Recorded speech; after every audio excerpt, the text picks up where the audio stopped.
Chapter 3130, the recreated luminous master was still the same, a peerless progenitor. He didn't show signs of pessimism nor dejection after losing. His temperament and style were still as dominating as ever. Cheers, shouts, and other emotional exclamations could be heard. Some were in awe at the 13 Palace's abilities and fiercest's magnanimity in this case. Only someone like this was worthy of being considered number one. Fiercest has the heart of a peerless progenitor, he's suitable to take charge. One ancestor said. Well, there are great aspects of him that should be imitated. Those who didn't like him before had to admit that he had made a good choice. Many considered Fiercest to be invincible right now on top of showing mercy and compassion when applicable. Luminous Master would never kneel to anyone, but today was an exception. He got on his knees and said, "My gratitude is boundless since you have given me a second life. If you ever need me or Immortal Bronze Mountain's help in the future, just say the words." Creek King and the members of Immortal Bronze also bowed towards Wuxia, a magnificent and enviable scene. A progenitor had pledged his allegiance, the same with his sect, truly a mighty and useful force. Fiercest alone was unbeatable enough, but he had plenty of supporters too: Academy of Light, True Dragon Court, Longevity Hall, and Immortal Bronze as well. He would have no problem ruling Immortal Lineage and the two other worlds at the moment. 3 Immortals has a new ruler now. One spectator quietly said. The ones here believed that no one would try to stop Wuxia from taking over. They were powerless anyway. Fiercest didn't need to conquer the individual realms because he had become a crownless king with total authority. No one would dare to disobey him. Back in Sky Pass, many experts and even the ancestors also got on their knees.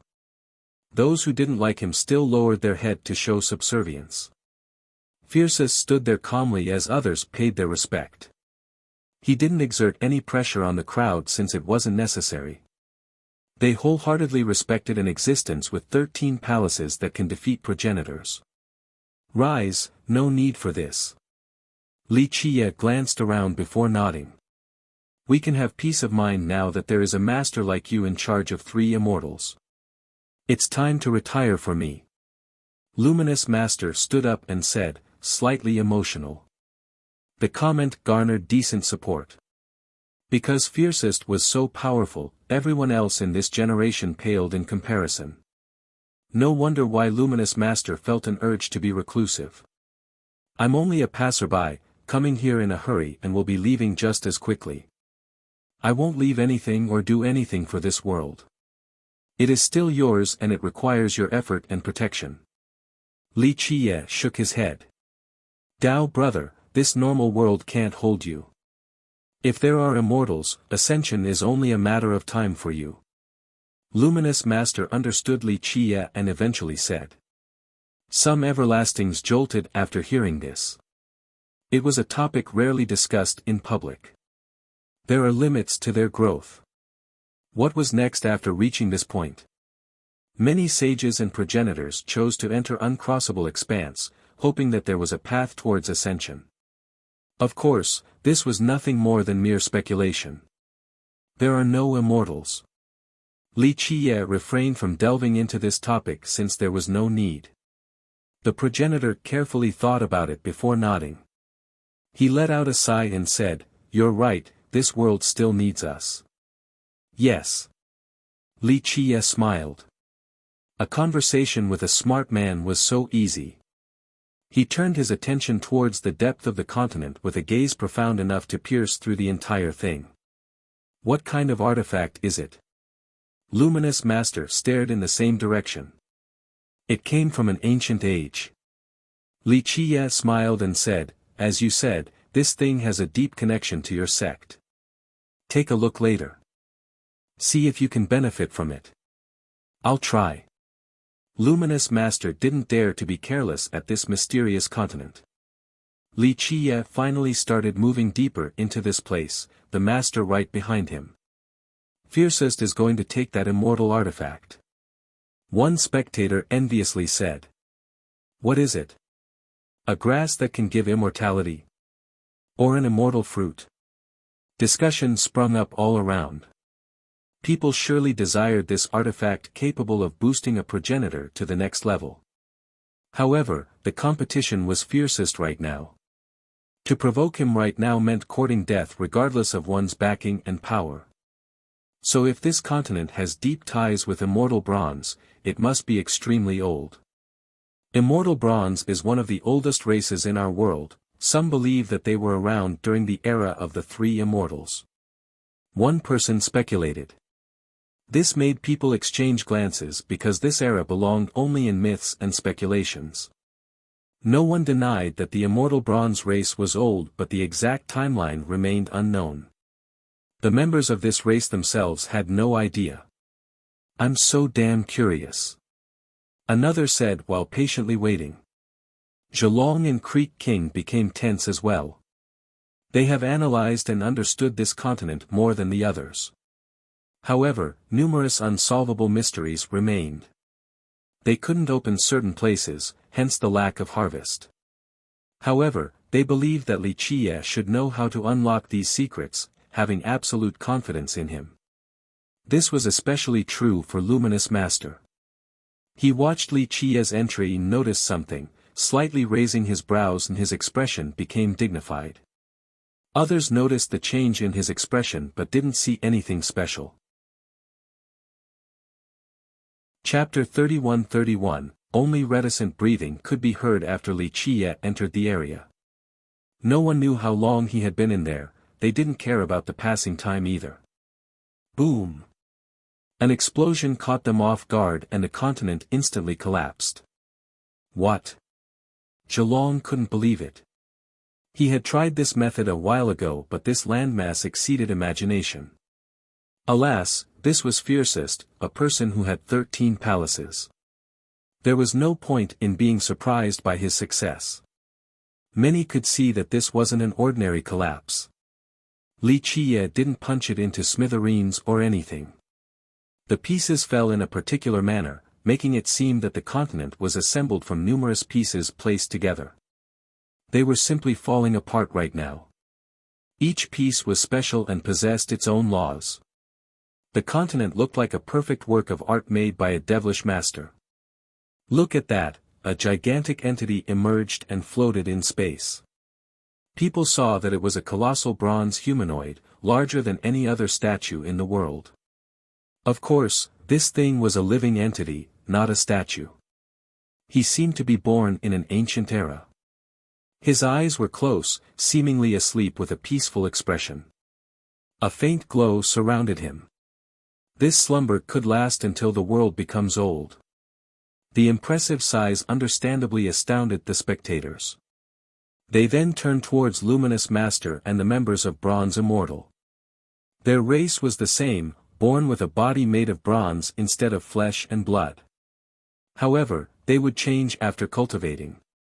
For example, Luminous Master gained a regular body. Of course, keeping their bronze body was another potential path. Everyone instantly thought that this bronze giant might be a member of this race. Alas, the knowledgeable ancestors have never read anything that would indicate that this race could grow to this size. In fact, the ancestors from Bronze Immortal couldn't think of a forefather of this size either, at least not in the records and legends. Now, everyone knew why Luminous Master said that the continent had something to do with their race. Even if this giant wasn't from this race, he should be related to them in some ways. What a miracle! Zhelong became emotional and shocked. So many Bronze Immortals kneeled and bowed towards this giant. Though they didn't know his origin, their instinct forced them to do so. Some started crying tears of joy as well. Luminous Master shot out 2 rays towards the giant, wanting to see some clues. "May I climb up there, Dao brother?" he asked because the giant belonged to Li Qie. "Why not, a harvest is up to your own fortune." Li Qie smiled. "Thank you." Luminous Master bowed before landing on the giant. He rubbed the body while becoming emotional. He was gentle as if he was caressing a lover. Li Qie headed straight for the chest area since he had a pretty good understanding of this giant. He had seen one before back in the Nine Worlds. In fact, the primordial will consisting of 12 laws was taken from a chest held by that bronze giant. What's that?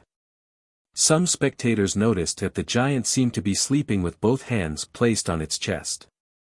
However, there was a bronze bottle in its hands upon closer inspection. This bottle was actually massive, but because of the giant's size, it was easy to miss it. They started thinking that it might contain the immortal artifact desired by Luminous Master's group. That has to be it. Everyone held their breath as Wuxia was approaching the bottle. They were naturally tempted, just too scared to do anything about it. Luminous Master didn't look at the bottle. All of his attention was focused on the giant. Another gift, I won't hold back then. Wuxia stared at the bottle and smiled before grabbing the bottle. Taking this bottle should be impossible, but Wuxia had reached the apex. Boom! His 13 palaces began suppressing and transcending everything again. Impossibilities became possibilities. The crowd felt an unfathomable might and couldn't stand up straight. Rumble. Wuxia seemed to be pulling on the world itself. If the world had a physical handle, Wuxia could easily lift it up with one hand. Everyone felt themselves being lifted up to the air during this process. Boom! He successfully took the bottle in no time at all. He got it. One spectator blurted out. Some started fantasizing that it was them who got the bottle. It would be amazing since they would soar towards greatness. Good stuff. Wuxia looked at the content and praised. Everyone couldn't help stretching their neck up a bit while wishing to see what was inside. Unfortunately, it wasn't meant to be. Many wanted to ask him as well, but the words returned to their throat. They didn't dare to ask, plus he might not tell them anyway. Rumble. The bronze giant became dazzling and started shaking at an increasing intensity. Time to go. Wuxia put away the bottle and glanced over at Luminous Master before jumping off. Luminous Master continued caressing the giant, not wanting to leave. This moment seemed too short, but he had no choice. Rumble. The shaking became violent by this point, so Luminous Master leaped to the sky. Boom! The bronze giant broke through the void and traveled through numerous domains, disappearing from the astonished spectator's sight. Chapter 31-32, The bronze giant broke through the void and disappeared as everyone watched in a daze. They didn't know who this figure was, but he should have great significance. Just think about it, he came out of uncrossable expanse on top of still being alive and not turned evil. There must be something special going on in the background. What a shame. Luminous Master regretted not having enough time to learn since the giant left too quickly. If he had more time, he would be able to learn more mysteries about it along with the origin of his race. He only managed to learn a tiny bit. Alas, he also knew that given his power, he had no chance of holding the giant back. Its power and profundity were beyond his control, so the only thing he could do was watch. Thank you, Dao brother. He calmed down and cupped his fist towards Wuxia. Wuxia was the one who gave him this chance. Though his harvest was limited, it was still a once-in-a-lifetime opportunity. No big deal. Wuxia said before looking at the sky, it's getting late though, time for me to leave. You're leaving? Luminous Master became startled, aware that Wuxia was talking about 3 immortals, not just this place. Maybe I can stay a little longer, leave it up to fate. Wuxia said. Luminous Master's heart sank a little after hearing this. Anyone else would be happy because it wasn't a good feeling to have someone so strong looming above them. However, the Master viewed it as a great loss for both immortal lineage and him. It meant that he would lose his role model and an opponent who could serve as a teacher. As for immortal lineage, it would lose another layer of protection. In my opinion, it's coming soon, very soon. Wuxia read his expression and stared towards the direction of uncrossable expanse. The Master also did the same, becoming more and more dejected. He had stayed by the shore of that place for a bit but couldn't calculate an exact date. Now, Li Qiye confirmed his suspicion. A progenitor like him was considered invincible in 3 immortals. Alas, he had zero confidence to face the incoming calamity. What was coming? Perhaps a thing that 3 immortals didn't want to face the most. Are you prepared? Li Qiye asked the silent progenitor. I will try my best because it is my responsibility. Luminous Master took a deep breath and replied. So duty-bound. Li Qiye casually said. Dao brother, please be merciful and aid us. Luminous Master said with respect, asking for help. Li Qiye's involvement would give more hope for 3 immortals. I'm just a passerby, so it's not my responsibility. Li Qiye said softly, however, I do need to exercise more. If it comes during this period, I will warm up before my journey to build more enthusiasm. This was the same as accepting Luminous Master's request. The Master happily bowed towards Li Qiye and didn't say anything else. Go get ready then. Li Qiye glanced at him and said. See you soon, Dao brother. The Master bowed to say goodbye, the same with all the experts from Immortal Bronze.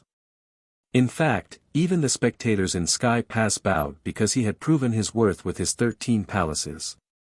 Everyone watched his departure in silence. He had become a legendary figure, almost like a real deity. Withdraw.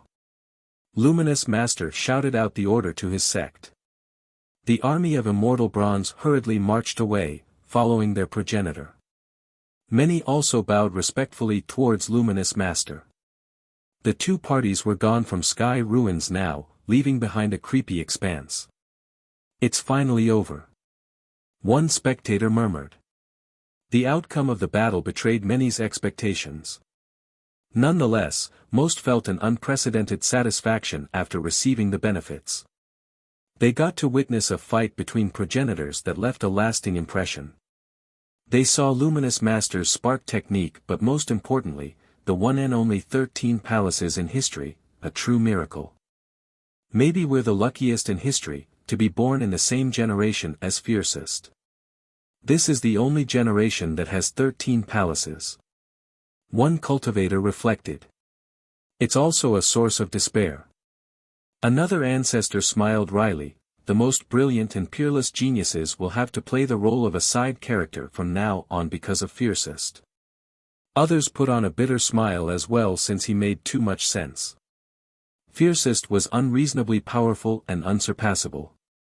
Everyone would pale versus his dazzling radiance. So can cultivators really create 13 palaces? A Supreme Everlasting began discussing this issue. Now that this possibility has been proven, these top masters still didn't know how to get one. What's the actual method? People racked their brains to no avail. I think regular people like us will never be able to have it. Even the Supreme Everlastings became dejected. It's nothing to be ashamed about. So many greater beings than us in history with incredible achievements, progenitors and Fardao Everlastings, they couldn't do it either. A friend consoled. You're right. The crowd felt much better. After all, even the brilliant ones like Gao Yang and Fire Ancestor couldn't do it.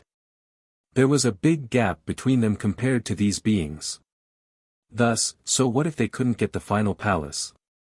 What Fiercest had done is really the miracle of the ages. The failed experiments made people respect Li Qiye even more, realizing how peerless he was. He was the only exception in history, the only person with the 13th palace. I think he should be the leader of the Decemvirate now. One ancestor suggested. No one refuted this claim since Li Qiye was truly qualified for the position. Chapter 31-33, An illusory space with flashing stars, a dreamlike location. This place was deep in Ascension Pond, a place where no one has been before outside of Li Qiye. He was refining a weapon brimming with the power of the high heaven, majestic and mighty beyond imagination. You're entering the expanse to kill. An ethereal voice sounded. Not necessarily, just going with the flow. I do hope he's smart enough to back off, but the opposite is more than fine too. I'll see how sharp my blade is. Li Qiye looked up and smiled before glancing at his weapon. For what reason are you actually going? Those three old men. The pond clearly questioned Li Qiye's motives. It seemed capable of seeing the end of the world. There's a potential shortcut there. If there's a way in, there's a way out. Li Qiye smiled. You're courting death, bringing a fat sheep straight to the tiger's jaws. The voice didn't hold back at all. Is that so? Why not? That's one way to bait the tiger, no. Li Qiye chuckled. You're not strong enough. The voice eventually said, you might think you're strong and amazing, same with your Tao heart, but once you go in there, only eternal damnation awaits. I must be hearing things because it sounds like you're worried about me. Makes me a little scared from being loved so much. Li Qiye joked. You're bringing a streak of tigers here, a calamity will turn everything to ashes. The voice snorted. I'm aware, you're afraid that once broken, 3 immortals is such a fat piece of meat. You'll be the same. Li Qiye said. It's unclear in this last line whether Li Qiye is saying that the pond will join in and feast on 3 immortals or it'll become a target too. Die if you want, but don't drag the entire world down with you. The voice coldly uttered. Who says I want to do that? Stagnation is the most fatal choice. Nothing stays the same forever, not in the past, present, and future. 3 immortals are certainly impregnable right now, this might not be true later. Li Qiye said. The 3 geezers screwed it up, humph. The voice scowled. Maybe, but even without this issue, you don't think something else will happen in the future? Li Qiye said, nothing is unbreakable nor eternal. You and they are ancient enough to know this logic more than me. The voice didn't respond this time. A lull took over. Of course, if you are willing to help me, I'm sure it'll be good. This is the best opportunity. Li Qiye leisurely said. No, I have no interest in falling down together with you. The voice refused right away. Then you can keep on hiding in your shell like a cowardly turtle until you're found, and that's inevitable. Li Qiye smiled. Hiding and fighting, the result is the same. You can't change anything, the same with me. The voice said. Not necessarily. There are many unknowns in the world. Li Qiye said. None. I know more and they know more than you. The voice said. I won't deny that. Li Qiye nodded, but I am me and they are they, there's a clear difference. All the same. Some had the same thoughts as you in the past. What happened in the end? They still became lackeys. The voice responded. Yes, it's not surprising at all. Nothing is scarier than the heart of men. Li Qiye agreed. Truly terrifying. The voice emphasized. But you're not men, we are. Because of this difference, you all will never be able to become true immortals, but we still can. See, now that's the difference, one superior to the other. Li Qiye smiled. Humph, insects, after all is said and done, are still insects. The voice scowled. Then you need to be careful and avoid being bitten by them. Insects might be small but they can multiply, you all can't. When you die, your kind will end. Li Qiye said. Look at this world and history. So many epochs have ended, but in the present day, the so-called insects are still alive. People have changed, same with the methods, but they keep on struggling beneath the sky. Li Qiye paused for a bit before continuing. On the other hand, when one of you dies, that's one fewer, so you tell me, who is the real ruler of this world? The voice also understood this particular train of thought and didn't respond. Have you thought of the day when you become a fat piece of meat? It's not unprecedented. Li Qiye went on. And? The voice said. I can see that you do not wish to take action, but there are other ways. For example, me. Don't you think someone as handsome as me will always win? Do it right and I'll become the only true immortal. Li Qie smiled.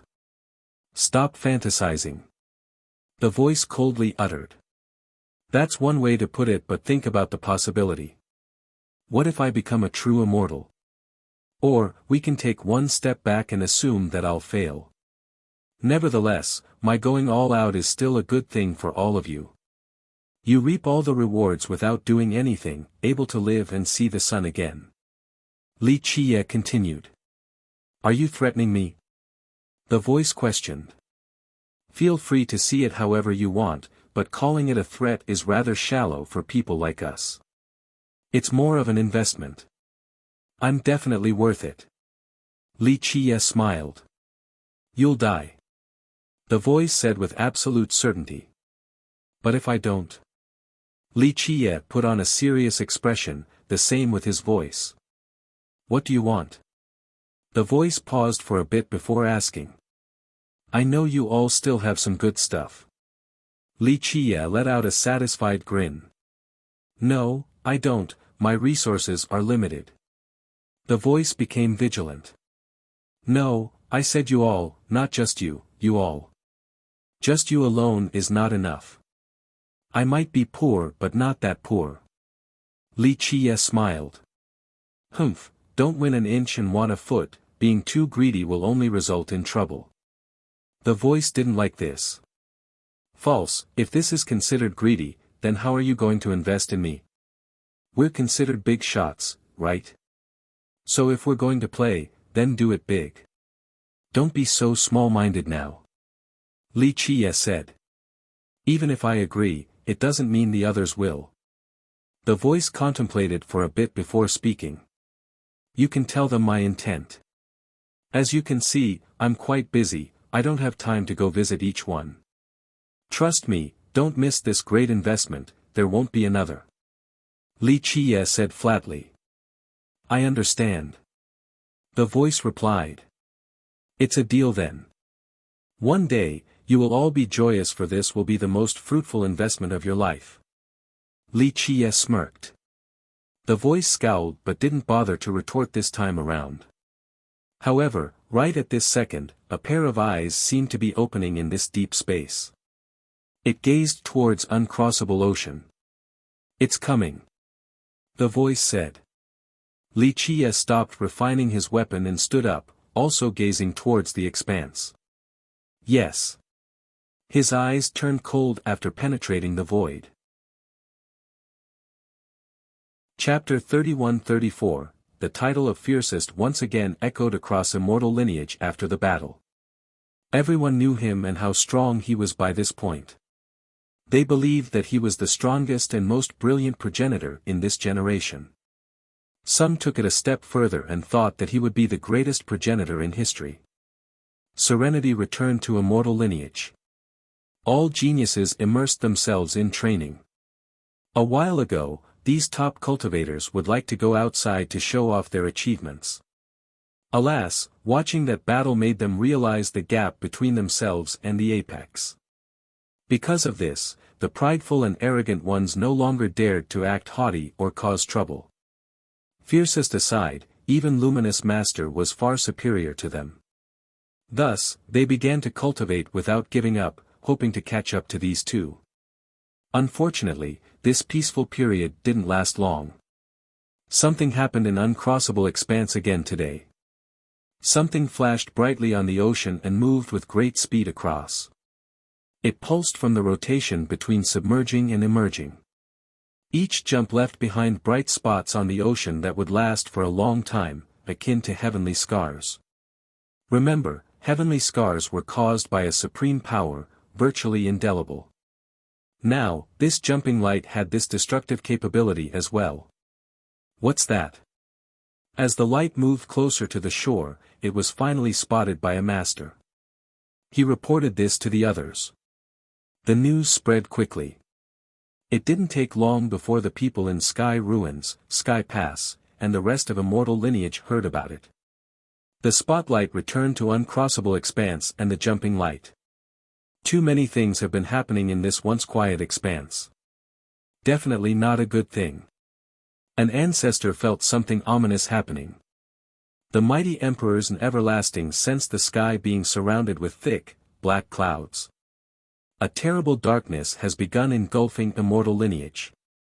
The jumping light finally made it out of the ocean and landed on the sandy beach. Buzz. The light emanated into a large circular formation with loud detonations. Numerous stone pillars merged and assembled something akin to a large fortress, enough to accommodate a great army. At the same time, the spots left behind on the ocean also lit up and formed their own formations, resulting in what looks like numerous connecting bridges. What's going on? Even a fool by this point knew that something strange was happening. Spatial leap at the ultimate level. An everlasting noticed this and took a deep breath. A terrible character wants to open a traveling path using coordinates there. They want to return. There have been numerous legends regarding the expanse. One constant remained: no one who went there had returned or sent any message back. People speculated that returning was very difficult. Why? Because the space there was extremely chaotic and always changing. Even a progenitor would find this prohibitive. Incredible, creating multiple coordinate points on that ocean. This is an enormous project that must have taken hundreds of thousands of years or even longer.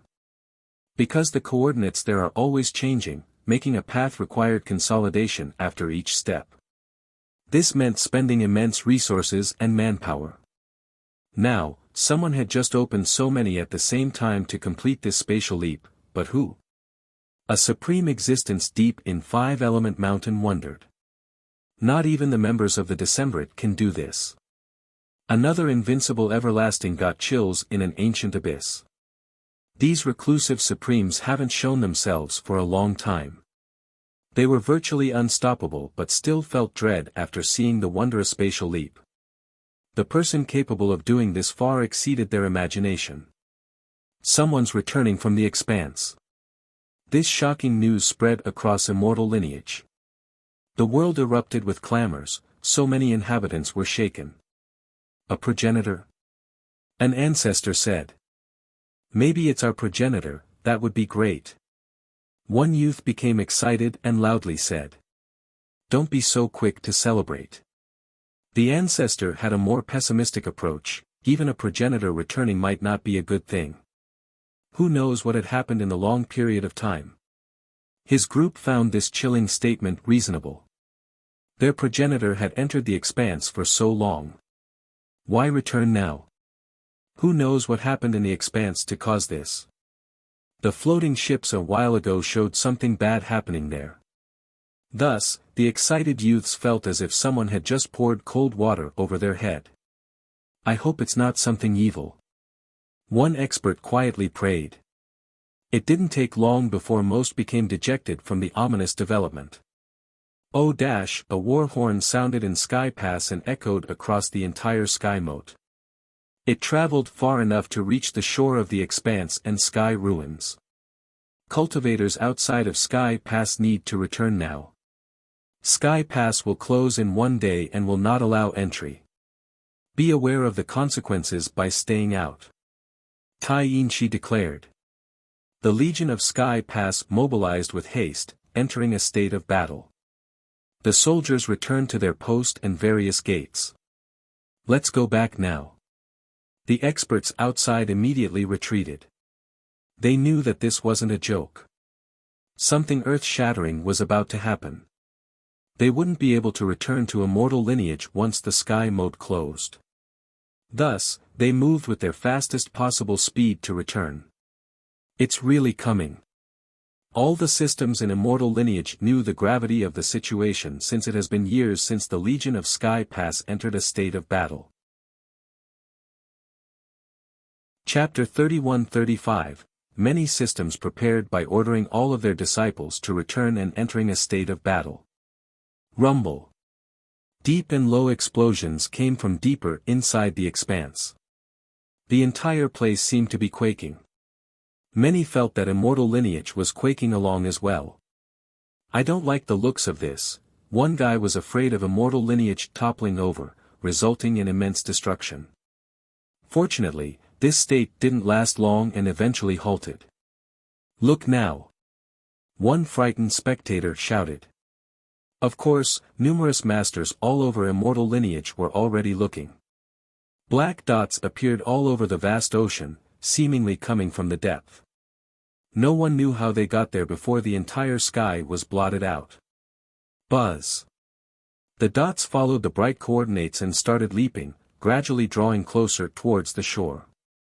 The powerful masters became slack-jawed as a result. That's a legion, right? One ancestor shuddered. These black dots were none other than numerous battleships shrouded in black fog, perhaps originating from a realm of death. Thousands of ships floated on the water and continued moving through the existing coordinates.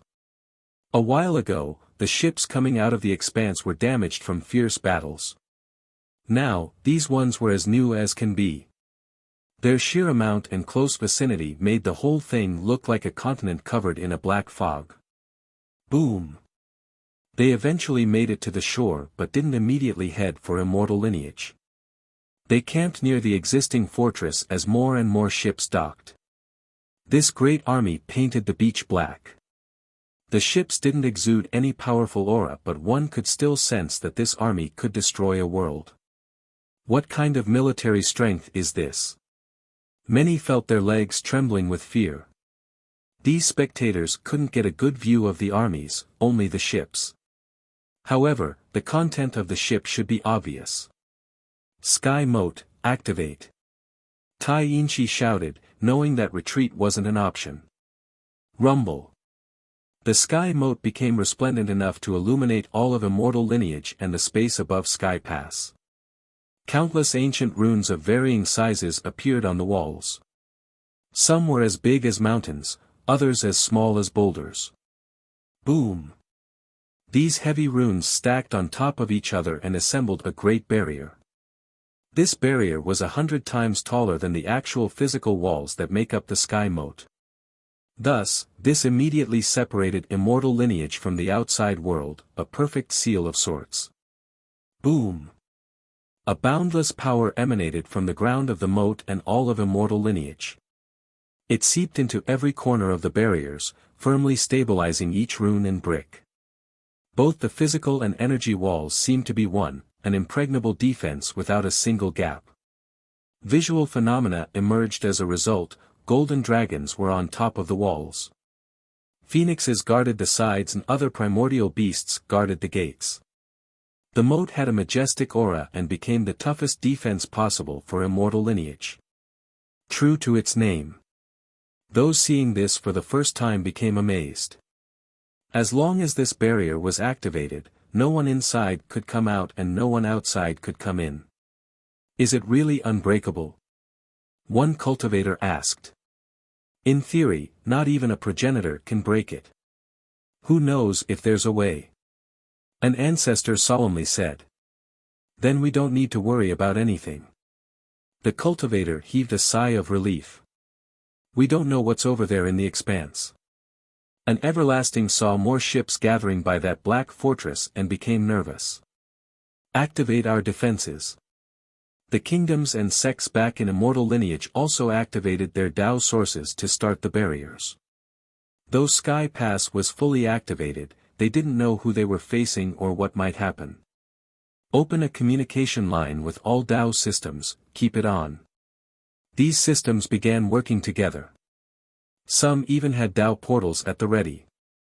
Systems who once fought against each other temporarily put aside their difference, choosing to become allies when necessary to face the disaster together. Rumble. Meanwhile, more ships still gathered by the beach. The fortress had plenty of pavilions and encampments, becoming a world of war with a majestic aura that could be sensed from immortal lineage. The world became silent after the great army had fully gathered. The bowstring has been drawn, the swords unsheathed. Everyone held their breath, aware that a war was about to start. There's someone at last. Someone shouted while looking at the beach encampment. One man finally showed up from that camp, the first. His face remained shrouded by black fog and darkness, just like a messenger of death. His pace remained leisurely, as if he was taking a stroll. People could feel that he was unfathomable despite not exerting any aura, as vast as an ocean with no end in sight.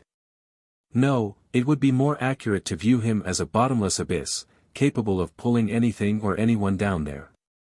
One fallen, it would be eternal damnation, never to see the sun again. Chapter 31-36. From the east came a floating figure shrouded in black fog, seemingly a part of the darkness and capable of devouring everything. Strangely enough, he didn't give off an evil presence but rather an independent and transcending temperament. He seemed to come from an outer realm and unstained by the mortal coil, an independent existence from everything else. Even if he were a devil king, the first impression one would get was not of his evil affinity but how special he was, a crane among a flock of chicken. This was a strange feeling, to say the least. Theoretically, a being coming from the darkness or representing evil should be vile and frightening. This person didn't give off that feeling in the slightest. He seemed exceptional wherever he went and the fog didn't affect his aura. This feeling was ridiculous but still manifested before everyone. Definitely an incredible character. Even the powerful everlastings didn't dare to look down on this opponent. The guy remained unfathomable, but just this unique aura alone spoke plenty of his might. Who is he? Definitely not an unknown if he came from 3 immortals. An ancestor began speculating. No one dared to throw out a name since it would be disrespectful to accuse the wise sages and progenitors of the past. Thus, they could only think about it. This person went to Sky Pass and stood before the gate with great patience and calmness. Who might you be? Tyrant asked. A friend returning from abroad, are you the guardian of the sky moat? This person slightly bowed and asked. Returning. This made it clear that he came from 3 immortals. His actual identity remained unknown. Everyone started hoping that their ancestors could recognize this person. I am the commander of Sky Pass Legion, responsible for protecting the sky moat. May I have your name? Tyrant narrowed his eyes, focusing on figuring out this person. Unfortunately, his piercing heavenly gaze couldn't even see the person clearly, let alone finding out anything. Remember, he was a supreme everlasting. Very few people in immortal lineage were above him in power, yet he still failed. This made him shudder because he knew that this guy was far stronger than him. That's the only reason why he couldn't guess his power. No need to be so polite, I am only a speck of dust, completely insignificant and can't reach the apex. I'm merely here as a messenger, so my name doesn't matter. The person said. He spoke with sincere humility. This didn't seem like an act at all. This made people take a deep breath.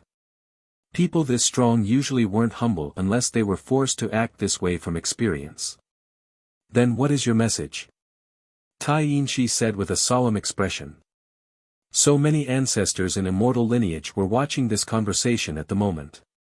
The messenger glanced over at Sky Pass and immortal lineage right behind it, seemingly immersed in reflection, and forgot to answer. Tyrant patiently waited. After a while, the messenger withdrew his gaze and said, Some friends wish to return to this beloved land, please open the gate and welcome them. The listeners became shaken while exchanging glances with those nearby. They then shifted their attention towards the fortress by the beach. They understood that their wise sages were returning, and not just 1 or 2. Numerous were on those ships right now. So many progenitors, everlastings, and emperors have entered the expanse in the past.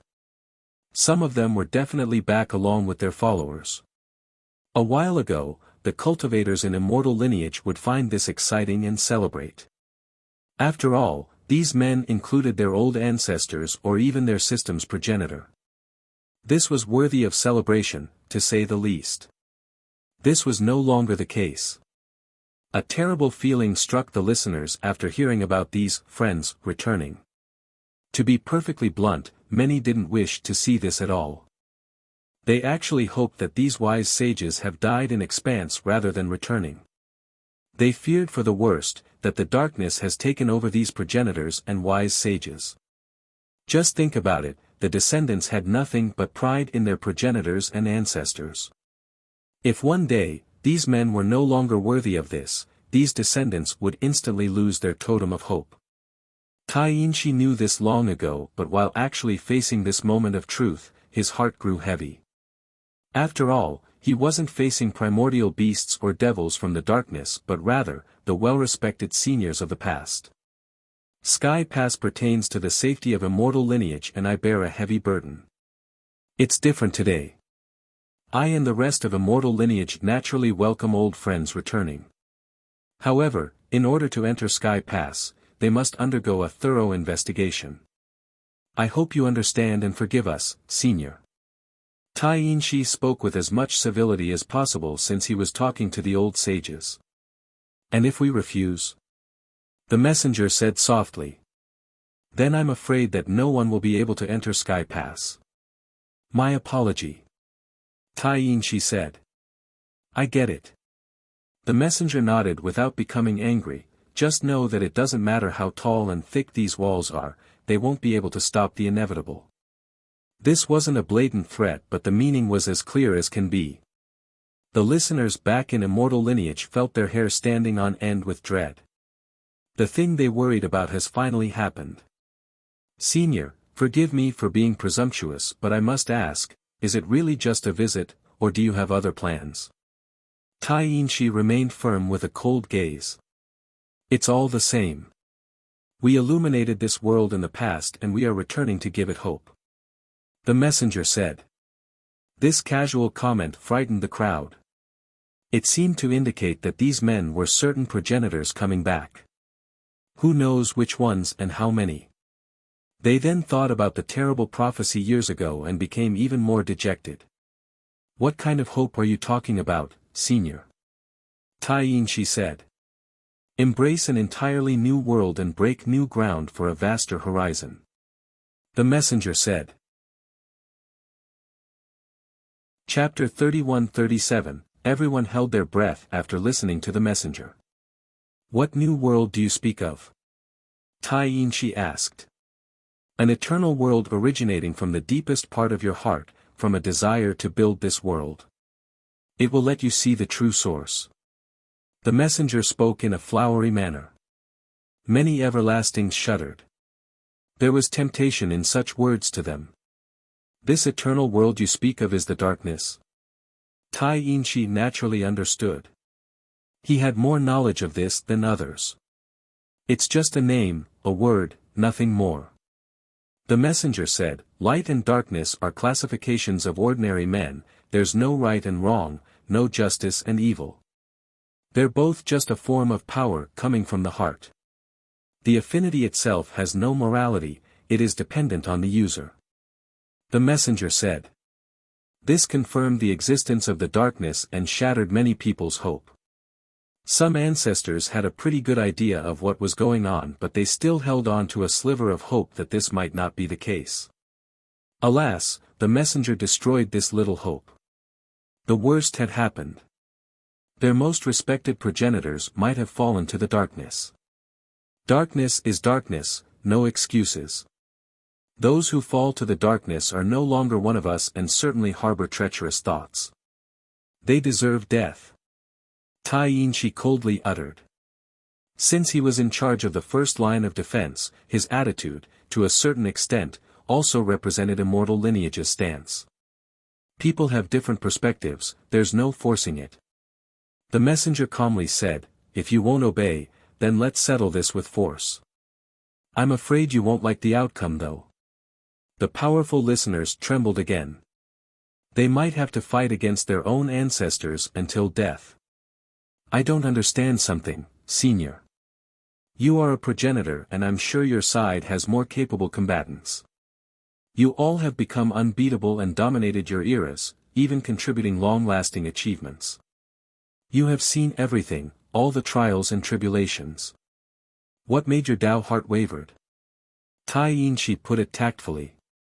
The others wanted to ask the same question.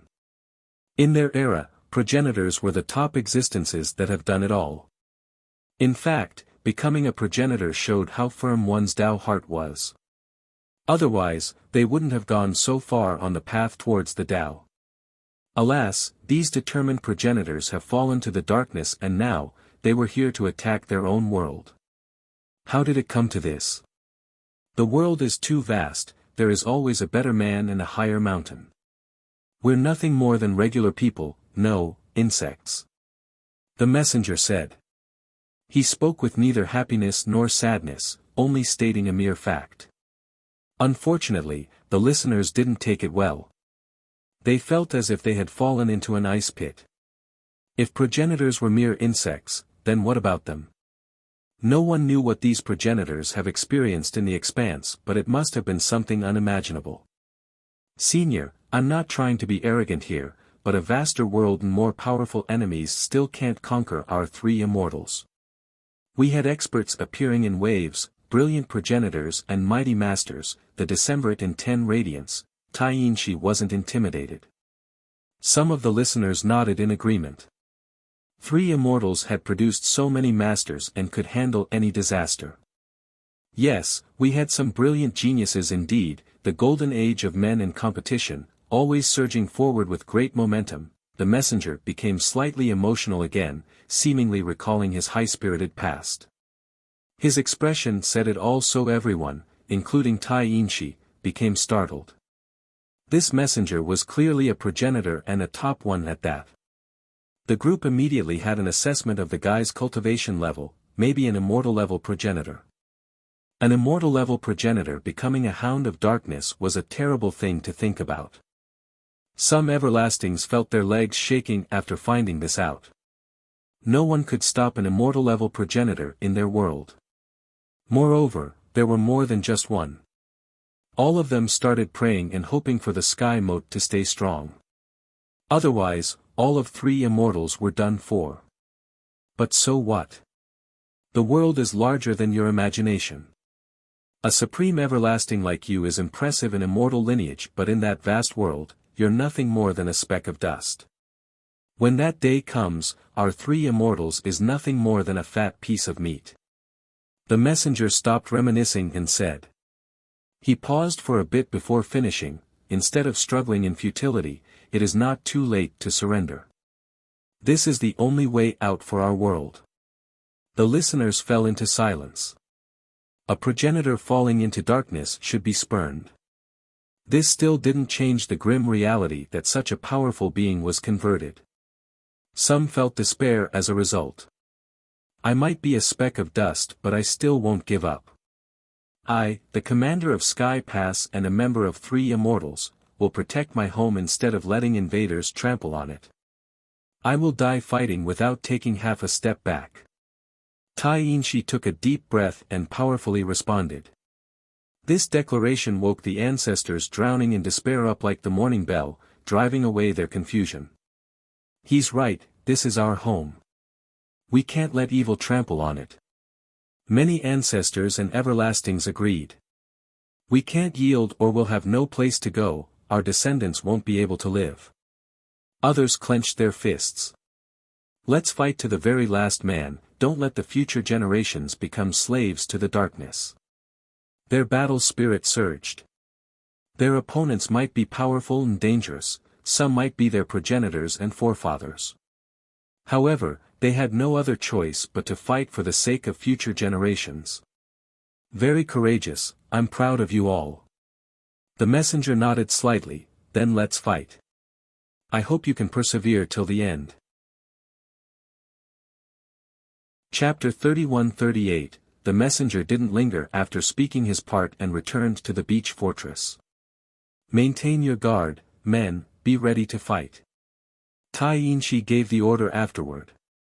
The soldiers received the order and let out an echoing battle chant.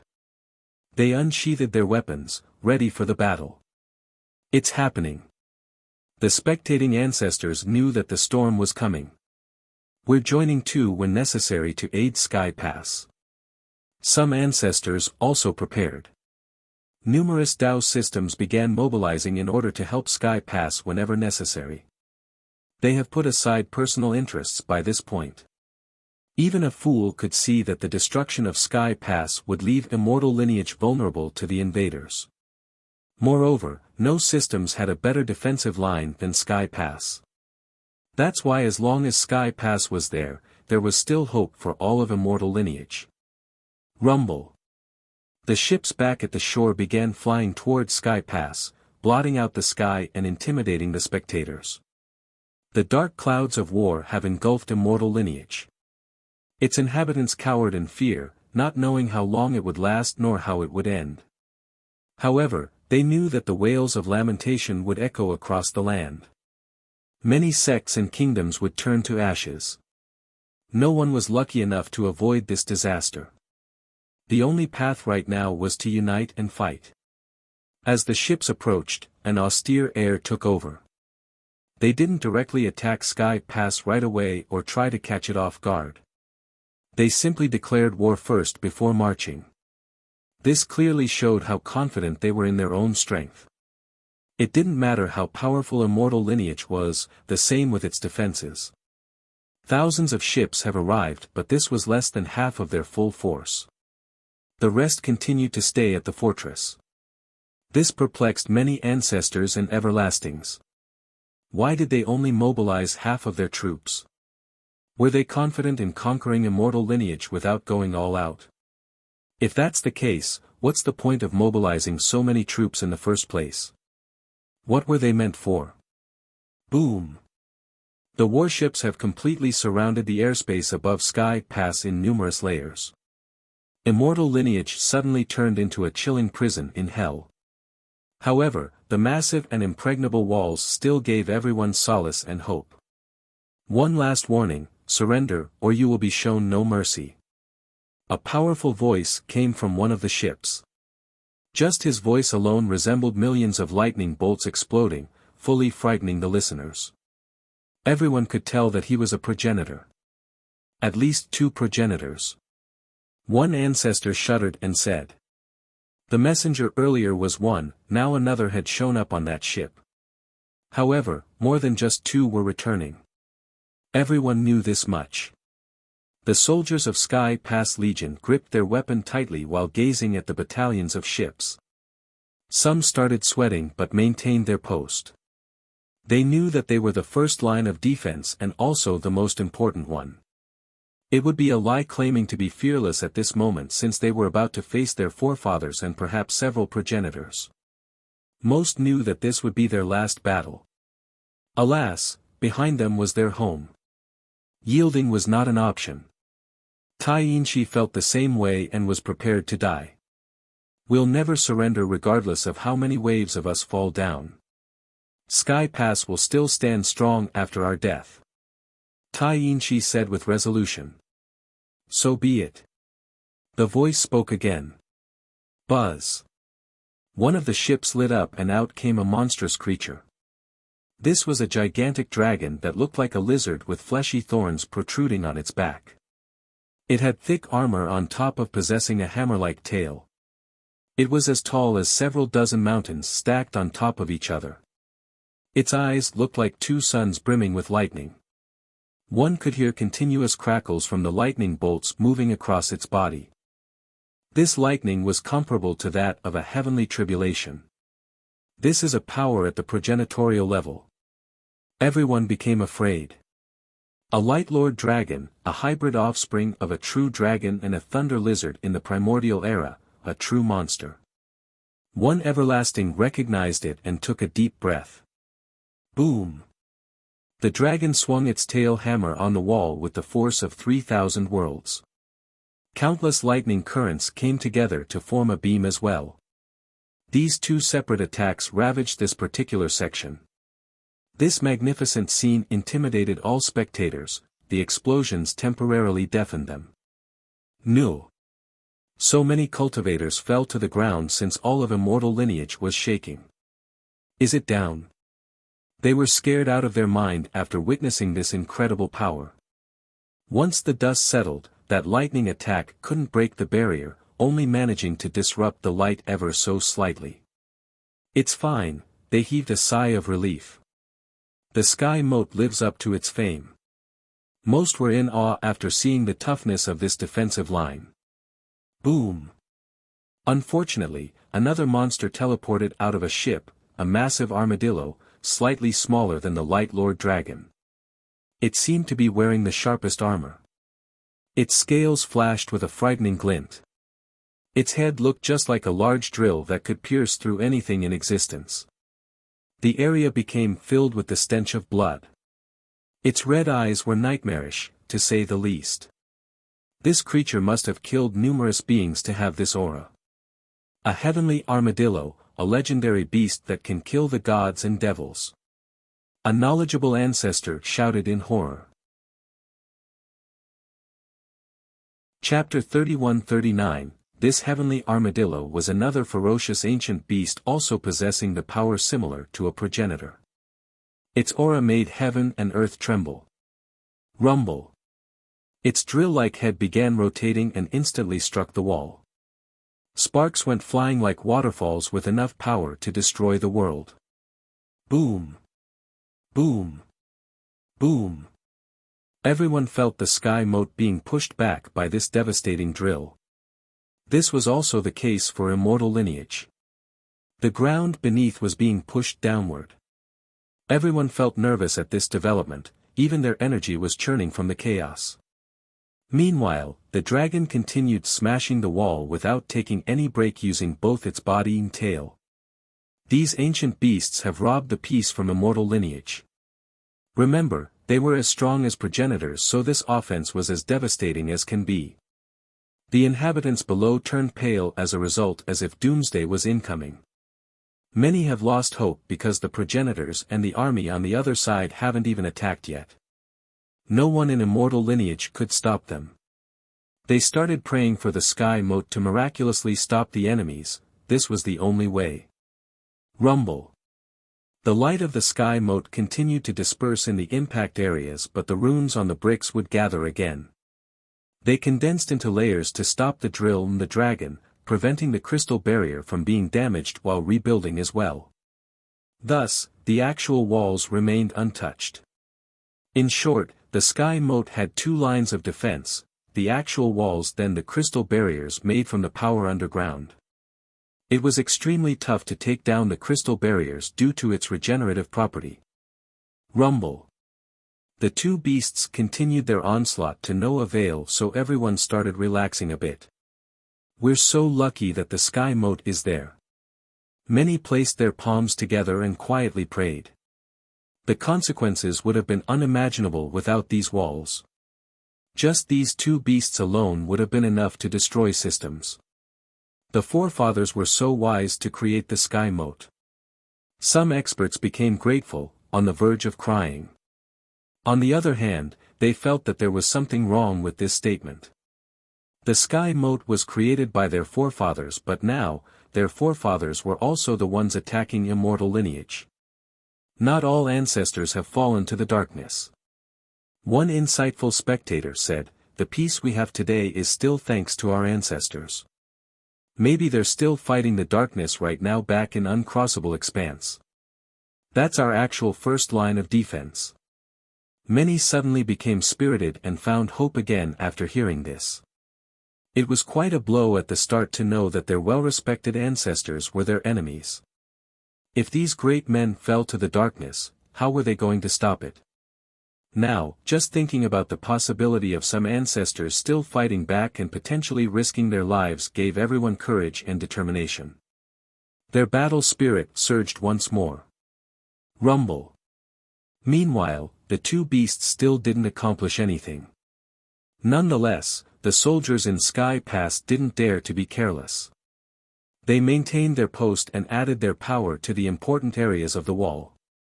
Tai Yinshi still had a serious expression despite seeing the beast's failure. He knew that this was only the beginning, the worst was yet to come. He didn't know how much longer the walls would last. He was certainly very confident in the sky moat, but also knew that there was no such thing as an unbreakable defense. Unbreakable only applied when the enemies were weak. However, they were facing progenitors. These men would eventually find the weak spots. Suddenly, one ship left the rank and started flying towards the sky moat. No one noticed any potential danger outside of Taiyin. It was drifting on the barrier as if searching for something. Since the two beasts were attacking, various runes were rippling and moving in order to replenish the crystal barrier. Thus, the ship was following the movement of the runes in order to find something. Damn! Inshi immediately thought of one problem. The ship stopped right after his shout by a section of the wall. Buzz! A large platform appeared on top of the ship. Resplendent light emerged with a pure and terrible power. It eventually created a mirror with a convex surface. The protruding part of this mirror was set against a tiny gap on the wall. Shit! We didn't fix that hole. Taiyin shouted. Sir, we couldn't fix the last brick. The last batch of materials is en route. A vice-general's expression soured. Taiyin knew that this was a terrible development but couldn't do anything about it. Li Qiye had told him about the numerous flaws in the walls before. He also listed the positions and methods of fixing them. Moreover, five-element goddess Hui Qingxian gave her support and her system gave him numerous resources. Alas, the sky moat was an insane project. Just fixing one hole required immense expensive resources. Their legion couldn't have finished without the help of five-element mountain. They have tried their very best during this period of time to fix all the holes except this final one. The materials were still on the way. The enemies clearly didn't rely on the two beasts to break the wall. They only needed strong enough destruction to force the runes to move. These returning forefathers clearly knew about these flaws and this was how they were going to break down this defensive line. Buzz! The mirror gathered the brightest light in existence and illuminated all of space. This light eventually came together to form the most terrible beam. Chapter 3140, What is it doing? Those capable of seeing the assault wondered. This isn't good. An ancestor who had participated in the fixing effort became alarmed. Sky Pass won't be able to stop it. The knowledgeable ancestors understood the enemy's intention right away. Boom! A frightening beam instantly shot straight towards the wall. It felt as if the wall was being flipped over by this terrible force. So many people back in immortal lineage got swept off their feet and fell on the ground. This particular section of the crystal wall couldn't stop the beam and instantly crumbled. Remember, on the actual wall itself was a missing spot. That's why the beam also shot through the wall and entered immortal lineage. This was akin to a wall having a tiny hole with light passing through. Not like this. One ancestor bellowed, paled. Buzz! The beam instantly sent back the right coordinates and opened the Dao portal. A massive gate instantly floated above the sky of immortal lineage. Enter. The powerful voice from one of the ships spoke again. Rumble. Explosions detonated without pause before anyone could react. The thousands of ships entered the mirror, including the massive Light Lord Dragon and Heavenly Armadillo. Boom! Sure enough, they appeared on the other side, immortal lineage. These ships blotted out the sky and instilled fear into the natives. They have successfully made it through Sky Pass. Alert, activate our defenses. The members of many systems became scared out of their mind. One could hear gong clanking all over the world as all systems entered a defensive state. Boom! Divine lights soared to the sky and became barriers. Panic and anxiety overwhelmed the land since the enemies appeared too quickly. A while ago, these systems have made preparation but this still caught them off guard. The battalion of ships separated into 4 groups and rushed towards their destination, east, south, west, and north. They wished to outflank all defenders by extending and making sure that their firepower could reach any place in immortal lineage. They're trying to overwhelm us. Many ancestors could read their intention. Allowing them to spread out would result in utter defeat for immortal lineage. There would be no place to hide or to consolidate a retaliation. Everyone assumed that Sky Pass would bear the brunt of the assault. Who would have thought that the enemies could skip through it with such ease? Of course, some Everlastings weren't too surprised at this. Taking down the Sky Moat would require immense resources and power. Thus, focusing on immortal lineage first was the right choice. They could take their time with the wall later. It wasn't going anywhere in the first place. "Commander, are we mobilizing to assist the systems?" One general asked for guidance.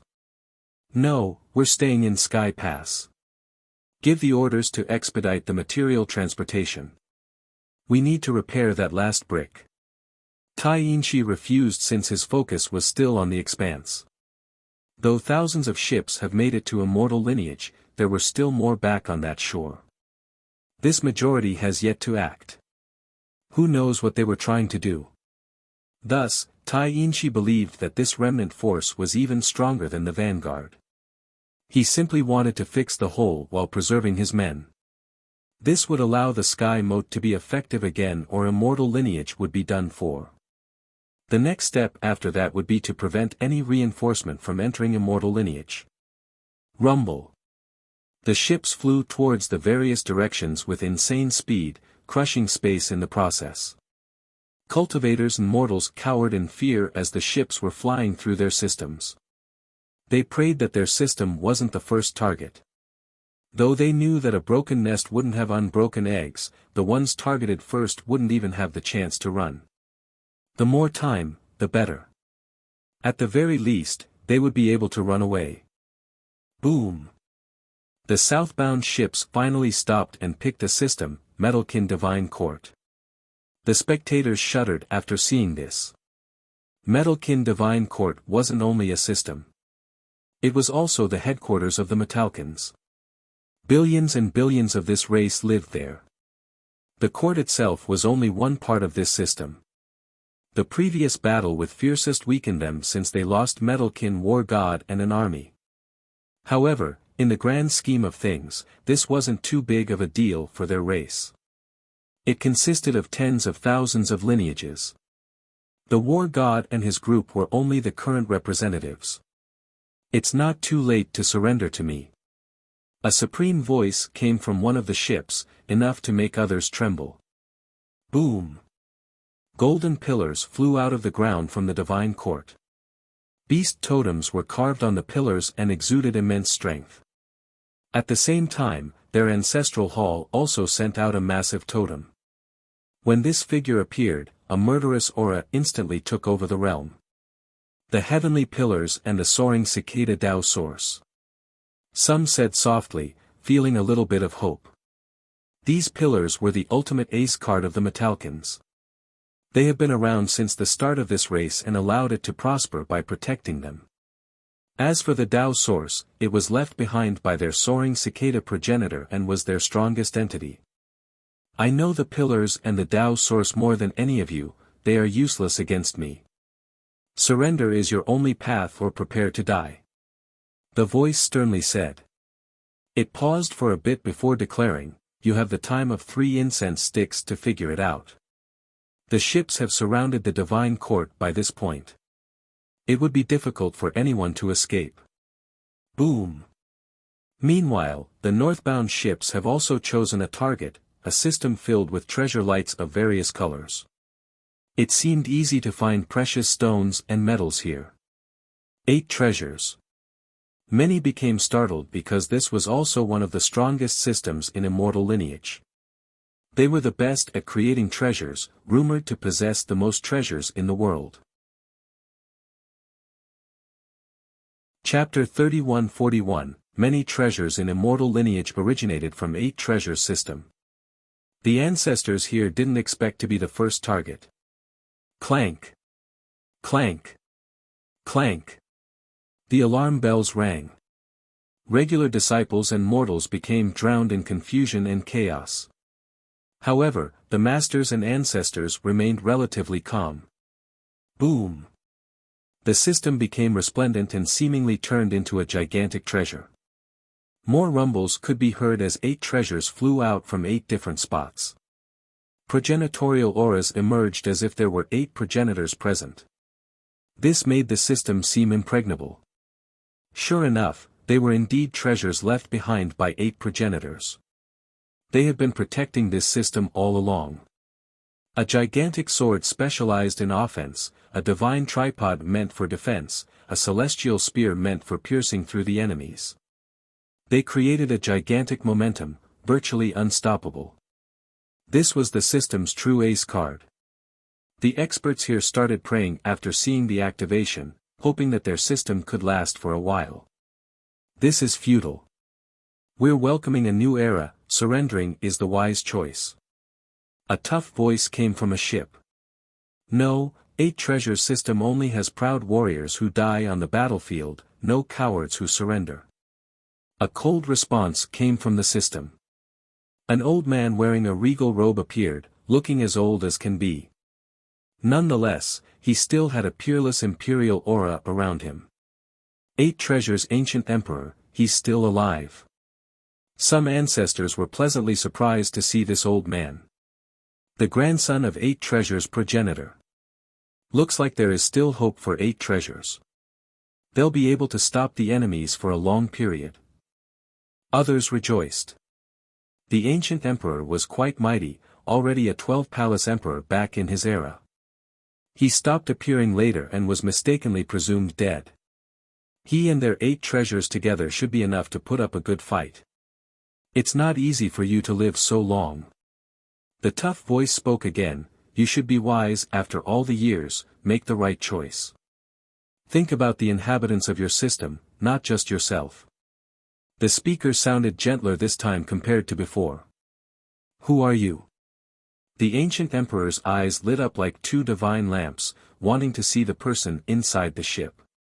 You have the time of 3 incense sticks, no mercy will be shown after that. The voice ignored the question. Rumble. The emperor's system became dazzling. Numerous divine swords formed a great formation around their Tao source. This was as direct as can be, 8 treasures had refused to surrender. The ships have also stopped to the east after crushing through the spatial fabrics. Academy of Light. Everyone in immortal lineage took a deep breath after seeing their target. They naturally became nervous. In terms of system, Academy of Light was definitely top 5, perhaps even top 3. Very few systems had the same resources, foundation, and power as the Academy. Now, it was still targeted first. This wasn't a good development. If the Academy were to fall, then no other system should be able to stop the invaders. The destruction of this system meant that it wouldn't be long until the rest of the world is done for as well. Can the Academy handle this? This question popped up. It had a pivotal role, serving as the symbol of light. Losing this spiritual leader would cripple immortal lineage's morale. Should we help them? An ancestor asked. This wasn't the case when Metalkin Divine Court and 8 Treasures system were surrounded. No one wanted to mobilize to help these 2 systems. Outside of relationships and ties, the 2 just weren't that special in the grand scheme of things. Their destruction wouldn't have a huge impact on immortal lineage. On the other hand, everyone's mentality would be shot after the Academy went down. It represented the light. As long as it was around, the guiding torch was still there for immortal lineage. This spiritual torch being extinguished was akin to a total loss of hope. Moreover, numerous masters from the other systems were students once at the Academy. That's why they felt the urge to help.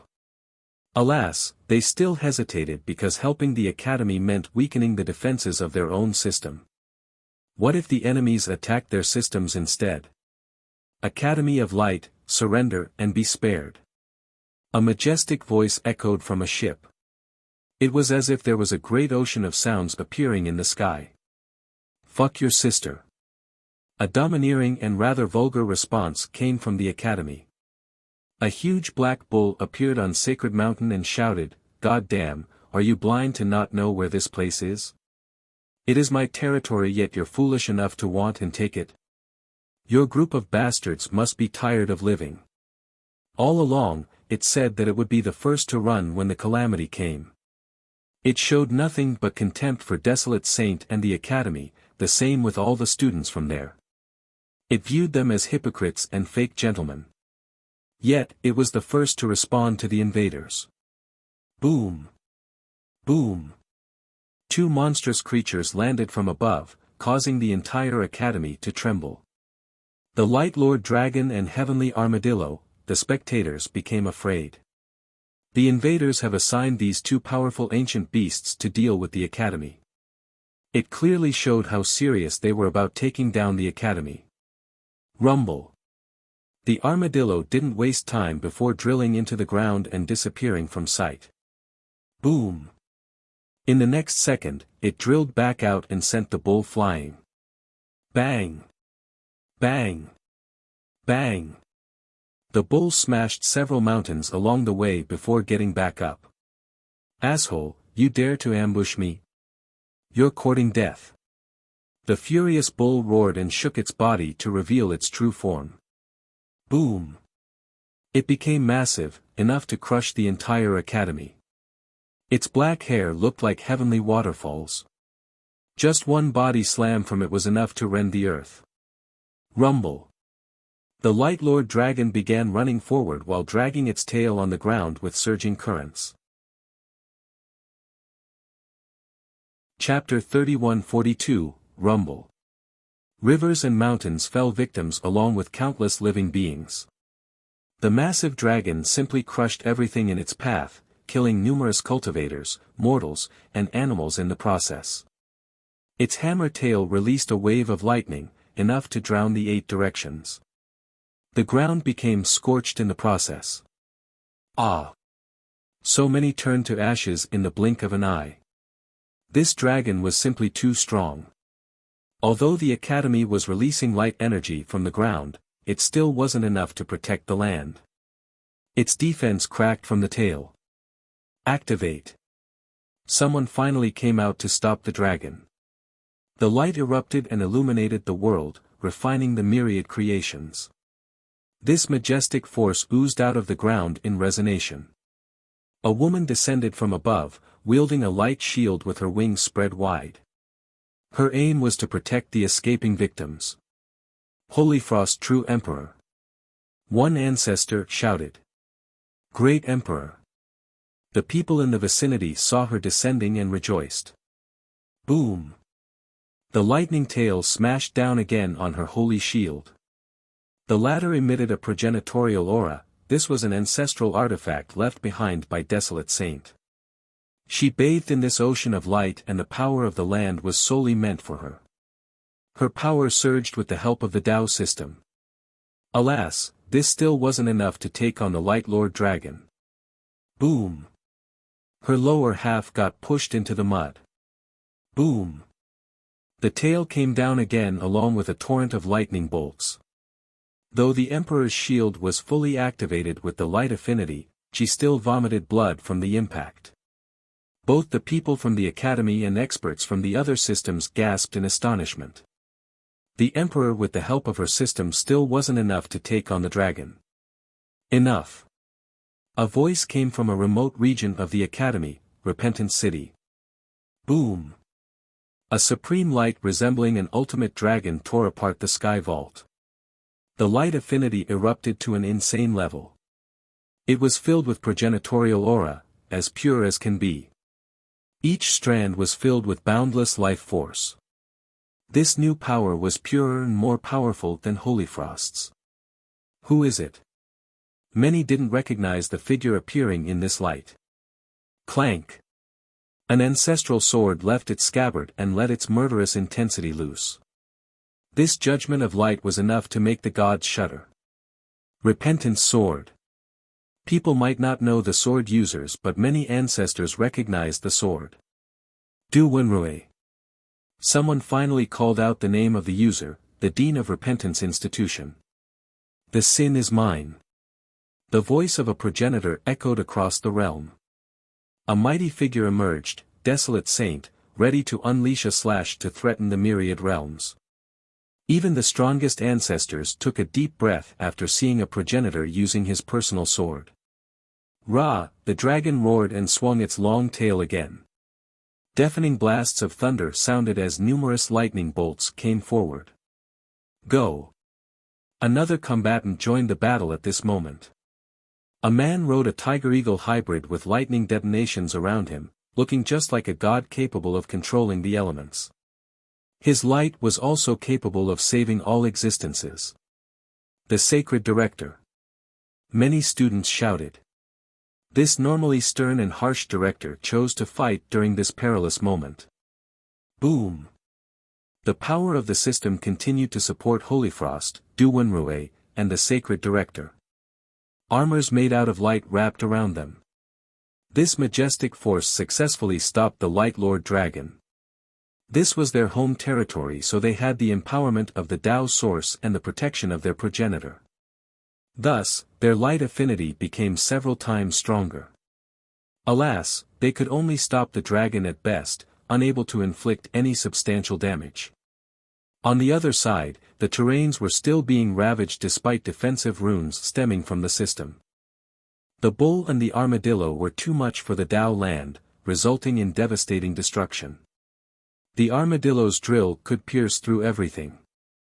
It could leave a gigantic abyss in the academy in a single second. The bull didn't relent at all, using its resources and vitality to the limit. Its horns could peel the land like two divine sabers. They continuously slashed the armadillo's head without break. The watchers were naturally scared out of their mind. Many knew the bull or had suffered to it in the past.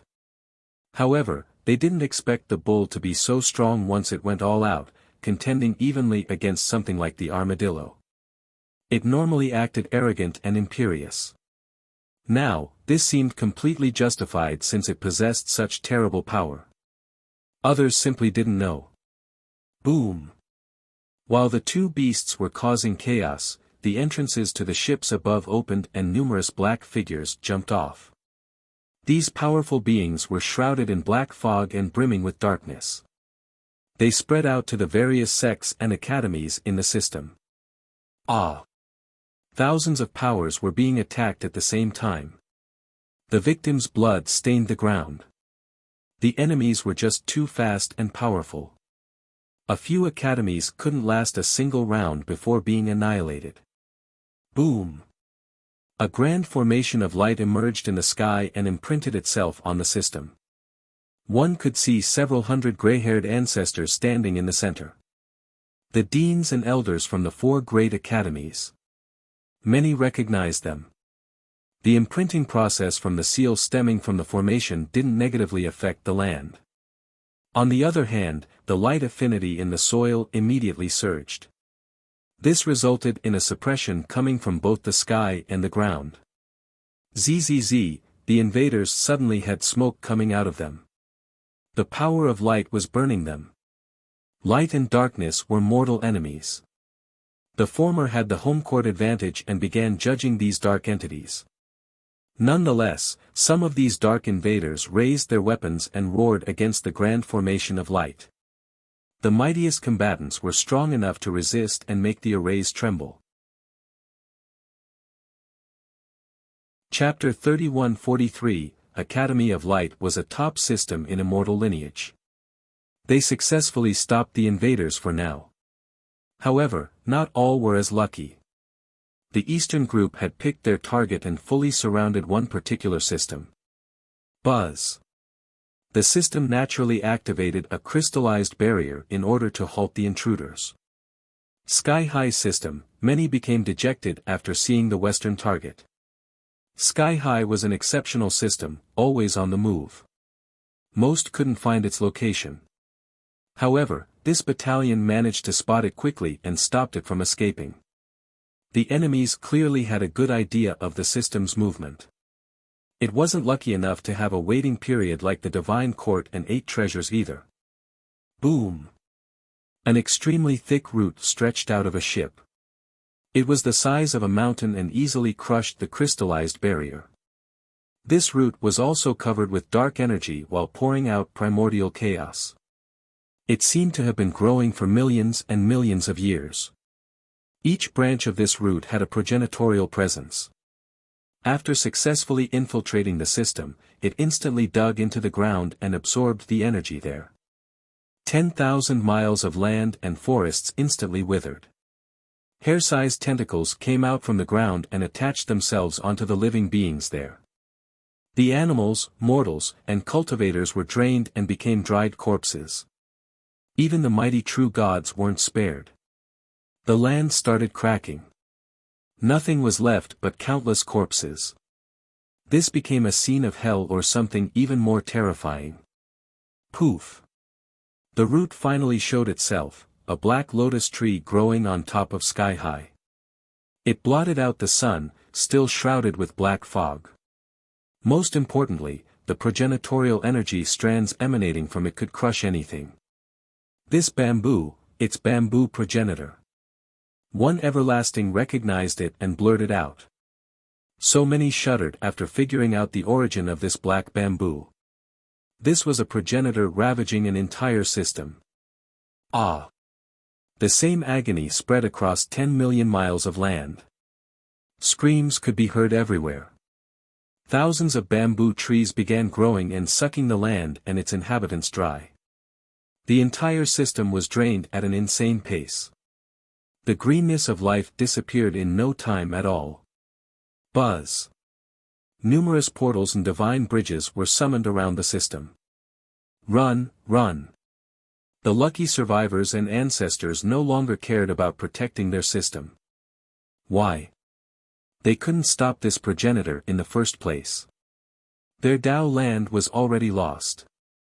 That's why escaping seemed like the best choice right now. Unfortunately, black figures descended from the ships. Rumble. The ancestors had no choice but to fight the mysterious invaders. Awe. More screams resounded. The fleeing ancestors had no plans to speak of and were caught off guard. The majority got massacred in just a short time. It's over for Sky High. The spectators from the other systems watched in horror. No one could help the system now. Time's up. Both the southern and northern regions were warned. Metalkin Divine Court and 8 Treasures system needed to make a choice now. We're not surrendering even when there's only one of us left. 8 Treasures Ancient Emperor firmly answered. So be it. A snort could be heard. Buzz. The ships opened their portals and black figures rained down again all over the system. Die. The Emperor himself personally used the strongest of the 8 treasures, a divine tripod. Inside the Tao source, this tripod shot out a blinding light with the force of 1,000,000 volcanoes erupting. Meanwhile, more than 1,000 ancestors worked together to control the other 7 treasures, using them against the dark figures. Clank! Clank! Clank! The sounds of war and explosions pervaded the system. Its inhabitants were ready to fight to the death by offering their energy to the 8 treasures. Dazzling lights and explosions drowned out the place along with splashing blood and screams. The flames of war reached every corner of this system. Someone emerged on top of a heavenly pillar back in Metalkin Divine Court. He coldly uttered, "Bring it on. Till death." Another figure pulsing with solar fire next to the court's Tao source declared. Ice Nether God and Solar Mad God. The morale of the members of the system rose after seeing these 2 ancestors.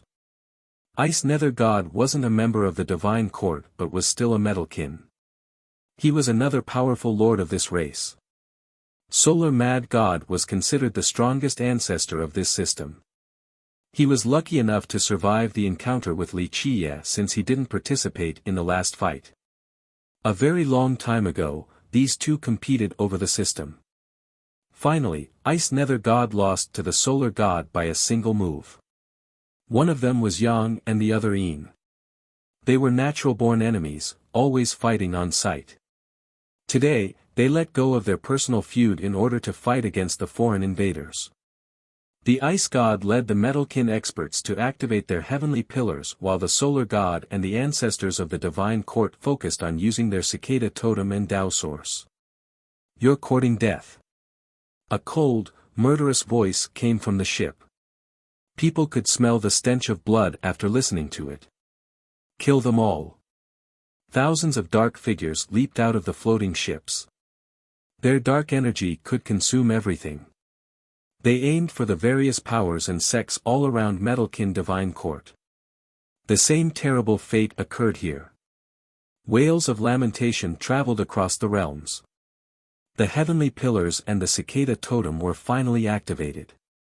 A metallic storm took form in the Divine Court and started flying towards the Dark Masters.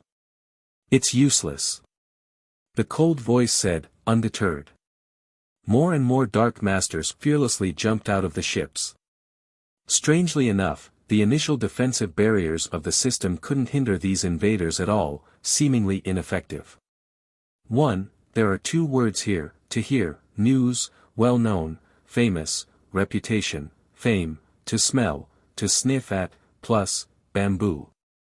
The former doesn't matter too much, I'm guessing it's famous. Famous bamboo doesn't sound that great, just omitting that part. Chapter 3144, The invaders had no problem landing on Metalkin Divine Court and were teleported to various regions. The defensive barriers of the system were fully activated. Both spatial coordinates and portals shouldn't be working at this moment. However, they were all useless against the invaders. The latter could move freely after leaving the ships. The ancestors from the Divine Court didn't know what the hell was going on. What nullified their defenses? Alas, it didn't take long before 100 sects or so were destroyed after the attacks. The two gods were occupied with using their pillar and Tao source, unable to fight in other places. Thus, they had a disadvantage of passiveness and could only watch the destruction. Moreover, the enemies moved so quickly as well. The two gods and other ancestors wouldn't have been able to help in time. Millions and millions have died to the dark invaders. The thick stench of blood engulfed the air and wouldn't disperse. Rivers of blood and mountains of bones were formed in the system. Many sects have been annihilated and reduced to ruins. However, this wasn't as bad as the current state of Sky High. Bamboo Progenitor had created countless bamboo trees, completely taking over this system. The floating system had turned into a dark forest, fully occupied by the bamboo trees. The massive progenitor poured down dark laws, the same with the trees. The whole place was shrouded in dark fog. The land itself had withered with dried corpses everywhere. The cultivators and mortals were dead. The animals and birds weren't spared, even the tiny ants have been killed. Anything with life was drained of their vitality by the progenitor. This place became a tragic sight, one even worse than hell. The powerful ancestors shuddered at this sight and stopped thinking about helping since it was too late. Sky High was as dead as can be. Moreover, this progenitor was too terrible. Sending any legion, regardless of how powerful they were, seemed suicidal. Boom!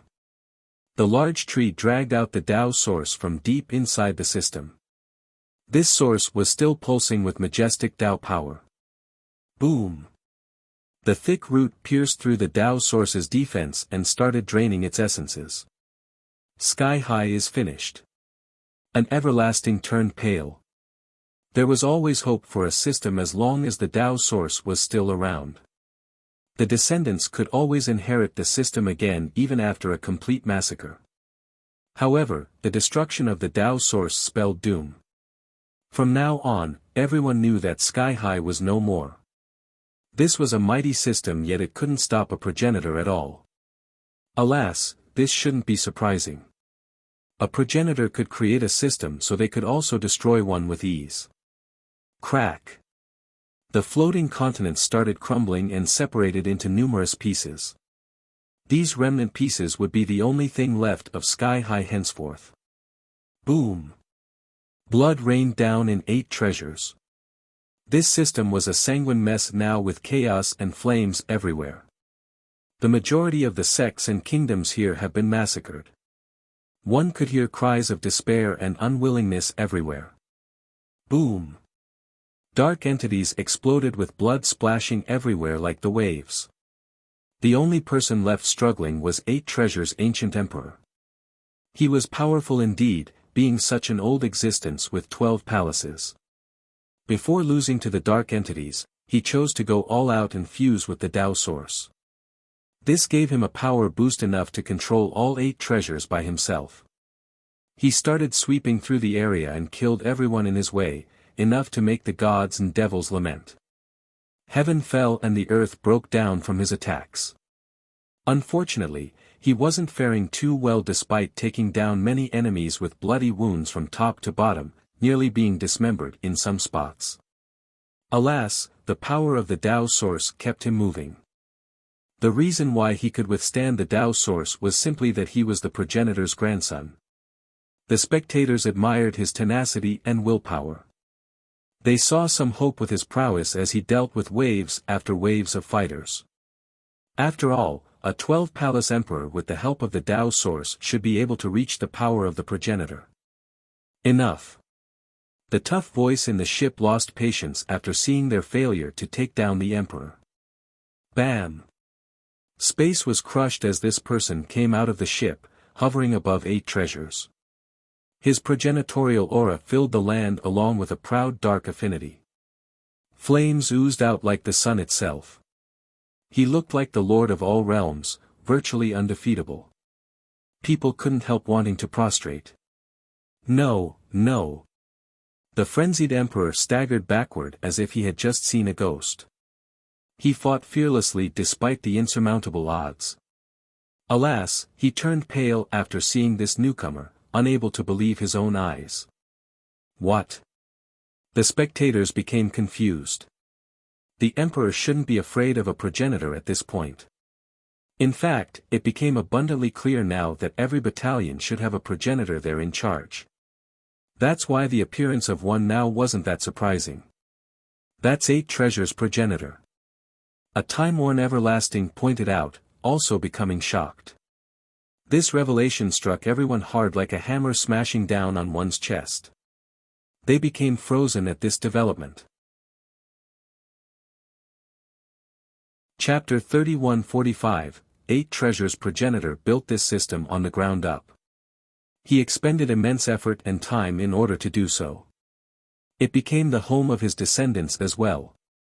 In a sense, the members of this system had some ties with him. For example, the emperor was his actual grandson. Today, he brought these dark experts here in order to destroy his own system that he worked so hard to build. To kill his own descendants. This cruel reality did a number on the spectators, causing them to gasp. No wonder why the emperor had such a strong reaction after seeing his grandfather.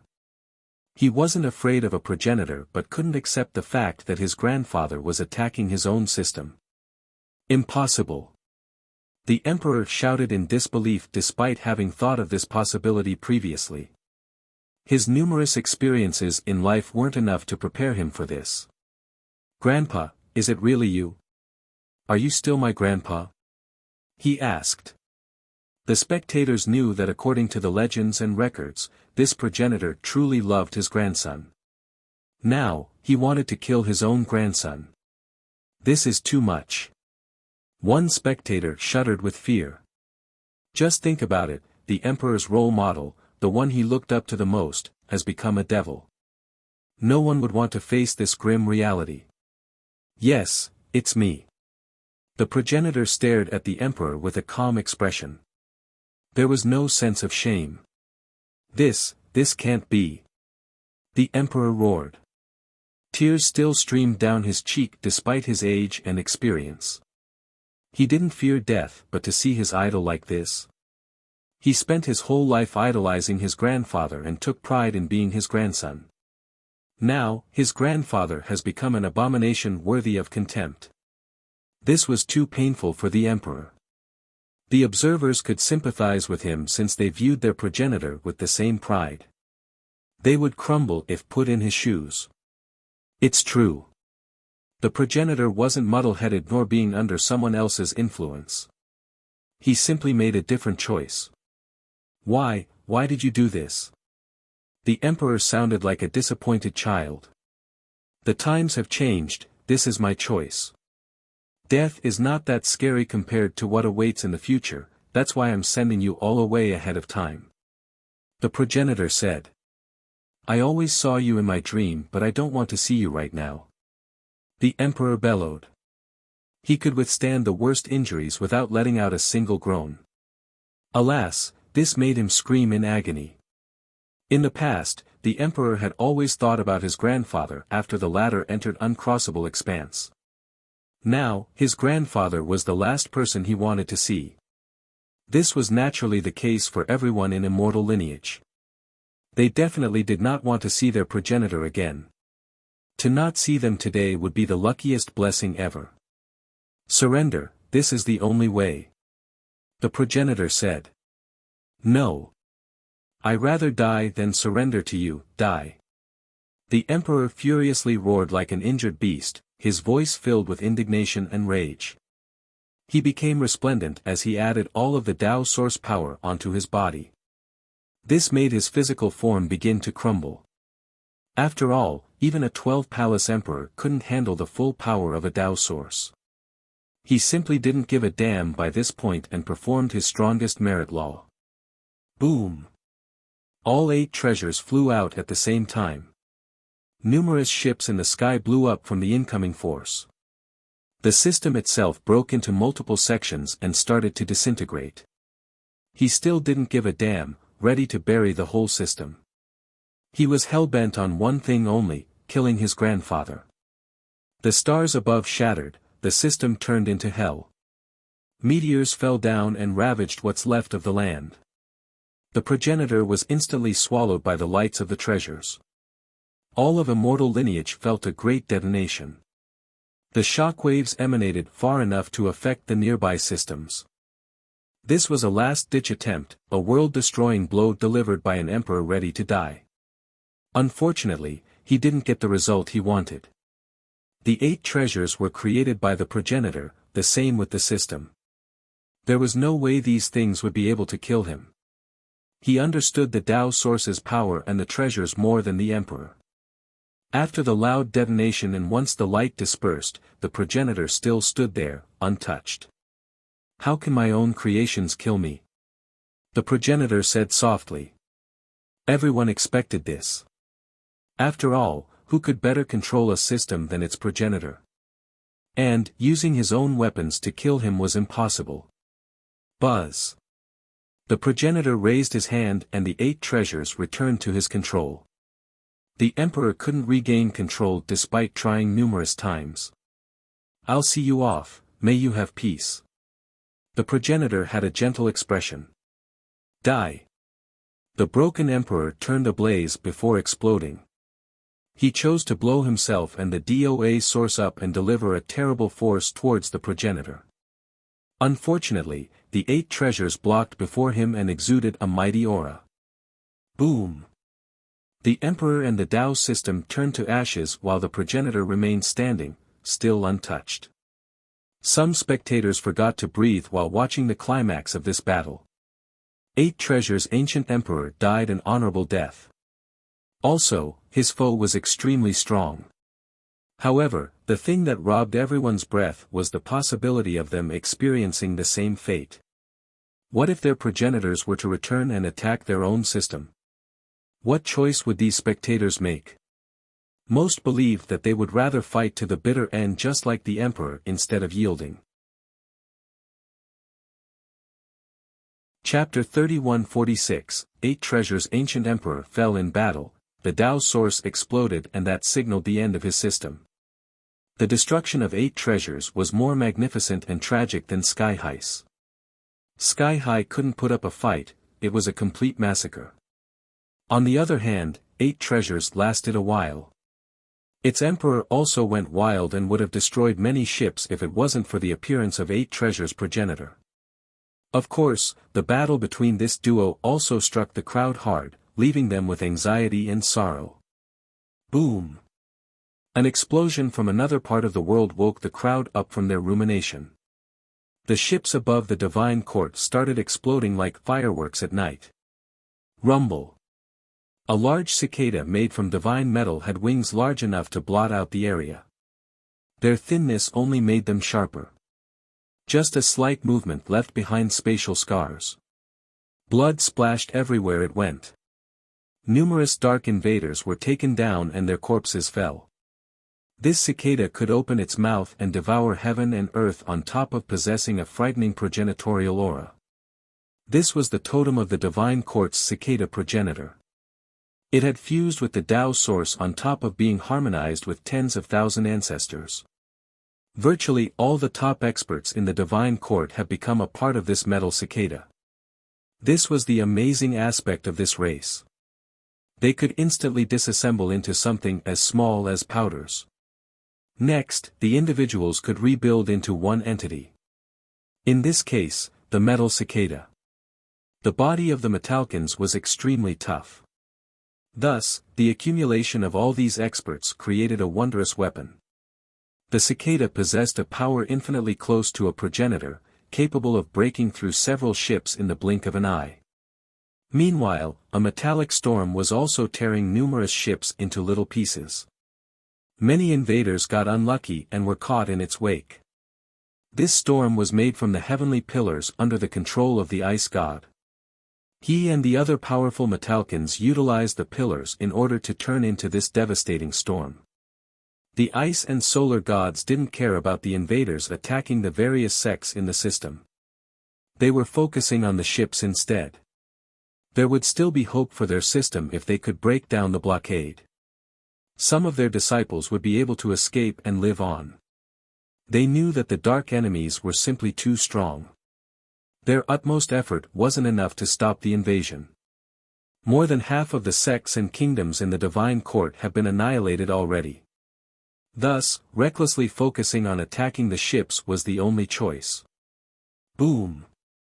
The cicada and the storm from two different directions took down a dozen ships or so, successfully breaking a part of the spatial blockade.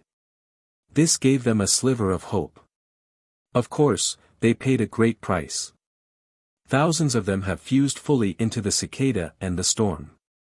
They would never be able to return to their initial form. This was a type of death. Alas, they didn't have time to mourn the fallen combatants. The only thing on their mind was to bring some lucky survivors out of here. The spectators saw this and became ecstatic.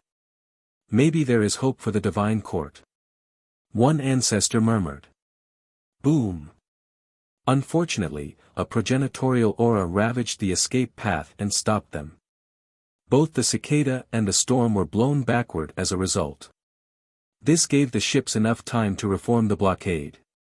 One person stood there now to stop the escapees, a cicada with a humanoid form with numerous wings that seemed to belong to the gods. Their metallic shimmer looked as murderous as can be. What's that? People shuddered while looking at this figure with 99 wings. Those wings, the ice and solar god nearly lost their mind as they staggered backward in disbelief.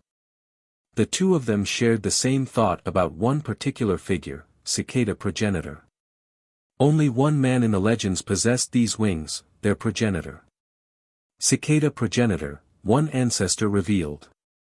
No, it must be someone else. The solar god shouted, unable to face reality.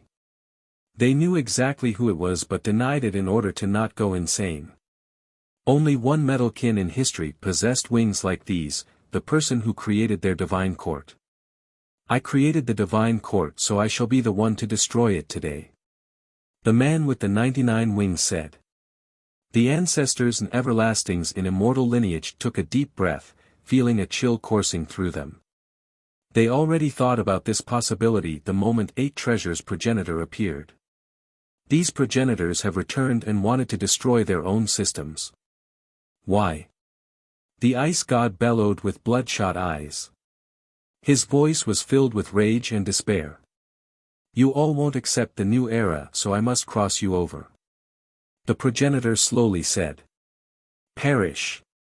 The solar god furiously roared and the cicada turned into a heavenly saber, slashing downward to sever everything. Boom! The ice god also ordered the raging storm forward. It's over.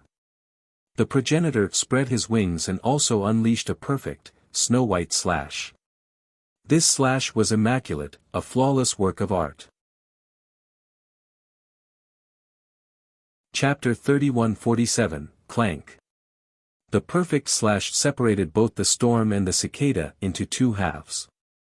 Cicada progenitor was at the immortal level, so he was simply too strong. The two gods had no chance of stopping a single move. Moreover, he just had perfect knowledge regarding the moves of his own system. That's why the cicada and the storm were mere moths rushing towards their death. Blood and corpses rained down from the sky, including the two gods. The duo's eyes were filled with despair and hatred along with tears as they were on the verge of death, never expecting to die to their progenitor. Their pride had become a butcher that massacred the entire system. They still didn't understand up to their last moment why their progenitor raised his sword against his own people. Why did this supreme and invincible being fall to the darkness? In their mind, he should have been able to deal with all dangers and powerful foes. Nothing could ever force him to submit. They had no idea why the progenitor willingly chose the darkness. Alas, they wouldn't be able to get an answer anyway. Everyone became silent while watching the two gods' corpses fall from the sky. This was truly traumatizing. 8 treasures was first, then Metalkin Divine Court. What would be next? Which progenitor would personally destroy their system? The most powerful ancestors in immortal lineage no longer dared to entertain this thought, afraid that their system might be next, and that they would need to face their progenitors. Alas, they knew that this was only the beginning of the nightmare. There was still a long way to go. They could only hope that these tragic and dark days would end soon. Rumble. Academy of Light was the only system out of the 4 successfully resisting. The bull was furious while fighting against the armadillo and became even stronger. It had the advantage and showed the world its abilities. On the other hand, Holyfrost's group barely managed to stop the dragon. They wouldn't be able to last longer. Fortunately, the combined efforts of the Academy's ancestors and the powerful light formation stopped the dark invaders. After all, light had a purifying effect against the darkness. Thus, these invaders experienced immense pressure. Desolate Saint's light was something else, managing to repel one enemy after another. The Academy is our only chance of victory. The ancestors who wanted to help the Academy prior further had this thought. Boom! A legion of beasts arrived from the horizon and rushed towards the dark invaders like a tsunami. Myriad Beast Monarch is here. A Beast King raised his axe and took the vanguard. Clank! A sword god led more than 10,000 swordsmen. They unleashed an ocean of sword energies towards the common enemies. I will fight to the end with the Academy. The sword god landed next to a group of disciples from the Academy. The reinforcement is here. Many ancestors felt their blood boiling, wanting to rush there as well. We'll turn to ashes too if the Academy falls.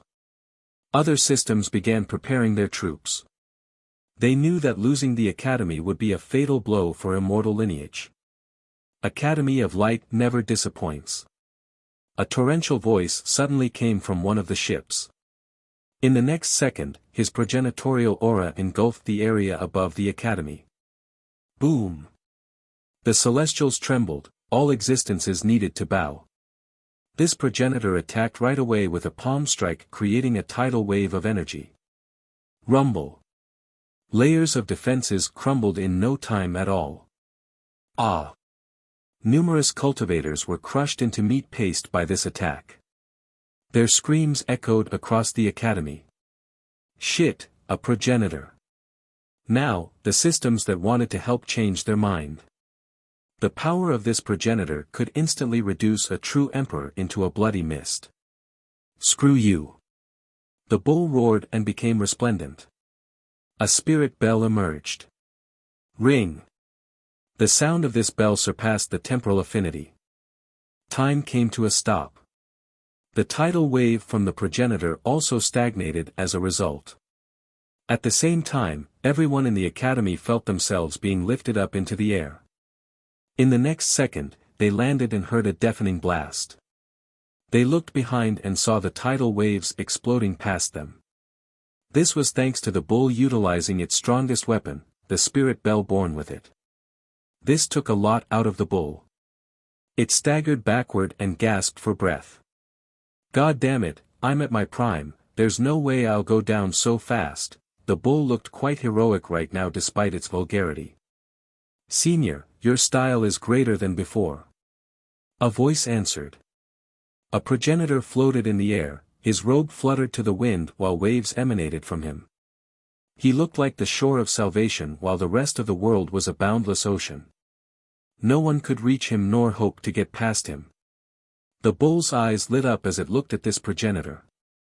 It eventually recognized the guy and laughed, and here I thought a big shot was returning. Hee hee, little Bratswa, you're back to show off today. Yes, it's Swan. Please excuse me today. The progenitor remained polite. Left bank progenitor. Many ancestors took a deep breath. This was a progenitor from imperial lineage. Not bad, an immortal level progenitor now. The bull glared at the progenitor. When I entered Sacred Mountain back then, the answer was clear, yet I was too blind and foolish to see. Later on, I broke through my bottleneck thanks to the guidance of my lord. The progenitor said. Two different thoughts surprised the crowd right now. First, the bull's actual power. Second, this progenitor reached the immortal level because someone else taught him. This, Lord, must be the dark existence behind all of this. Seems like you have found a good master. It still doesn't change the fact that you have no moral backbone. The bull laughed. You're right, senior. I am shallow indeed. The progenitor didn't become angry, it's just that this is a new era. You're an insightful and experienced master, you should know that there is no changing the outcome. Otherwise, I and the other Dao brothers wouldn't be here right now. Is that so? Don't be so quick to assume. The bull snorted. Chapter 3148, There's nothing else I can say to convince you, senior. However, we will capture the academy today. Left bank progenitor said. A being of this level wouldn't bluster baselessly. The academy would really fall if it had no other ace cards. Ha, quite confident, aren't you? I'll give you one piece of advice, leave along with your ruffians before it's too late. The bull uttered coldly. Senior, I know just how unfathomable you are, but one tree alone can't build a pavilion. Even if you gather everyone against us, you won't be able to stop me and the other Dao brothers. The progenitor glanced over at the direction of the other 3 battalions. The ancestors from the academy and all observers took a deep breath after hearing this. The academy was mighty and could actually stop left bank progenitor. However, 8 treasures progenitor, cicada progenitor, and bamboo progenitor have destroyed 3 systems so far. If they were to come here to assist left bank progenitor, the academy wouldn't be able to stop these 4 groups regardless of their foundation. Destruction seemed inevitable. We have to help now, right? Even the ancestors who had no ties with the academy said. The academy served as the bulwark of immortal lineage at the moment. They couldn't let it fall. Yes, we should mobilize. Many Dao systems started discussing mobilization. Come try and see. Remember, I've warned you once, don't blame me when you die. The bull snorted. Thank you, senior. I still remember your guidance back then. It's a shame that I was too foolish to understand. Today, I'm also ashamed of attacking my own benefactor. Unfortunately, orders must be obeyed. Left bank progenitor cupped his fist. There's no way to save the suicidal. The bull said with contempt. The crowd thought that this progenitor was ungrateful for attacking his own benefactor. However, this was no big deal compared to the other 3 progenitors who personally destroyed their own system and descendants. Forgive me, Senior. I'll overestimate myself today and fight you. The progenitor said. Everyone watched with bated breath. They understood that as long as the bull survives, there was still hope for the academy. Thus, this battle became the key. Though the bull had taught the progenitor before, the latter was at the immortal level now. He was qualified to challenge anyone. Bring it. The bull arrogantly said, let's see what amazing things you have learned from the hell hole. The bull stood on top of a peak in Sacred Mountain, brimming with power. This was its home, so it could exert its top form. Very well. The progenitor cupped his fist first before taking action. Boom! He clenched his fists and everyone felt as if they were within his grasp, the same with all of immortal lineage. The bull acted disrespectfully to this progenitor, but it didn't underestimate the guy at all. He knew how serious it was to fight against an immortal-level progenitor. Its chest lit up just like a seal. This seal spread and it became filled with Tao runes in the form of crystallized lines. Sacred Mountain lit up as well with Tao runes coursing through the mountains and rivers. People could see that the Tao runes from the bull and the land were exactly identical. The light from the runes eventually converged on the bull as it became one with Sacred Mountain. Rumble. Tao laws from the ground shot to the sky next. These laws were ancient and surrounded by chaos. They emitted a mysterious and time-worn presence. Each inch of this land seemed to have been blessed by immortals in the archaic era. These laws also wrapped around the bull, eventually culminating in a full set of armors. It looked so gallant and peerless with an immortal aura, like a divine beast hailing from a world of immortals. People quickly forgot how foul-mouthed it was and viewed it as a wondrous being. Moo! The bull's roar echoed across the realms. Forgive me. The progenitor said before unleashing 2 punches. Boom! His aura erupted into the sky and surpassed everything. This alone was enough to force people down on their knees. Tsunami Fist. He roared the name of his technique. The world itself seemed to be lifted up. Both time and space squeezed together into a chaotic mess from the impact. The tidal punches drowned out space itself. Numerous stars turned to dust to the horror of the crowd. It wouldn't be an exaggeration to say that this single move could destroy a system. The bull remained fearless. Its 2 horns became as shiny as can be, like 2 divine sabers leaving their scabbards.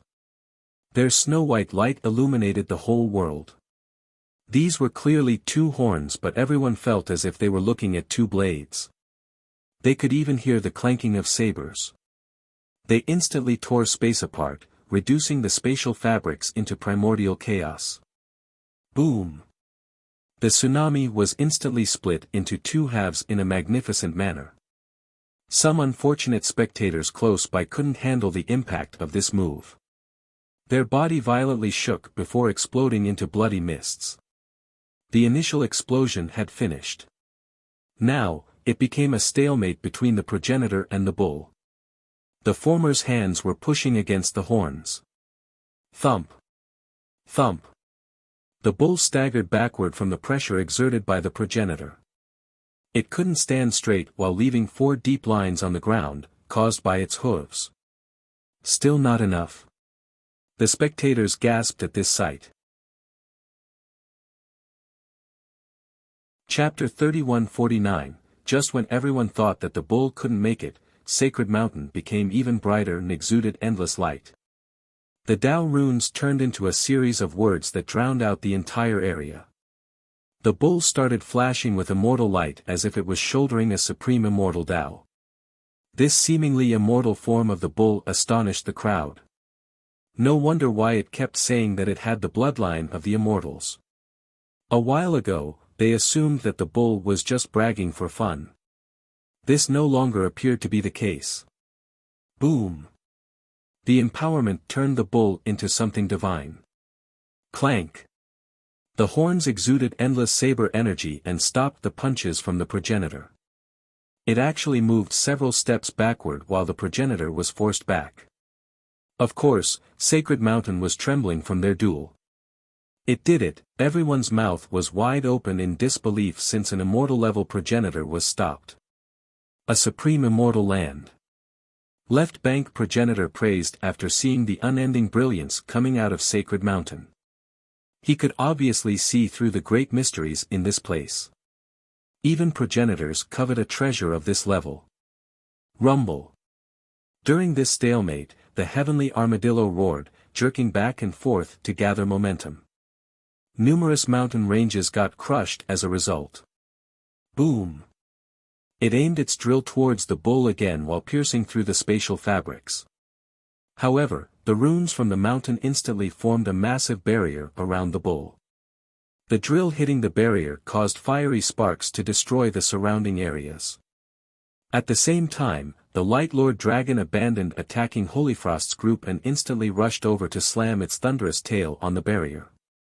The ground beneath instantly sank while lightning bolts continuously struck the barriers. Both the bull's radiance and the barrier pulsed unstably while dimming down because of this powerful attack. Activate. Left Bank progenitor roared and grew larger in size, gathering power in his fists. The sheer pressure around them caused various affinities to crumble right away. Crack. Though Sacred Mountain was mighty, the barrier still couldn't handle the attacks from the trio. Cracks appeared everywhere on the barrier. The ground beneath the bull was also crumbling despite being empowered and blessed. This isn't good. Everyone became nervous after seeing this. No one could come to help him because this was a battle at the progenitorial level. They would just turn to dust from the remnant shockwaves. Senior, I apologize for this. Left Bank progenitor said seriously. Crack. The barrier was on the verge of crumbling, the same with the ground beneath. Everyone could see that the bull wouldn't be able to handle the trio right now. Geezer, I'm screwed if you don't come out. It shouted. Boom. The barrier finally collapsed into bright particles that scatter away. The bull got hit by the explosion and continuously staggered backward, vomiting several mouthfuls of blood and becoming heavily wounded. Rah! Both the dragon and the armadillo didn't let up, leaping forward in order to finish the deed. The progenitor, on the other hand, simply watched. He felt very confident about victory. It's all over. Numerous members of the academy cried out. The light suddenly erupted in this crucial moment and blinded everyone. The world fell into momentary darkness before light took reign again. It illuminated the 3,000 worlds and became omnipresent. Boom! A massive light force emerged and blew the two gigantic beasts away. What? Left Bank progenitor was astounded and took out a peerless treasure to protect himself. Laws poured down around him like multiple waterfalls for a full protective barrier. Nonetheless, he still got blown flying for very far before stabilizing. Who is it? A powerful progenitor back on the shore of the expanse looked towards the academy, shocked. So strong. Everyone couldn't believe it. This was their first time sensing such a powerful force. Every corner of 3 immortals was affected by this light. It felt like mercury, able to seep to the nooks and crevices. This soft light felt like the most comforting thing in existence, truly an enjoyable moment. How beautiful! Many praised the wondrous light.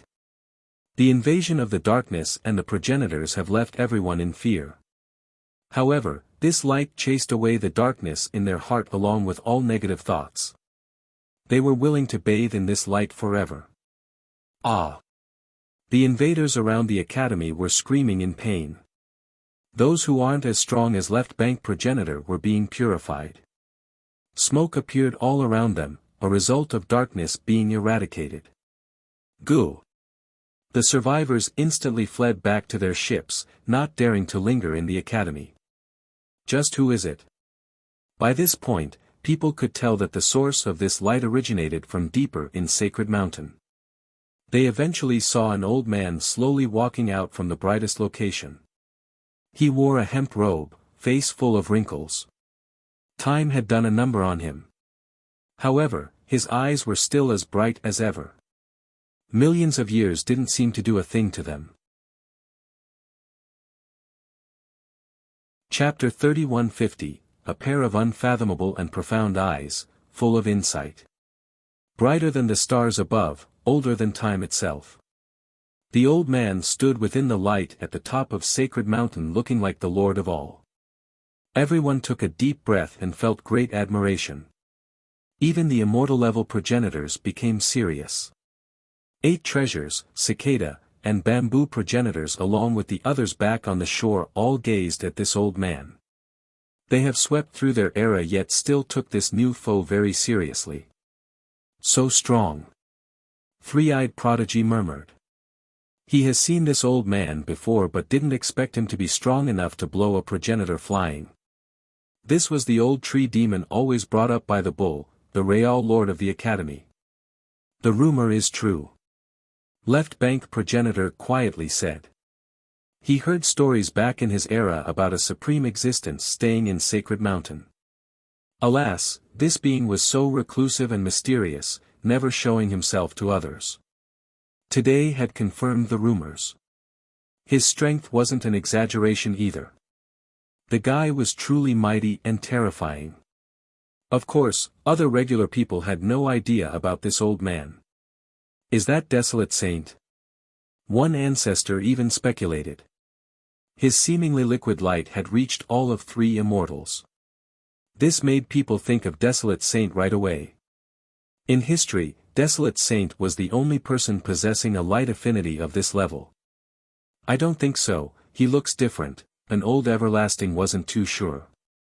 Many have seen the portrait of Desolate Saint and it didn't match this person. Then who is it?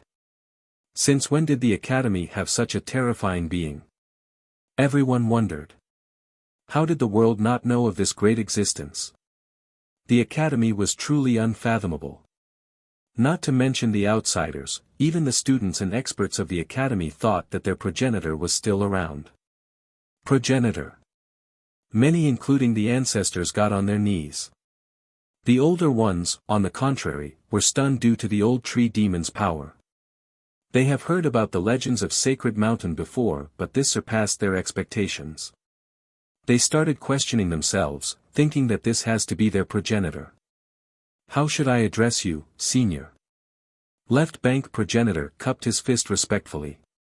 He assumed the role of a junior since the bull had taught him before and this being looked even older. I'm only an old tree taking root in this world, I've long forgotten my name. The tree demon shook his head. I see, your mentality is far above mine. The progenitor responded. Withdraw your troops, don't cause needless trouble and sadness. The tree demon waved his hand. I'm afraid I can't listen to you, senior. I'm under command either to die in battle or defeat the enemy. Please excuse me. The progenitor shook his head. You're not my match. The tree demon nonchalantly said. He's incredible. This earned him some points from the crowd. He acted so leisurely even when facing an immortal-level progenitor. You're right. The progenitor said, I can't last long given your cultivation but you won't be able to stop the waves regardless of your might. 3 immortals' fate has been determined. Really now? Looks like you're very confident in your expedition. The old demon smiled. Of course not, I'm simply telling the truth. For millions of years now, so many people have planned only to fail. So many brilliant progenitors couldn't pull against the unceasing tides. The progenitor earnestly responded. He paused for a bit before continuing, I am nothing more than a firefly on this path. I once shined in the darkness, unfortunately, he stopped there without finishing. Those who don't understand the implications didn't think much of it. However, the powerful everlastings shuddered. They could imagine the terrible battles he must have faced and the cruel developments. These progenitors didn't fall to the darkness in the beginning. They must have struggled only to lose in the end. No weakling could become a progenitor, the same with those possessing a feeble Tao heart. These progenitors have experienced everything and eventually won to reach their current level. Alas, they eventually made a choice. Now, they even brought a Dark Legion back to invade immortal lineage, going as far as destroying their own systems. No one could imagine what they have seen or the terrible foes they have fought. Your Tao heart just wasn't firm enough, that's all. The tree demon remained unperturbed. You're right, Senior. Our Tao heart really wasn't strong enough. The progenitor nodded. We once hoped that someone would be able to stop the tides. Unfortunately, tomorrow has been determined. Not to mention you, Senior, but even someone stronger than you won't be able to change anything. Right now, you still aren't the strongest cultivator around. He continued. The tree demon's appearance gave everyone hope. They believed that the Academy could stop the Dark Legion. Only he could defeat these immortal-level progenitors. However, Left Bank's comment instilled fear into them again. He clearly implied that there was someone stronger than the tree demon in their Dark Legion. Many looked over towards uncrossable expanse. A stronger progenitor was still waiting there. Just who could it be? They immediately thought about the members of the Decemvirate. As for Holy Frost Emperor and the others with more information, they knew that Fire Ancestor had fallen to the darkness and was dead now. So, a master stronger than the tree demon must also be a part of the Decemvirate. But which one? The group got cold sweat all over. This meant that at least 2 members of the Decemvirate have fallen to the darkness. This was a terrible and shocking piece of information. I'm indeed not the top expert, my little arts aren't worth mentioning. However, the top one right now isn't in your group either. He nodded before glancing over at the expanse and smiling. Someone in the fortress narrowed their eyes right away after hearing this. Left Bank progenitor couldn't believe it either. He thought that no one else in immortal lineage could be stronger than this tree demon. But now, the tree demon said that they didn't have the strongest cultivator either. Who else could it be? Chapter 3151, I have made up my mind and will not withdraw, no matter what. Left Bank progenitor said with a solemn expression. Make your move then. The old demon became serious and gathered the light from all of 3 immortals to his fingertip. It eventually turned into a pulsing ray. The entire process happened so quickly and effortlessly. On guard. Left Bank progenitor's expression soured after seeing this light ray. In the next second, his aura erupted and a tsunami appeared again, ready to drown out the world. A massive and ancient gate emerged from the bottom of this tsunami to block in front of him. It was created from numerous turtle shells. The surface had the Tao of the stars. Profound shell divine gate. He roared and the gate exuded boundless light. One could hear the cry of a black divine tortoise guarding there. The presence of this divine beast engulfed the area. When the 2 auras combined, the gate became unbreakable and able to stop any offense. It appeared just in time to stop the pulse unaffected by time and space. Boom! Everything seemed to be exploding. Numerous cultivators were forced to the ground from the pressure. When they looked up, they saw the progenitor being blown away. His unbreakable gate was penetrated by the pulse. The progenitor flew for a while before stabilizing. He then vomited a mouthful of blood. Good! The astonished crowd eventually shouted. Many became ecstatic, pushing back a progenitor with just 1 finger strike. This old man must be unbeatable. I am lost in admiration for your power, Senior. Left Bank said while wiping away the blood on his lips. Can't reach the apex, this is just the accumulation of power from the Academy. The tree demon calmly said. Sure, this pulse came from the Academy indeed. However, he was the only one qualified to control this power. Left Bank then blew his battle horn. In fact, the other progenitors have been watching the whole time. Thus, the three instantly ordered their battalions to fly towards the academy to answer Left Bank Progenitor's call for reinforcement. Shit, they're meeting up. The crowd became nervous. Sirens could be heard all over the academy. Their members once again grouped up and entered a state of battle. Defense barriers emerged once more. There's no way the academy can handle this. The world lamented with uncertainty. Meanwhile, Taiinchi back in Sky Pass has been paying attention to the enemies at the fortress. Though they have yet to make a move, he still didn't let down his guard. Another wave was definitely coming if these 4 battalions were to fail. Commander, the immortal material is here. A general came in to report this good news. Hurry, let the elders fix this last brick. Taiinchi excitedly said. This was the best news he heard so far since the Dark Invasion. If they could fix this last brick, then maybe they would be able to stop the rest of the army from coming into immortal lineage. Thus, as long as all the systems back there could work together to destroy these 4 battalions, they wouldn't need to worry about dealing with any reinforcement. Rumble. Space trembled from numerous explosions. It didn't take long before the other 3 battalions appeared above the academy. Though they were immensely far away, these ships led by progenitors could move at an insane speed. The sheer number of ships blotted out the sky and instilled fear to those below. Fortunately, the academy was filled with the light right now, so the atmosphere didn't become as oppressive. 8 treasures, Cicada, and Bamboo Progenitor joined up with Left Bank Progenitor. They surrounded the tree demon in the center and sealed off any possible escape path. These progenitorial auras ravaged the firmaments. All the living beings at the academy cowered in fear. Just think about it, 1 progenitor alone was frightening enough. Now, 4 of them were here. The grand Tao of the academy's cultivators became suppressed. They were powerless to resist, this included the mighty ancestors.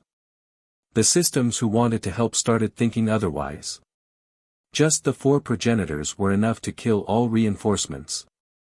This was before taking into account the dark invaders from the ships. Is there no hope? Despair overwhelmed everyone. No one could come up with a way to overcome this dilemma. With faith in our heart, let there be light. Suddenly, an ancient ancestor from the academy roared. The living beings here woke up from their despair and thought about this method. With faith in our heart, let there be light. All the mortals and cultivators, even the beasts with sentience started chanting. This was an elementary chant of the light Tao. It has been carved in this Tao land, even a 3-year-old knew this chant. Buzz, strands of light emanated from the land and its inhabitants, culminating in a bright ocean. This boundless power eventually entered the old tree demon like fledgling swallows returning to their nest. He wasn't the one absorbing the light from these entities. They actively chose to give their light in order to empower him since he was their only hope. Rumble.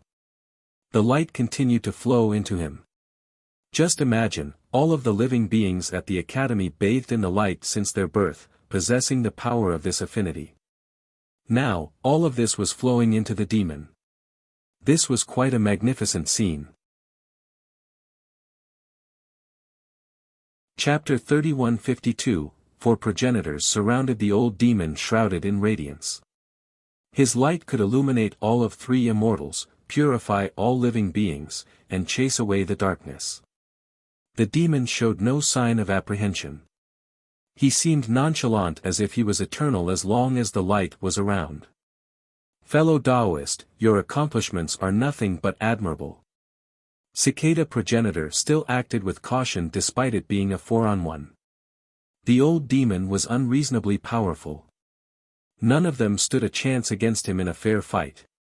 Suppressing or killing him required all 4 of them. It's no big deal. There are plenty of people stronger than me. The old demon said with a calm expression. People felt suffocated. In their mind, progenitors were invincible. Just one of them was enough to destroy a system, as shown today. This old demon was even stronger, above these 4 progenitors. It was hard to imagine people stronger than him. Cicada Progenitor's group stood at the apex, but the old demon stood at the apex of the apex. What kind of existence would be stronger than him? Even the Decemvirate should be about the same as him. Probably immortals. You're right, fellow Taoist. 8 Treasures Progenitor nodded and said, the world is too vast. There are things beyond our imagination above the firmament. We're only specks of dust, far from being lords. This wasn't a casual comment.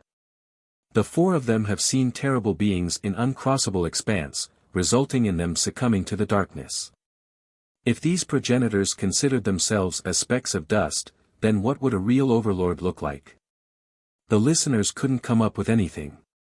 The path towards the Tao is long and arduous. The old demon said, the enemies are strong. Let them be. You just need to never yield and stay true to one's Tao heart. The calm words struck people differently. The 4 progenitors were more affected than the others and exchanged glances. Everyone makes a different choice. Bamboo Progenitor said, there are thousands of grand Tao, the same with people. No need to talk anymore, let's find out who is stronger. Very well, till death then. The tree demon said. When these words came out, the air became murderous right away all around immortal lineage. These 5 combatants have shown their fangs and battle spirits. There was no conceding today. One side must die. The old demon must defend the academy while his opponents needed to take it down in order to take over immortal lineage. The other systems would definitely surrender after the destruction of the academy. Till death. Cicada Progenitor said. His murderous aura felt like divine swords pricking the heart, a truly painful sensation. All living beings in immortal lineage cowered in fear after sensing these auras. That's all they could do, completely unable to move. Senior, we know that we can't take you on alone, so the 4 of us will have to team up. Left Bank Progenitor cupped his fist and said, excuse us for this transgression. This admission was rather shameful, but the progenitor still expressed it. Normally, progenitors would never need to utilize this tactic, but they had no other choice. The old demon was just too strong. It's a fight to the death anyway, do whatever you want. Go. The old demon didn't mind. Yes. His opponents roared in unison to build morale. Boom. Everyone felt something extremely heavy pushing down on all of immortal lineage. The first to take out his weapon was 8 Treasures, the thing exerting this immense pressure on the world. It looked like a square-shaped seal, not that large in size. However, it seemed to be the heaviest thing in existence. Just its weight alone could devastate the land. It was black like the night sky with faint flashes, almost like the stars deep in the universe. Celestial Seal. One ancestor murmured after seeing this weapon. Those who have heard of this name before shuddered right away. 8 Treasures Progenitor was a gifted and renowned blacksmith. His artifacts and weapons might not be the strongest in history, but in terms of blacksmithing, very few were on the same level as him. This celestial seal was one of his best works. According to the legends, he refined an entire universe into this seal. 8 Treasures Progenitor didn't need to use weapons to destroy his own system. Alas, he needed to be prudent when dealing with a foe like the tree demon. Rustle. Bamboo Progenitor turned into a gigantic tree. The trunk was already large enough, but once he spread his branches, nothing else could be seen behind him. Just this one tree alone was enough to cover the entire world. Beneath the trunk were numerous intertwining roots. The oldest one was shiny with the glint of a sword. This progenitor was unique in that his body was a weapon, and an extremely magical one at that. The main root was there at birth, and it was just as strong as any progenitorial weapon, virtually impossible to destroy. I suppose it's my turn to show my meager skill. Cicada Progenitor humbly said while taking out his weapon, a cauldron with 9 legs, seemingly capable of devouring everything. The light emanating from this cauldron made everyone feel their soul being dragged away from their body even though he has yet to activate it. Heaven refining cauldron. One everlasting blurted out. This was another famous weapon known for its lethality. Back in his era, his foes were dead whenever he took this weapon out. It wasn't a pretty death either. He would destroy his enemies then the system they came from, turning it into energy for his cauldron. Several systems fell victim to this, so his cauldron contained numerous fallen souls. This was the reason why the spectators became afraid. Since my Tao is shallow, our Lord created a weapon for me. Please don't laugh. Left Bank Progenitor sighed and said. Chapter 3153, Left Bank Progenitor summoned two long sabers with a crescent curve. Dark energy emerged after he unsheathed them. This terrible energy seemingly originated from the deepest crevices of the darkness, brimming with this affinity's power. They looked like two roaring dark dragons. The pulsing rays from them could corrode all living beings. Their oppressive property felt different, unlike the all-crushing celestial seal or the all-devouring heaven-refining cauldron. Nonetheless, people were still afraid of them. They viewed it as two fangs taken from the most horrendous devil. The other progenitors were on the darkness side too, but their weapons retained a righteous aura.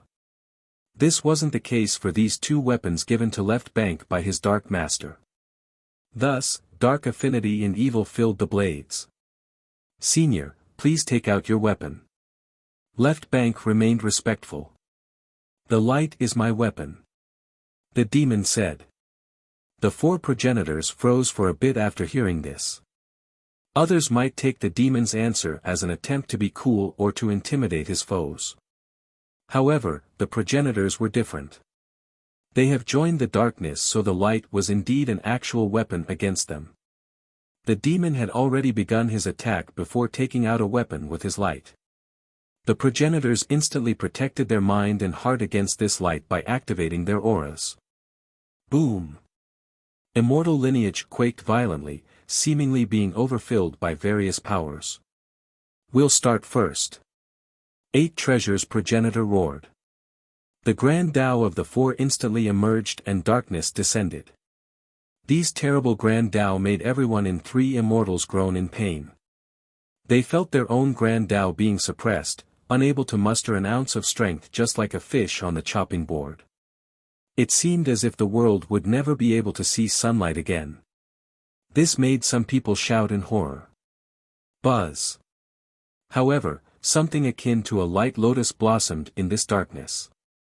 Its beams started chasing away the darkness, allowing the inhabitants to see hope once more. Numerous people felt that they were sunbathing. This comforting feeling chased their fear away. Clank. The demon condensed the purest light into his hands. They eventually turned into a light shield on his left and a spear on his right. The light would travel as far as possible wherever this spear was pointed. The shield, meanwhile, resisted against the darkness and the terrible grand Tao of the four progenitors. It successfully stopped the unending tides of darkness from assaulting the academy and all of immortal lineage. Rumble. The darkness didn't give up and continued smashing against the shield of light. However, this shield was the ultimate manifestation of the light affinity. The four's dark power alone couldn't break it. Down with you. Cicada and the others finally used their weapons. They themselves were strong enough to suppress the firmaments. Thus, the activation of their weapons resulted in a force too terrible to be described by words. The next blink of an eye seemed to be the longest torture session for all inhabitants, lasting an eternity. Death seemed like a sweet escape by this point. Buzz. The first to attack was the cauldron from Cicada Progenitor. It turned into a black hole and started sucking waves of light. The shield clearly dimmed down as a result since the demon's light force was being drained. Boom! The celestial seal descended from above without any technique nor merit law, only pure weight, a direct and brutal method. Remember, this seal was created from the refinement of a universe. Now, its weight on top of the progenitor's added power culminated in limitless offensive potential. Just dropping the seal down on a system would spell the end of it. All living beings were paralyzed on the ground after the impact, unable to get up. Crack. Cracks appeared on the weakened shield. Bamboo progenitor took advantage of this and his old root started flashing, piercing forward with the fastest possible speed. It aimed straight at the cracks on the shield, its weakest spot. It wouldn't be an exaggeration to call this root the sharpest weapon in the world. Boom! Thus, the shield instantly crumbled, exposing the old demon behind. That's when left bank progenitor made his move. The blades looked like two venomous fangs from the darkness. Their target was the demon's heart. All of this happened in a blink of an eye. The four showed incredible teamwork and mutual understanding. This perfect combination allowed them to break the demon's defense and potentially deliver a fatal blow. A direct hit on the chest should kill the demon. These two blades were as frightening as can be. Clank! Sparks started flying. The old demon managed to move his spear in front of his chest and blocked the sabers during this perilous moment. He held it horizontally in front of his chest, making it look like the most indestructible mountain range. No one could ever cross it. Chapter 3154, Boom. While the spear struggled against the two sabers, Cicada's cauldron suddenly sent out a deafening blast. It opened its mouth. The light that has been absorbed earlier turned into a black pulse shooting straight at the old demon. ZZZ, time and space along the path of the pulse became corroded. This would leave an indelible scar. The old demon's spear became resplendent as he focused his light, turning it into a sacred flame. This flame rushed out with the intensity of 1,000,000 erupting volcanoes. Rumble. The flame met the pulsing ray directly, resulting in the destruction of 300 million miles. It successfully destroyed the ray and pushed Cicada backward. Break. 8 Treasures progenitor roared and used his seal again. Stars flashed on the surface of the seal as it pushed down against the sacred flame. Boom. The stars turned to ashes, space crumbled as a result. The flame was pushed all the way to the bottom, splashing outward like the water of a pond after a large boulder was thrown in or an ocean being depleted after being struck by a massive meteor. The Great Seal only needed a tiny bit more to destroy this flame. Meanwhile, the demon thrust his spear towards Bamboo and left bank. Eternal Radiance. He roared while unleashing his attack. The light crossed through the river of time and split into 2 rays, attacking both progenitors at the same time. These rays could cross through all affinities and Tao, simply unstoppable. The 2 progenitors became startled at this sight. They let out a battle cry and mustered more energy, deciding to move forward instead of evading. Stabilize. Bamboo roared. His massive frame and branches started spinning, turning into an endless sword domain. Sword energies started ravaging the realm. Clank. His oldest root let out a blinding gleam and him. The sword domain focused all of its power in order to stop the incoming ray. Dark dual decapitation. Left bank crossed his sabers before slashing forward, severing the karmic and reincarnation cycles. Bam! Bam! The fiery sparks emitted from the impact point alone could destroy this world numerous times. However, the spear was just too strong. Thump, thump, thump. Both progenitors were pushed backward after the explosion. Nonetheless, the old demon's light became unstable. He couldn't fully nullify Bamboo and left bank's attacks. Now, Cicada and 8 Treasures joined again to take advantage of this situation. Buzz. The old demon instantly spread his palm and summoned a heavenly plate, activating it with haste. The power of the light instantly surged towards the plate like numerous rivers converging towards the same source. It replaced the river of time while the plate served as the new world clock. The light became the only ruler, capable of flowing through everything and affecting everything just like the temporal affinity. Nothing could hide from its touch. Time came to a still for a split second before flowing again. Light has now infiltrated Bamboo and Cicada's body. Zzz, it started purifying the darkness, weakening these two progenitors in the process. Stabilize. The two felt threatened and channeled their dark energy together, building a massive dam of dark power in order to stop the purifying waves of light. It felt just as large as the sky moat above, completely covering immortal lineage. Nothing could climb above its height. The power of the light smashed into this dark dam and was stopped.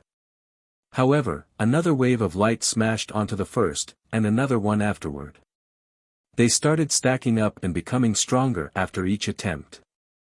Everyone became scared out of their mind. If the dark dam were to break, then the explosion of this light could smash all of three immortals. Nothing would be able to stop its majestic judgment. This no longer had anything to do with merit laws, techniques, treasures, nor the Tao. It was strictly a struggle between light and darkness. These two affinities have always been mortal enemies. This was another fight to determine the fate of an epoch. If the light were to win, three immortals would live on. Conversely, its defeat would spell doom to all. Rumble. The darkness didn't relent even against the accumulation of the light. All four progenitors have poured their power to empower this massive dam. No one could move at all in immortal lineage. Can he take it down? Many started praying, and trusting their hope onto the old demon and the academy. Boom! Suddenly, a force surpassing myriad domains assaulted the boundless light. Boom! Boom! Boom! Its target was the demon. An old man now stood behind the old demon, one with a majestic grand Tao just like a god from the old ages. The newcomer's ambush was stopped by the radiant flames exuding from the demon. However, the demon's fiery light was becoming unstable. He was fighting evenly against the four progenitors and even had a slight advantage. This was reversed with this next development. 1 against 5 seemed unrealistic for the demon.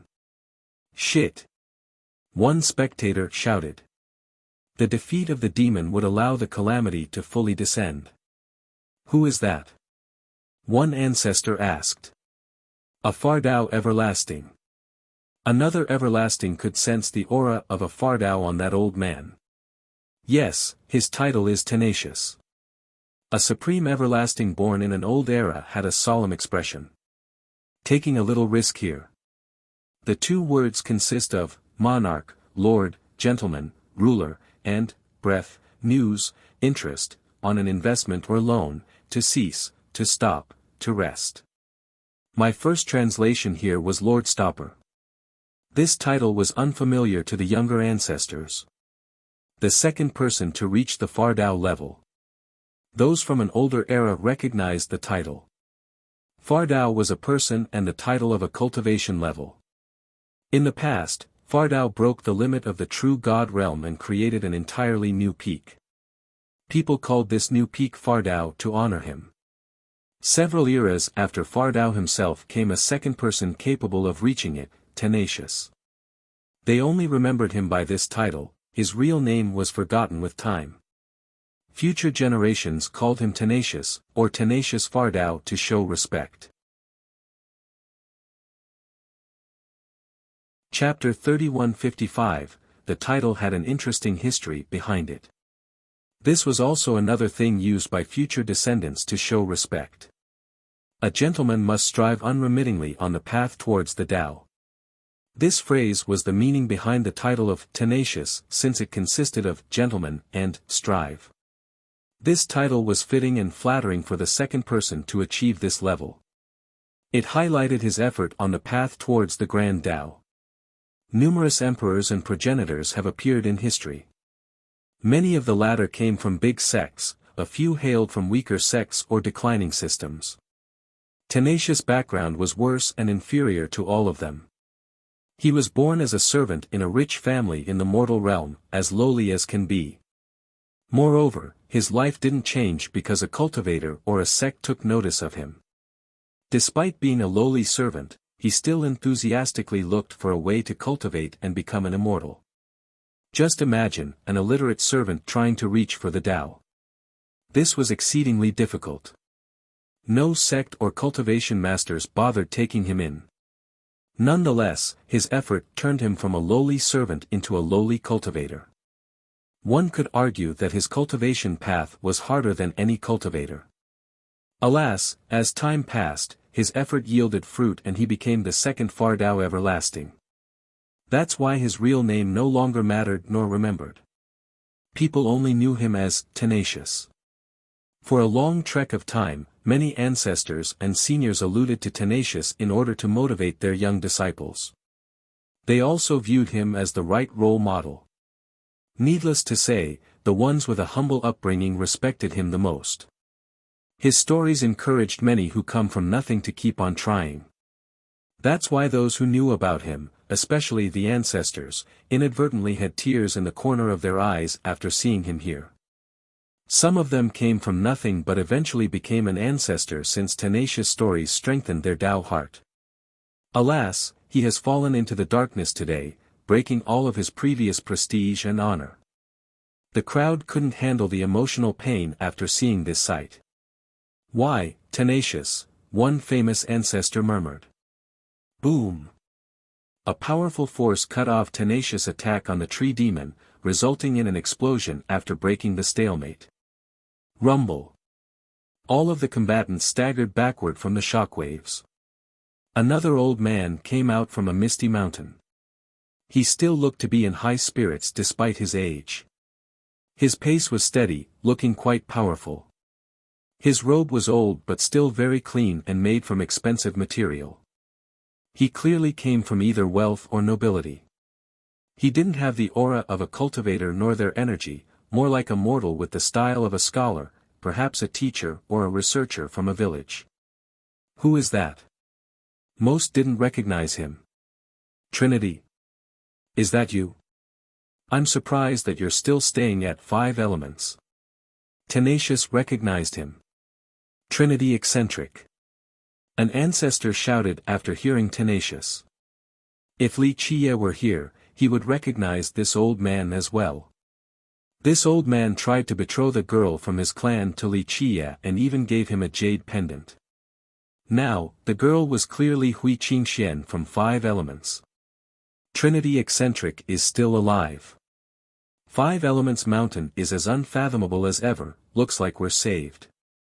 Many ancestors became excited.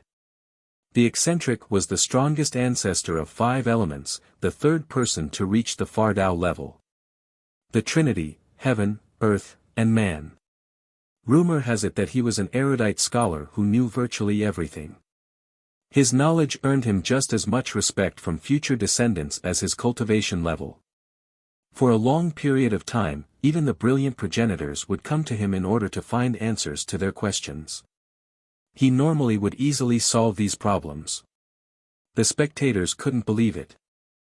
There were 2 Far Tao and 4 progenitors right now, no, 5 when counting the tree demon. This might be historically unprecedented. Senior, your fame precedes you.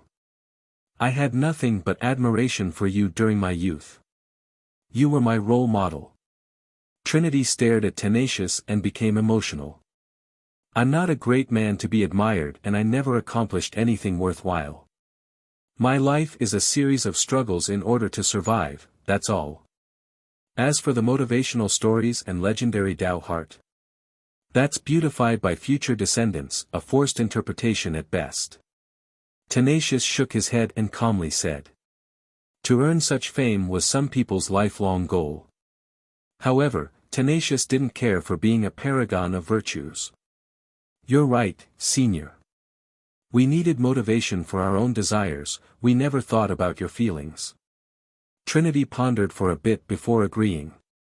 The spectators eventually understood as well, especially the ancestors. Everyone used Tenacious' achievements to motivate themselves. Alas, no one understood his bitter struggle. He never considered himself to be a great man. His only goal was to survive. It's fine, all in the ephemeral past now. Tenacious chuckled. I never expected you to take on this path, Senior. Trinity said with a tinge of regrets. This feeling resonated with the crowd who viewed him as a role model. He must have experienced untold pain and suffering, allowing his Tao heart to be firmer than anyone. Alas, this still wasn't enough. I am still me, the same as before. It is a choice made in order to survive. I've been alone ever since my Tao debut, 3 immortals has nothing to do with me. Tenacious calmly answered. 1. I had a long note in the last chapter about this title without context. It started with Lord Stopper, literal, then preeminence, interpretation/guess. I also thought about keeping it pinyin as Juanshi. The 2 words just had too many meanings. Now that the author has given the context and explanation, this makes it much easier. All of my interpretations were wrong. Chapter 3156, Tenacious Fardao spoke with a nonchalant calmness, but the listeners didn't take it as well. 3 immortals was vast, but he was all alone, not having a single family member despite being so famous. Countless people viewed him as a role model, but how many of them actually worried about him? He had no one close in this world, no one to share his treacherous path. He eventually obtained power and peerless achievements, but never a tinge of warmth for his cold Tao heart. Some ancestors sympathized since they have experienced something familiar. After reaching a certain power level, their loved ones were dead. They no longer had anyone who genuinely cared for them. Thus, they no longer felt any attachment to this world. By this point, they were no different from a passerby. There was nothing worth remembering in immortal lineage. Its existence simply didn't matter. Therefore, the only thing they cared about was to become stronger, go further, and reach immortality. The younger cultivators didn't share this feeling, unlike the old and powerful ancestors. The latter had experienced their loved ones and friends dying from time. Finally, they would become someone like Tenacious Fardao, a lonely man. Immortal lineage was unfamiliar to him now. As he had said, he was only trying to survive. This invasion meant nothing to him, unlike his allies who destroyed their own system. In a sense, Tenacious Fardao succumbing to the darkness felt more tolerable. The apex is emotionless. Trinity eccentric sighed and didn't criticize Tenacious. The world itself is emotionless.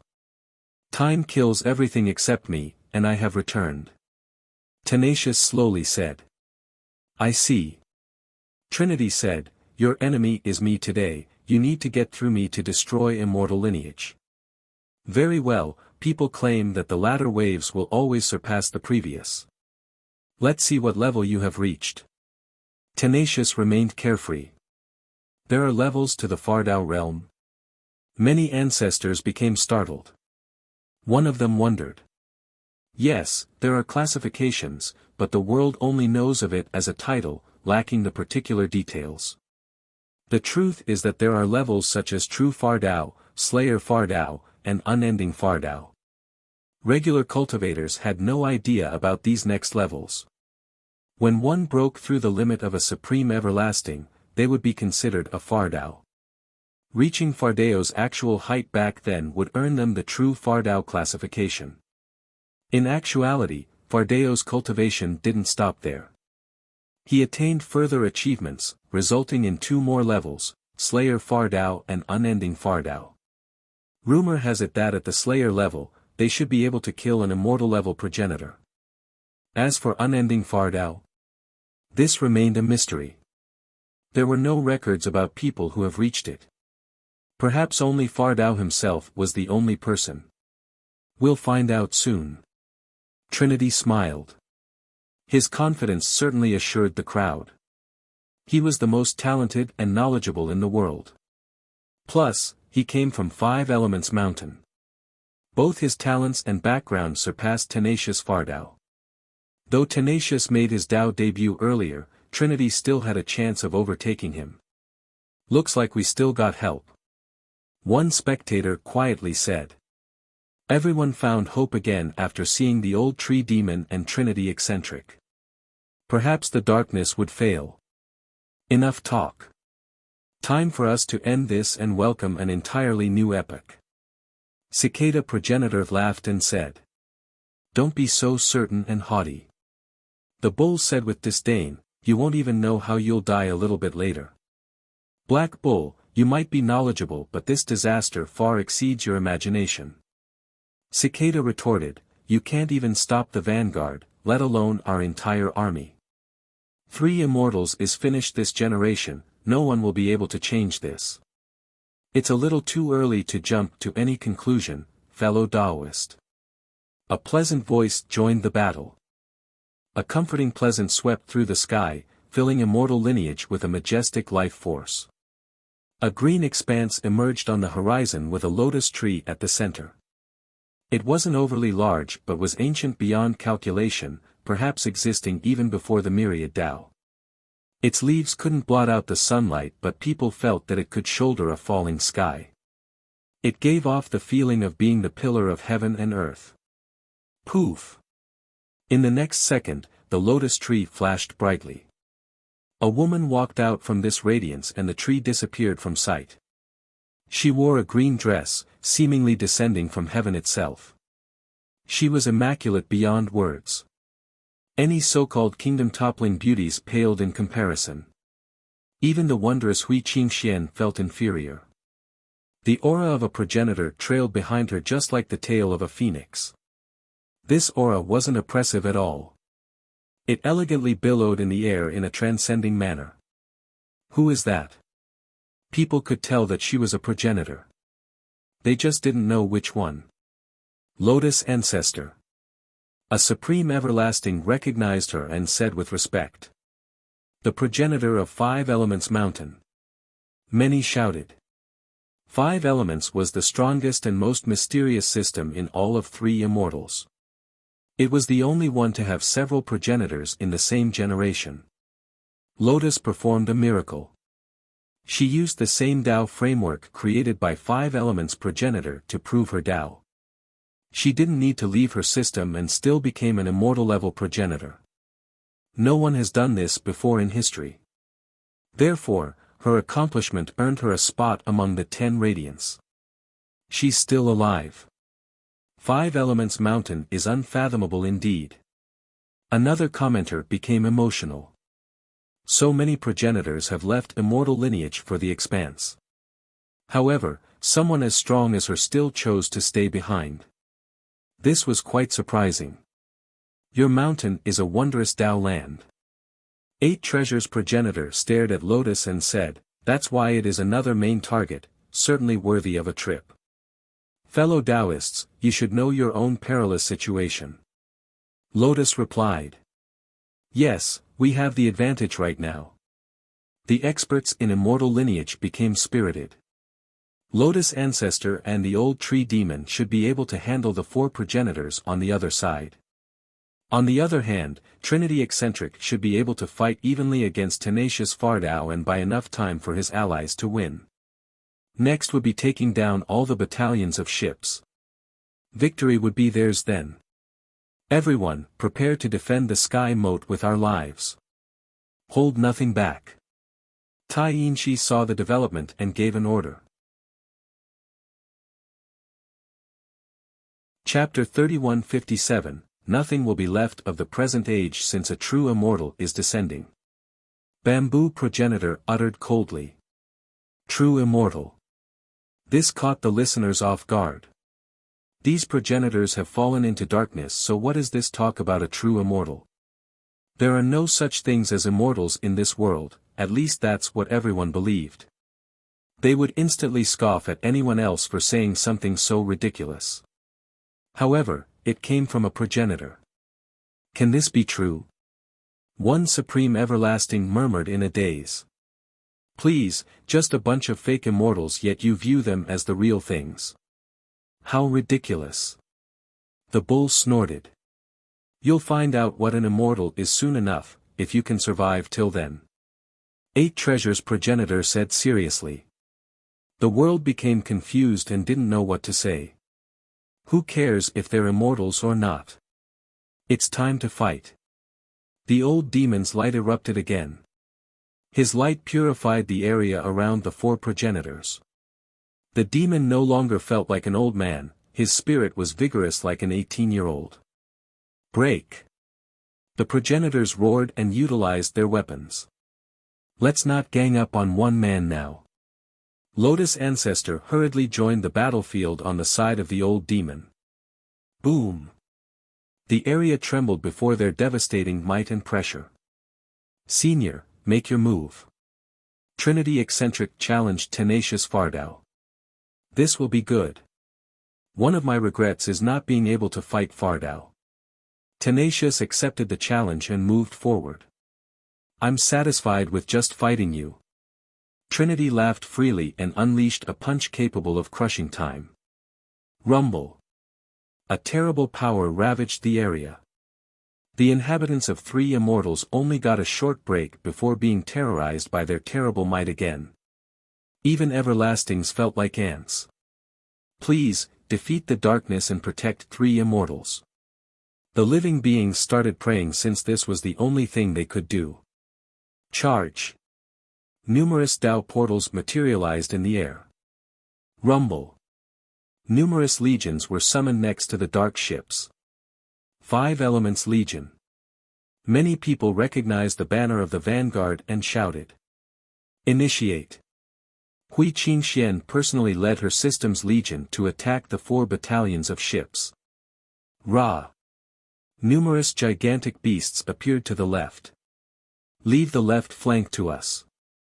Violet Dragon Empress stood on top of a dragon, looking quite gallant. She commanded another legion forward. The right side is ours. A 3rd Ancient Legion appeared, led by Supreme True Emperor. It's our chance. Meanwhile, Holy Frost reorganized the Legion of the Academy before flying upward like an angel. This army of light wielded their holy affinity to fight against the Dark Legions. We're here as well. 3-Eyed Prodigy and an alliance of several systems also came out of another Tao portal. Kill them all. The Dark Legion had no fear of the numerous foes and flew out of their ships. Boom! Another battlefield emerged. Thousands and thousands of men instantly smashed onto each other, resulting in a chaotic fight. We need to help the Academy now. A few spectating systems finally made up their mind. More portals appeared with new legions joining the battlefield. It didn't take long before corpses piled up in this area. The battlefield became a human meat grinder, numerous combatants lost their lives. Advance. By this point, nearly all systems knew that they needed to do something or it would be the end of immortal lineage. They hurriedly sent the majority of their forces to aid the Academy, if not all. Some didn't hold back for defensive reasons. There was no point in saving troops because the defeat of the Academy meant their destruction anyway. Their systems couldn't stop the progenitors and the Dark Legion. Only complete solidarity gave them the biggest chance of survival. The monstrous Dark Battalions were actually at a disadvantage against the full might of immortal lineage. 5 Element Mountains was the main fighting force. Holy Frost, Violet Dragon, and Supreme focused on flanking the enemies, cutting from the left and right. The other legions surrounded the ships and began their assault. Dozens of millions or even more troops stifled the invaders. Unfortunately, this didn't lessen the casualties. Corpses and blood rained down from above, piling up into mountains. Meanwhile, the progenitors have opened their own battlefield since they were too strong. Just the remnant shockwaves alone could pierce through 3 immortals. The old demon was no longer alone with Lotus Ancestor as an ally. They had the upper hand and continuously forced back the other 4 progenitors. Heaven didn't abandon us.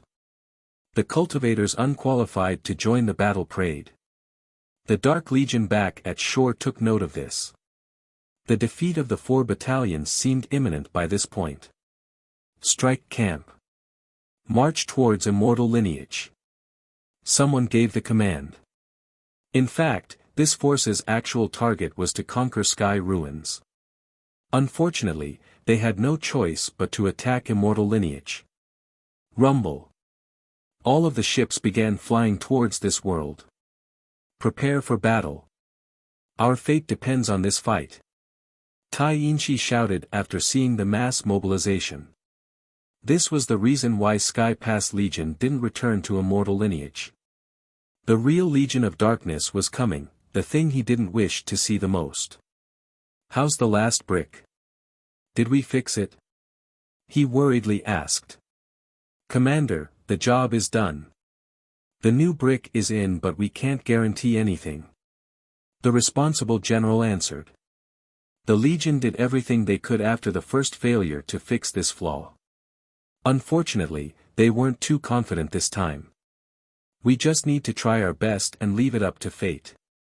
Tyrant wasn't optimistic due to the sheer size of the Dark Army. Men. Victory means our world will still be here. Defeat means nothing will be left but ashes. We fight till the very last man. Never surrender. His voice echoed across Sky Pass to encourage his men. Till the very last man. Never surrender. The soldiers roared like maniacs. Retreating was not an option. To do so meant exposing their home and loved ones, letting them be massacred by the enemies. Chapter 3158, Boom. The Great Legion of Darkness has arrived again, shooting dark beams towards Sky Pass in the distance. These dark beams, strangely enough, still illuminated space. One could easily imagine how powerful and brutal they were to have this property. The world turned into a sieve before the incoming beams. Space and time ended along their path, replaced by chaotic maelstrom. Meanwhile, the Sky Moat had activated its defense and turned into the greatest divine walls to separate Immortal Lineage from the invaders. A boundless power came out of the earth and poured into the wall, consisting of the Tao and sparks. Supreme Tao runes appeared in full force and derived the most domineering defense. They stacked on top of each other to stop the beams. Rumble. The beam struck the barriers, causing ripples outward. Eventually, numerous arrays broke down. However, more runes stacked on top of each other to form an even stronger formation. Defend at all cost. A general roared on top of the wall. Every single soldier agreed and poured all of their vitality into the Sky Moat. Though this legion was quite mighty, their vitality and power alone couldn't stop the Dark Legion. The walls themselves were doing most of the work. The soldiers were only activating the ingrained runes and formations to create mighty suppression. The power from the ground beneath was also a key factor. Nonetheless, this role was the reason why the Legion existed, their responsibility, controlling this ultimate defense. Alas, the ships continued sending relentless barrages while moving closer to the actual walls. Be ready for battle. Tyrant shouted after seeing this. Meanwhile, some back in Immortal Lineage turned their attention to this side of the battlefield. They saw the incoming locust and became afraid. Sky Pass Legion, you must persevere, the Sky Moat can't fall. These spectators started to pray. Many wanted to fly to the wall to help. However, they have never undergone the training to control the runes, so coming there would be useless. Not long ago, very few understood the importance of the Sky Moat. Most believed that it was symbolic more than anything. In fact, some even viewed it as a sightseeing destination or a borderline. No one expected that it would protect Immortal Lineage in this manner, becoming the key lifeline. They finally saw the wisdom and insight of the old sages for building this monumental architecture. Meanwhile, the alliance of Immortal Lineage has gained the upper hand after a tough fight, successfully trapping the Dark Battalions. Unfortunately, this would be reversed if Sky Pass were to fall. The outside legion should have more than enough power to destroy every single system after entering. Men. Tyrant shouted again as the ships got closer. A tense atmosphere permeated the world. The soldiers from Sky Pass clenched their fists tightly, ready to throw their vitality and lives away to stop the invaders. That's far enough. A roar emerged along with a progenitorial aura. A person shrouded in golden radiance descended, illuminating the area. Rumble. He used his Grand Tao to crush several ships in one go. Luminous Master. The spectators called out his title. He's finally taking action. So many became emotional after seeing the destruction of several ships. So he has been waiting outside to protect the front line. Tears suddenly flowed at this sight. Everyone knew that no one would be able to enter after the closing of the sky moat. Tai Yinshi had warned everyone beforehand. But now, Luminous Master was still outside, meaning that this was his plan from the very start, wanting to face the enemies head-on. He was all alone without help against the Great Legion, clearly on the verge of being surrounded. He surely knew this beforehand, yet still made up his mind with wanton regards for his own life. His action certainly stirred the crowd. Boom! A draconic aura emerged as he took down another ship. A dragon claw blocked his next move, consisting of his Grand Tao. Ra! A true dragon appeared before everyone. It had its own celestials floating around it with a boundless draconic aura. Not bad, young one. I was but a brat still wet with milk traveling the world when I was your age. Your potential is boundless. The dragon spoke. Coiling dragon of 8-armed race. Luminous Master was surprised to see this being. Yes, it's me. I'm pleasantly surprised to see such a mighty descendant after coming back to immortal lineage. The dragon nodded. He was the progenitor of Coiling Dragon System. Later on, it was taken over by Prey Moon. A mature true dragon with a pure bloodline, quite amazing. The master said. How keen you are, young one. The dragon smiled and said, I have spent many years researching this bloodline, and with the help of our Lord, I have reconstructed it back to purity. Coiling Dragon originally had a very thin bloodline of the true dragons. This meant that he had no chance of becoming one. After reaching the progenitorial level, he continued to research his bloodline, hoping to purify it. Alas, his efforts yielded nothing. Once he made it to uncrossable expanse, the dark existence there recreated his bloodline, allowing him to actually turn into a true dragon. So what, I'll still kill a true dragon for attacking immortal lineage. The master became serious. So decisive. Coiling Dragon nodded, I wouldn't have been able to beat you back then, but my current form is beyond your abilities. You are yet to reach the immortal level and your resistance is futile before our army. Be smart and join us, it's not too late. You're wasting your breath. Coiling Dragon, this is our generation, not yours, and this is our advantage. Plus, I rather die than bow to the darkness. Luminous Master laughed. Chapter 3159, As You Wish. The dragon smiled and opened its mouth, releasing more draconic energy. Rumble. This energy manifested into a terrible storm. Just this power alone should be enough to sweep through the realms uncontested. Clank. Clank. Clank. The master had laws around him for protection. Next came a full set of golden armors. The 2 layers stopped the incoming draconic storm. Not bad. The dragon said before recalling its aura and choosing to attack with its claw. A sharp flash occurred as the claw tore apart space itself. It could tear through the earth like a piece of paper. Boom. The master's laws broke down, so he quickly retreated. Alas, the claw still made contact with his armor plates. Though it was made from precious divine metals at the progenitorial level, 5 deep marks were still left. The claw of a true dragon was just too much. Do you see now? A true dragon's physical prowess. Each scale and claw are wondrous weapons. The dragon claimed. The spectators took a deep breath. No wonder why Coiling Dragon tried so hard to obtain a purer bloodline. The physical prowess of this divine being was unreasonable. Its claw was comparable to any progenitorial weapon. Luminous Master summoned his Skysplitter again. This time around, it looked relatively tiny compared to the great dragon, almost like a serpent. Not a bad hatchet at all. The dragon praised. Let's go.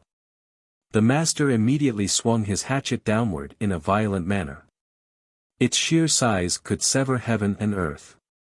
He added speed on top of power, swinging it 1,000 times in the blink of an eye. The raw power was something else. All of immortal lineage felt like a tiny boat out in the ocean during a storm. Just one swing alone could separate it into two halves. Boom! Boom! Boom! A ferocious torrent of steel struck the dragon. However, fiery sparks shot off the scales of the dragon, but this wasn't enough to leave behind any real damage. On the other hand, the claws of the dragon left actual dings on the snow-white blade of the hatchet. The spectators naturally gasped in response. The hatchet was clearly inferior to the dragon's body. This true dragon is insane, no need for any weapon. This was the first time witnessing a true dragon in action for many people. Boom! At the same time, the dark beams have focused on one target, the broken brick that the first wave managed to get through.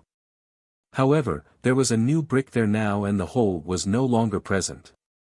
The beams couldn't destroy it right away. Nonetheless, they successfully broke down the energy barriers in front of the wall. It's working.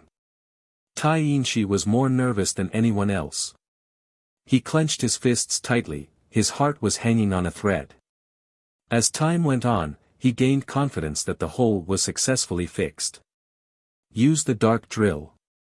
A voice inside the Dark Legion commanded. Creak dash, a large ship moved forward. It looked like the commanding ship of this legion. The bottom hull opened to release a mighty drill, black from top to bottom just like a black diamond. It had a beautiful dark luster akin to the stars at night. This diamond was extremely fine, its darkness felt overwhelming enough to encompass 3,000 worlds. The spectators saw the tip and knew that nothing would be able to stop it. What's that? Tai Yinshi had an ominous feeling. A dark metal found from the deepest location of the expanse, as unique as can be, then polished by a supreme existence. The voice heard him and explained. This naturally made Yinshi feel worse. The brick has been placed but not fully consolidated. That was still the weakest part of the wall. The drill started spinning faster and faster. After reaching a certain revolution, it shot out a tiny ray of darkness. Boom! The ray instantly crushed through the energy barriers. These barriers went down to the beams earlier but they quickly appeared once more. Now, they didn't stand a single chance against the ray of this drill. It was touching the actual wall now. Rumble. All of Sky Pass was shaking from the impact. Drop down the sky sluice, now. Tai Yinshi immediately commanded. Boom. The ground beneath sent out all of its power, resulting in something akin to the explosions of 1,000,000 stars. This power combined together into a great sluice sliding down from above. It could crush everything beneath without fail. The soldiers in charge of the sluice turned pale as a result. It instantly drained all of their vitality. This was their ace card. If this were to fail, they wouldn't be able to do anything else anyway. Rumble. Thousands of smaller ships closest to the wall were crushed by this sliding sluice. Ah! Numerous dark invaders became bloody mists, unable to stop it. Lift it up. The same voice earlier commanded. This person seemed to be the one controlling the diamond drill. Suddenly, 6 different progenitorial auras erupted. Next came the appearance of 6 majestic figures. Chapter 3160, Boom. The dreadful auras of 6 progenitors continuously quaked immortal lineage. Everything seemed to be cracking from the mere pressure after they activated their power. All living beings became as vulnerable as ants. Just one wave from their auras would render them to ashes. 6 progenitors. The spectators below became stunned and trembled with fear. 6 more after the initial group. This meant that at least 10 progenitors have returned on top of people like Tenacious Fardao. The person behind the dark drill remained unknown. However, he should be clearly stronger than these 6 since he could command them. In actuality, everyone wasn't afraid of these auras. They have grown used to it after seeing so many. Rather, the implication was the thing scaring them. 10 have returned, all fell into darkness. This prompted the question regarding the actual number of fallen progenitors. Just thinking about the various possibilities left them with cold sweat. It wasn't long ago that they had an optimistic mindset. They thought that the first 4 progenitors were only a coincidence and that it would end there. Perhaps their own progenitors were still fighting on the front line against the darkness. Now, it has become rather plausible that the majority, not minority, has fallen. They stopped thinking at this point because that scenario would be too hopeless. 3 immortals would be finished. The lucky survivors would never be able to see the sun again after the darkness takes over. I hope not. One cultivator murmured. The rest could only pray for the best. Tainshi had prepared for the worst, but facing 6 progenitors was still too much to take. The sluice might not be able to stop them. Boom! The 6 of them raised their hands in order to stop the descending sluice. Creak! The sluice actually stopped lowering since the 6 were strong enough to stop this all-crushing mass. In reality, this shouldn't be too surprising. The 6 of them working together could probably lift immortal lineage in its entirety. AAA. Many soldiers in Sky Pass Legion channeled the last sliver of their vitality, even their true fate, into the wall. Rumble. The sluice finally pushed down again with greater intensity with the influx of power from the soldiers. However, the 6 progenitors looked like the greatest deities in existence. Nothing could ever move them. That's why the soldiers' efforts were in vain. The only thing they did was make it just a little harder for the 6 progenitors by adding another wave. Why? For what reason? One expert glared at the 6 progenitors and screamed with indignation. The 6 were shrouded in black smoke so no one could see who they were. However, they clearly came from 3 immortals. The things trying to destroy immortal lineage weren't devils from the darkness but its most respected progenitors. Belief and faith instantly shattered. Some started hating their own ancestors and progenitors, not understanding the reason why. This feeling was similar to how 8 Treasure's ancient emperor felt before death, full of hatred, despair, and unwillingness. His beloved grandfather still ended up killing him even though he was also the progenitor's favorite. He didn't understand even during his last second. Rumble. Tainshi felt ripples coming from the wall. Commander, the brick we added earlier is getting loose. A general came and reported. We must stabilize it, do not let the enemy get through. Tainshi emotionally asserted. He knew that it would be exactly like before, the enemy would be able to get through. If the 10 progenitors were to group up, the consequences would be obvious. Impossible. The general bitterly said, the wall is too profound and vast for us to know how to fix it in such a short time. The commander couldn't reprimand this general. He himself had lived long enough yet still didn't fully understand the wall. They needed the help of Lichia and 5 Elements Mountain before. Rumble. The wall was shaking, the same with his heart. Commander, what should we do? Another general asked. Tainshi had no response because they had done everything they could. They have defeated many enemies in the past but this time around, these unknown foes were just too powerful, the strongest they have ever seen. I don't know. Tainshi didn't have a direction. He eventually gritted his teeth and said, let the men maintain their post till the last second. Persevering was the only option. They were the first and final line of defense for immortal lineage, ready to fight until the very last man. That's the only thing they could do in order to have no regrets and shame. Remember, we'll die honorably in battle, never surrender. Tyrant told his generals. Affirmative, never surrender. The generals also gritted their teeth. They were ready to face death with equanimity. Of course, they knew that their death would also be futile and wouldn't change anything. Nonetheless, they wouldn't be ashamed of themselves, nor would they be letting down their descendants and family members. What can we do? The cultivators back in immortal lineage also felt helpless while watching the spinning drill. Age domination. Luminous Master roared. He had tried several times heading towards the drill but was stopped by the dragon. Time started gathering around him, the hours and years of an entire era. As he had said earlier, this was his era, a great advantage. He could control the temporal power in the present. Boom! He unleashed a temporal strike at the dragon. Zzz, the inflicted dragon started decaying. Coiling Dragon was a progenitor from an ancient era. He couldn't avoid the withering of the present. Even someone as powerful as he was being damaged. Boom!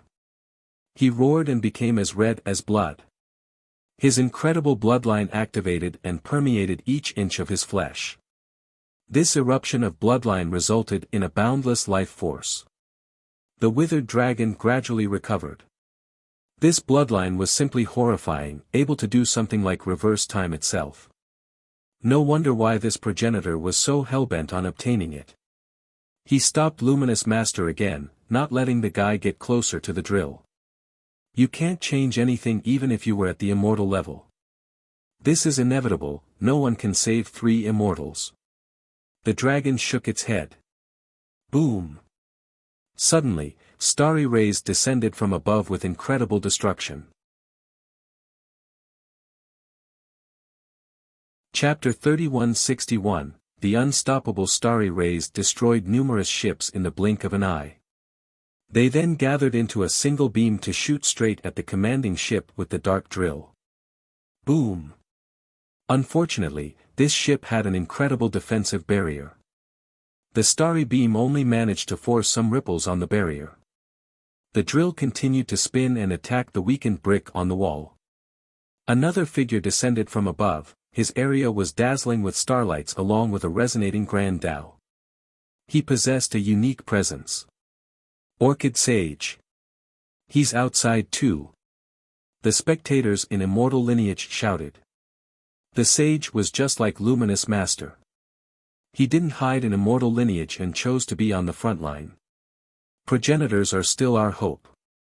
Numerous people found hope after seeing these two. Yes, progenitors from the darkness were returning to destroy Immortal Lineage.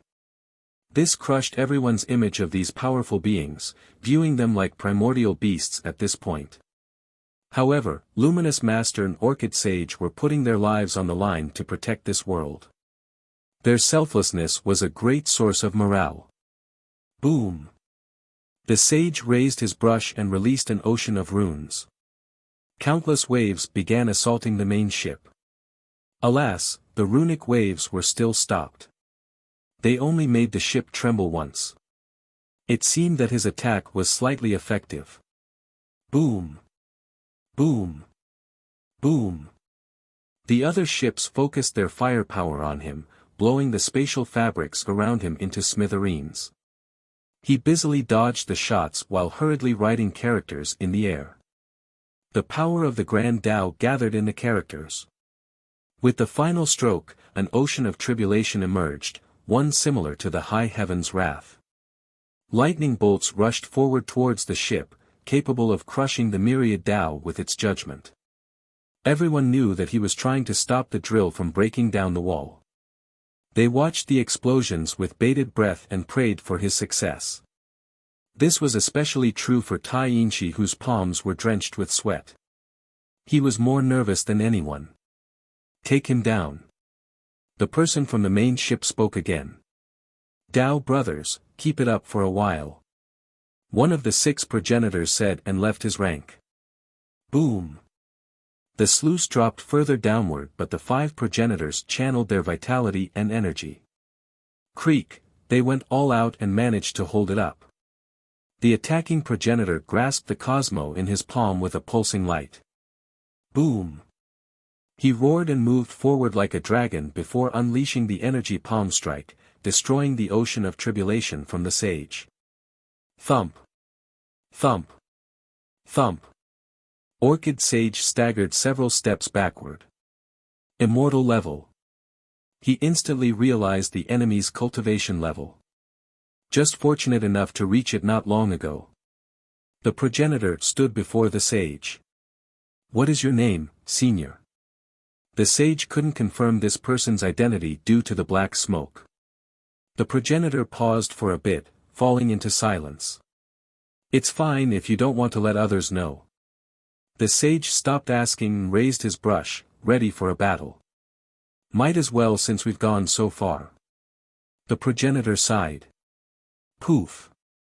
The black smoke dispersed, revealing an old man whose face exuded determination, almost like an unfading statue despite the weathers. Senior Stone Harmony. Your stone appraisal scripture is wondrous. I've greatly benefited from reading it. The sage bowed. Stone Harmony progenitor. The spectators finally found out after listening to the sage. He was a progenitor from imperial lineage, not that exceptional nor famous among his peers. Today, he was at the immortal level now. Many turned their sight towards the other 5 progenitors. However, black smoke still covered their face. They had no intention of revealing their identity for now. Don't call me senior. And it is an honor to know that someone has read my scripture. Looks like you are quite an erudite scholar with a love for literature. The progenitor shook his head. The scripture mentioned by these 2 wasn't a supreme merit law, only a book detailing the special rocks and stones in the world written by Stone Harmony during his youth. It was more for entertainment than anything. Most cultivators wouldn't waste their time on this type of book, but Orchid Sage loved it. As for Stone Harmony, he was proud of this book as well, so his impression of the sage became much better. Thank you, senior, I'm simply biting off more than I can chew. The sage said. Go, I won't keep you here, we'll pretend as if nothing has happened. The progenitor looked at the sage and said. This certainly surprised the crowd. So far, those coming back from the darkness have slain everything in their path, including their descendants, let alone strangers. Perhaps Stone Harmony progenitor liked the sage for his comment earlier. I appreciate your kind intention. The sage disagreed, but I can't just watch immortal lineage fall. This is the responsibility and mission of progenitors after proving our Tao. I see. It's nice being young, not old and fallen like us. Stone Harmony pondered for a bit before smiling. You can also stand on our side, fight for immortal lineage's sake. The sage sincerely invited him. Of course, every spectator hoped for this, a fallen progenitor switching side to fight against the darkness. I also appreciate your kind intention. The progenitor smilingly shook his head. For you, this world is worthy of your protection, but as for me, it is just an unfamiliar world. I have killed plenty of people and destroyed numerous sects before, adding 3 immortals to the list is no big deal. All progenitors needed to kill and destroy in order to reach the peak. This seemed rather natural. Plus, Stone Harmony and perhaps some of the others had nothing to care about. His system and descendants were long gone by this point, so he had 0 emotional ties to immortal lineage. Destroying it wouldn't invoke any emotion out of them. Chapter 3162, Stone Harmony progenitor left everyone silent. They knew that there was no point in trying to convince him. He was no longer the progenitor hailing from imperial lineage. He no longer remembered nor cared about its inhabitants. They were no different from ants in his eyes. Since you wish to protect immortal lineage, come fight me with all your strength. You won't succeed, but at least you will have tried your best and will die without regrets. Stone Harmony said. Boom! He released a special Tao rhythm in the form of a flame engulfing the entire area. The world seemed as tiny as an egg in comparison. Or rather, it resembled a primordial stone found at the start of time. The progenitor carried this original power from the chaos. He took one step forward. Badump. The tone from his pace suffocated the listeners, forcing them into submission. Come, let's see how many moves you can last. He challenged. He wasn't being arrogant. Though he wasn't from this era, he was still an immortal-level progenitor stronger than the sage. I have no intention of fighting you, senior. The sage smiled and became resplendent as if millions and millions of years were gathering on him. You're not leaving anymore. Stone Harmony shouted. His fist became shrouded in chaos and Tao explosion as he punched forward, piercing through time to strike the sage's chest. Boom! However, the sage also exceeded the temporal affinity in order to dodge the swift punch. Not bad. The progenitor praised.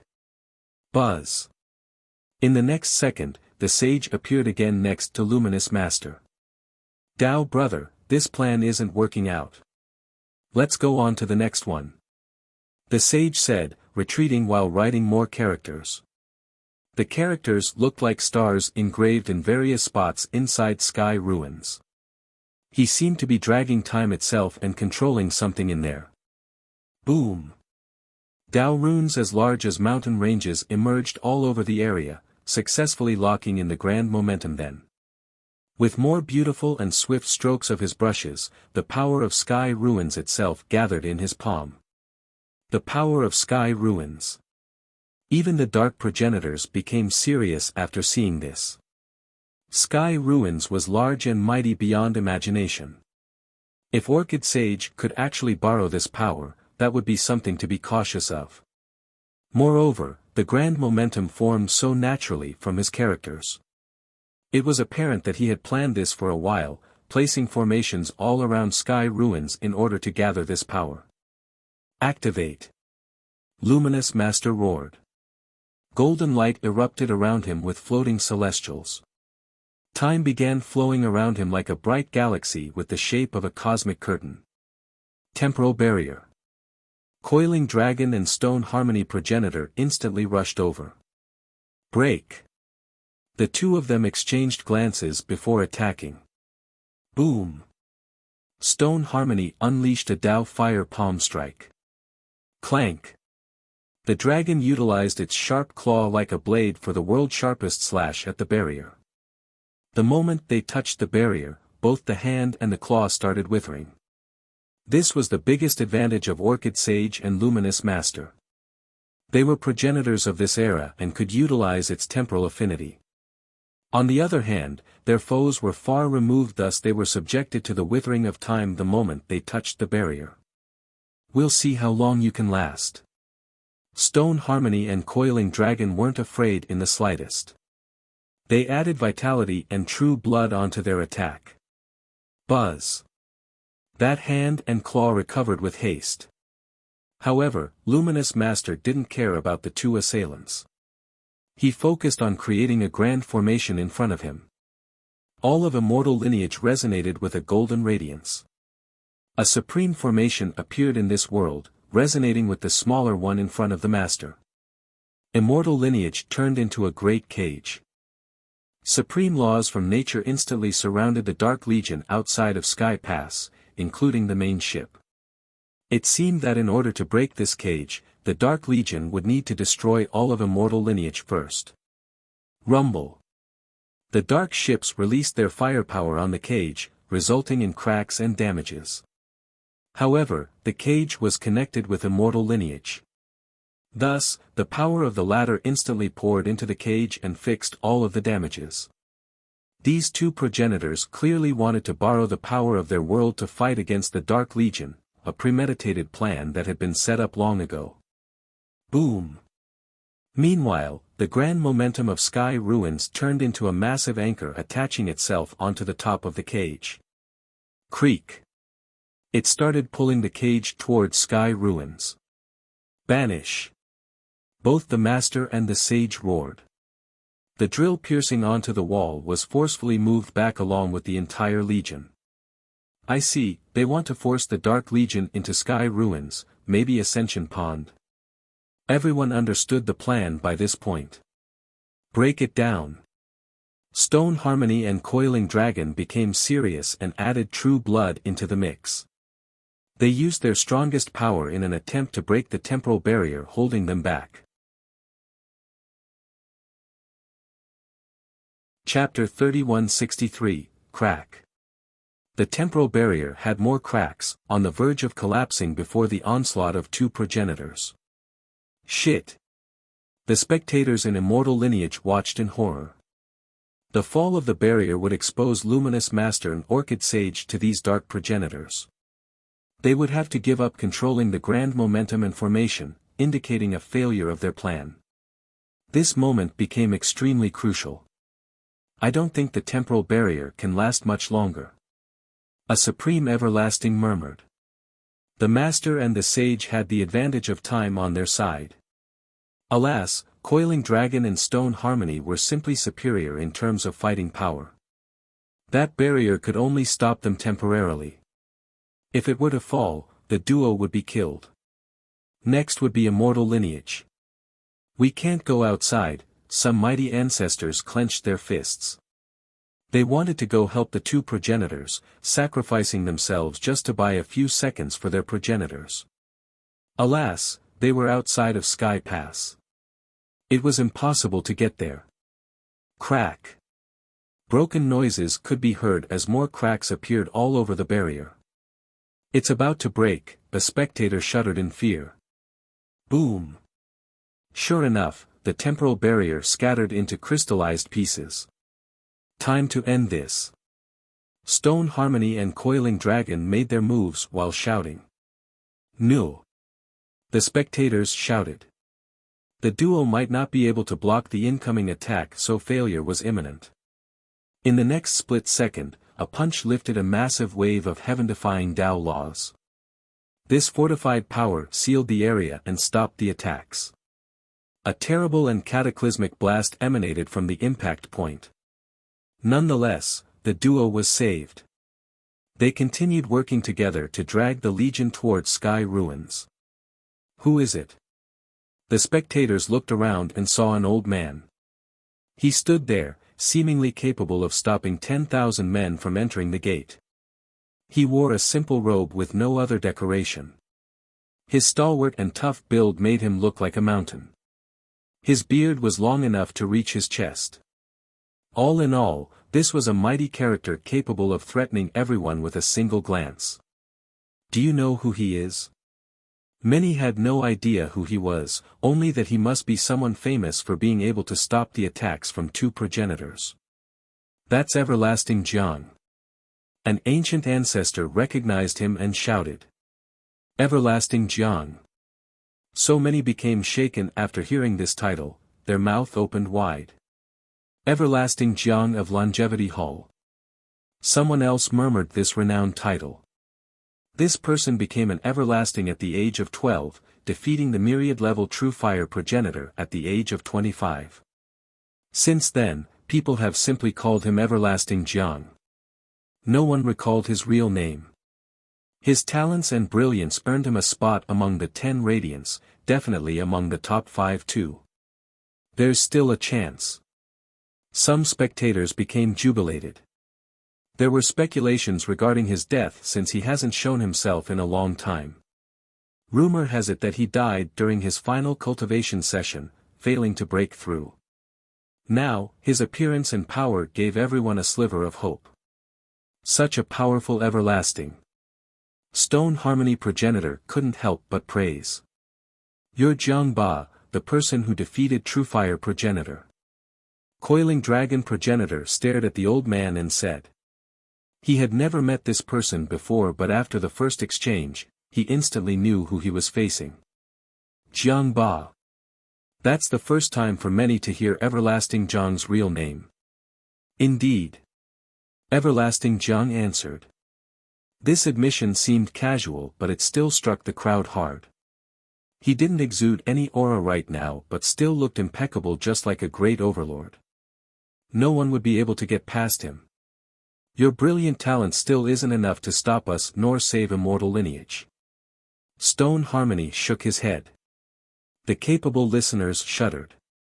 These words, albeit unpleasant, were rooted in reality. Enough to slay you. The Everlasting responded in a domineering manner, fully confident in his abilities. Damn! Some of them shouted. Keep in mind that Stone Harmony was at the immortal level already, yet Everlasting Jiang still showed so much confidence. Perhaps he could really back his words up. Maybe he is at the Slayer level right now. People started wondering. A Slayer Fardao would be able to kill an immortal level progenitor. Fardao had reached this height back then. True, but I am not alone. Only death awaits you. Stone Harmony didn't become angry. Let's get started then. The Everlasting seemed fearless regardless of how many progenitors were in his way. That's how I like it, till death. Coiling Dragon roared and performed a tail sweep. His tail covered the myriad realms and suppressed the world with immense destructive potential. At the same time, his claws tore out space, aiming for the Everlasting's throat. Stone Harmony progenitor raised both hands, melting the affinities around him into a boulder. This special boulder could crush all living beings, wanting to reduce the world back to its original state. Bring it. Everlasting Jiang took one step forward, holding the yin and yang in his palms along with the reincarnation cycle. Boom! Time became chaotic around the blast. This bought time for Luminous Master and Orchid Sage to fully focus on using the grand momentum to drag the Dark Legion away. Creak!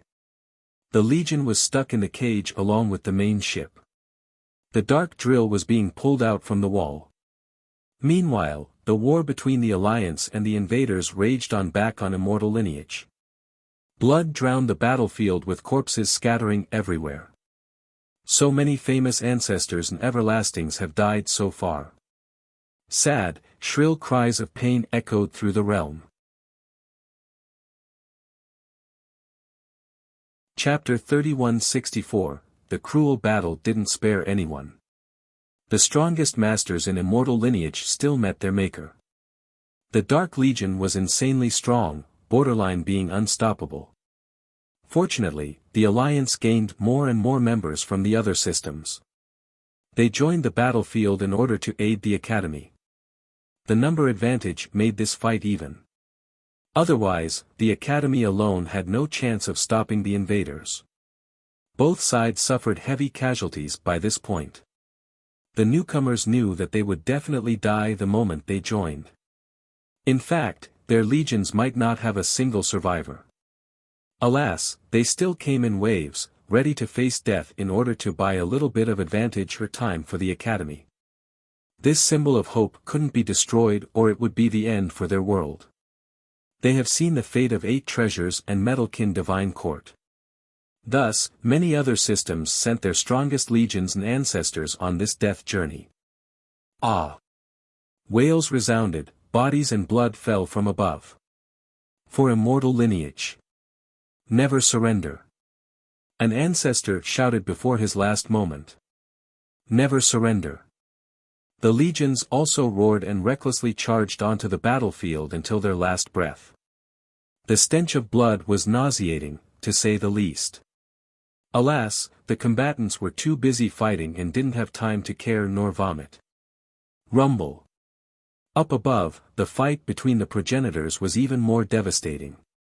The myriad laws have been shattered, the same with the fabrics holding up reality. Lotus Ancestor and the Old Tree Demon were fighting against the 4 progenitors. A while ago, the demon alone could stop them. With the help of Lotus, he was able to suppress these 4. Boom! A light attack made contact with bamboo. Ah! His mighty frame was severed by the demon. Meanwhile, Cicada used his wings to cut through everything, successfully stopping the demon's next attack to save Bamboo. With the time bought, Bamboo's body grew back. His roots started sucking worldly energy. Boom! Cicada couldn't stop the next light attack and was blown to pieces. Bamboo and Left Bank instantly rushed over to stop the tree demon, buying time for Cicada to rebuild his body again.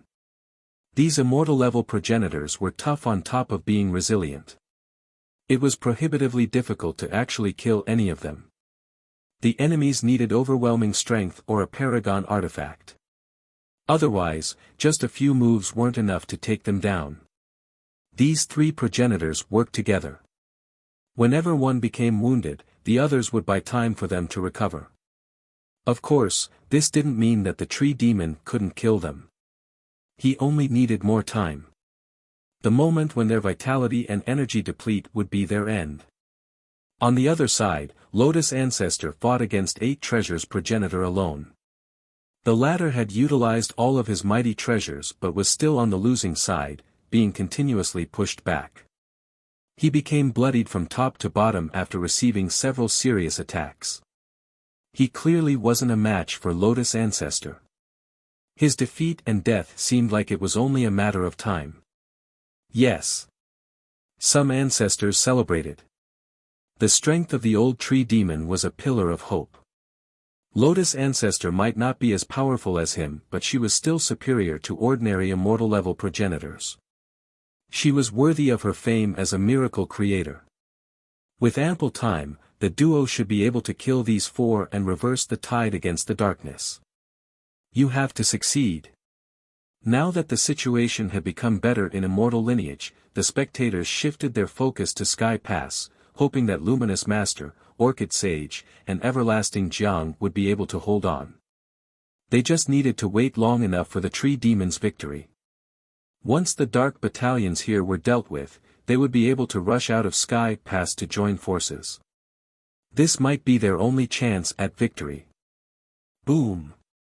The wall in space shook violently with the removal of the dark grill. The cage trapping them had pulled them out of Sky Pass range. Yes. Tai Yinshi heaved a sigh of relief with jubilation in his eyes. Enough of this. Suddenly, a roar erupted with an intensity capable of flipping over the world. Boom! A dark power manifested. Everything else seemed tiny in comparison. Damn! Tai Yinshi bellowed. Everyone else in immortal lineage became horrified. The drill instantly became engulfed in a dark light while the grand momentum created by the 2 progenitors instantly crumbled. Thus, the cage and anchor also disappeared. These 2 and Everlasting Jiang got blown flying while vomiting blood. One could hear the sound of their bones breaking, a sign of grievous injuries. Boom! The dark drill slammed into the wall again.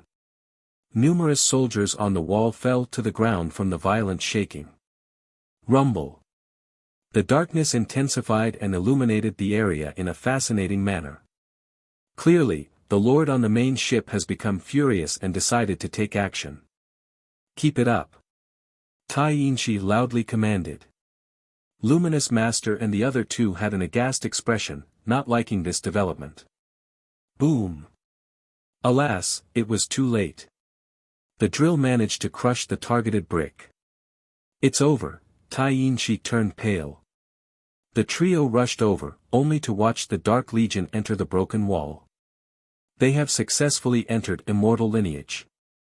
We have to go back. The trio became afraid of the 2 Dark Legions meeting up. This would be the end of their world.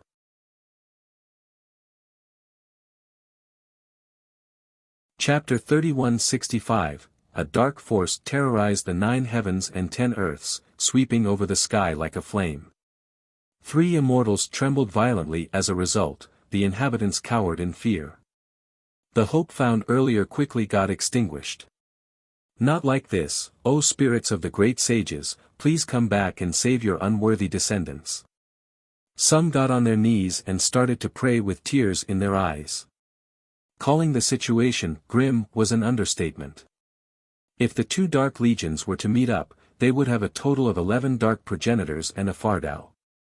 On the other side, immortal lineage consisted of the Tree Demon, three progenitors, everlasting Jiang, and Trinity eccentric. Most importantly, the main ship still had an unfathomable Dark Lord that has yet to show himself. Rumble. The second Dark Legion made it through the wall and didn't attack Sky Pass. It continued moving towards the Academy with incredible speed. They made it there right away and joined the battlefields. The sky of this system was taken over by battleships. Even though the land was exuding bright light, these ships poured down the darkness. The system dimmed as a result. Nothing can save us now, despair permeated everyone after seeing the full containment. Boom! The radiant tree demon purified the darkness with an attack, blowing away all of his foes. His three opponents were completely beaten, bloodied from top to bottom. They stopped buying time and simply retreated, keeping a safe distance. Rumble. The main ship with the dark drill has entered their area. The old demon's eyes narrowed while staring at the ship. He stopped pursuing his opponents. In fact, the battle below also came to a halt.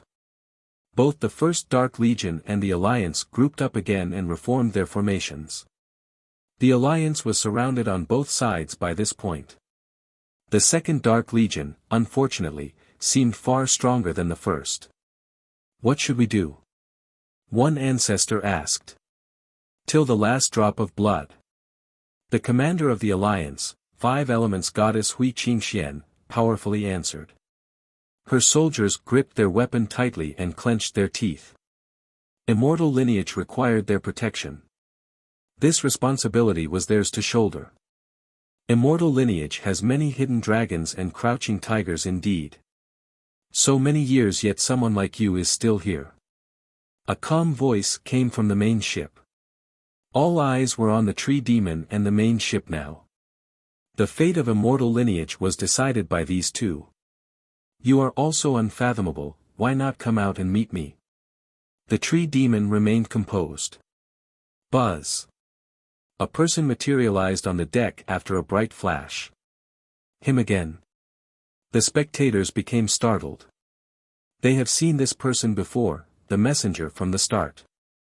Who would have thought that the messenger was actually the leader of this legion, a dark overlord?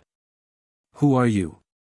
Light exuded from the old demon's eyes as if 3,000 holy worlds resided in there. This messenger purposely hid his identity so even the demon's all-seeing eyes failed to notice anything. This messenger was definitely not weaker than the old demon. I have long forgotten after severing my past. The messenger sighed and said. Most shuddered after hearing this response. A being strong enough to sever his past. This required insane power. Few progenitors in the history of three immortals can match me, only 10 or so. Which one are you? The tree demon glared at his foe. Everyone saw him fight against 4 progenitors prior. His strength was as clear as day. However, he believed that this messenger was qualified to fight him. A member of the Decemvirate. They instantly came up with this conclusion and carefully stared at the dark messenger, wanting to find some clues. Alas, the shroud of the messenger prevented any spying. A while ago, some ancestors had prepared for this possibility. Alas, reality unfolding still struck hard. The Decemvirate consisted of the greatest existences in 3 immortals. One of them was now on the darkness side. This was another tough setback on their morale. That's not important. The messenger smiled and shook his head, I have heard of your tales. Though you lost to Desolate Saint back then, in my opinion, it's an honorable defeat. Your understanding of the light far surpasses anyone. In the beginning, the majority actually thought that this tree demon was Desolate Saint himself, or a wondrous ancestor of the Academy. Now, they found out that he used to be Desolate Saint's enemy. Truly unexpected. No need to talk about the past. It was the demon's turn to shake his head. Why didn't you copy Desolate Saint? Walk away and there will be a place for you in this vast world. The messenger asked. Unfortunately, I'm not him. He was only a passerby while I was born here and can't just leave. The demon smiled. He paused for a moment before asking, "Then what about you? Why didn't you just walk away, why fall to the darkness?" "I'm simply making an unprecedented choice for 3 immortals' sake, I have greater pursuits up above." The messenger's eyes became profound. No one else said a thing during their conversation. They were the strongest combatants here right now. The outcome of this match depended on them. There's no saving 3 immortals. Only destruction awaits. The messenger finally concluded. Though he spoke softly, his words smashed everyone's heart like a hammer, causing them to freeze with despair. "I actually see the opposite." The demon smiled. "Today is your last day, someone will eradicate your darkness and turn all of you to ashes." "You're too optimistic." The messenger said, "In the eyes of others, we're at the highest apex of cultivation. In reality, we're nothing more than ants. See, I am nothing more than an errand boy right now." 1. You here is formal/respectful. Chapter 3166, The messenger's comment shook everyone to the core, progenitors included. One could definitely confirm that he was a member of the Decemvirate, a heaven-defying being. Alas, he was serving as an errand boy. This wasn't empty humility, he really meant it. This made everyone wonder about the beings behind the darkness. No one could imagine how terrible they must be. Immortals? One ancestor murmured. This was the only thing people could come up with. Only immortals would be able to command these top progenitors. The majority of the world didn't believe in the existence of immortals. Alas, this seemed to be the only reasonable explanation. Just wait and see. Our paths and goals are different, we just need to fight it out. The demon said. Yes. The dark messenger nodded and became solemn. Let me be the one to end this world. Buzz. The demon stopped speaking and raised his hand to gather the light affinity. 3 immortals seemed to be within his grasp right now, resulting in total cosmic control. His body also erupted with a flame of the light affinity, chasing away all the darkness. The inhabitants bathed under this soothing affinity once more. Their fear of darkness was pushed away. They looked up and saw the light illuminating the azure. May the light bless us all, not just the academy but the entire world, started chanting. They bowed in reverence while reciting light mantras. Buzz, all living beings in immortal lineage along with the land sent out their light once more towards the tree demon. Boom! He became the source of the light, an omnipresent ocean. It washed over immortal lineage and gave everyone ample courage. We must defend our world no matter what. The frightened cultivators prior suddenly roared, their battle spirit surged again. Incredible! The messenger saw the accumulation of the light and said, no one has reached your level with the light outside of Desolate Saint. Make your move. The tree demon's light flame seemed eager to purify all darkness. Very well. The messenger raised his hand and an ancient aura suddenly gushed out. He seemed to be hidden in the river of time like a supreme lord. Nothing would ever be able to shake him.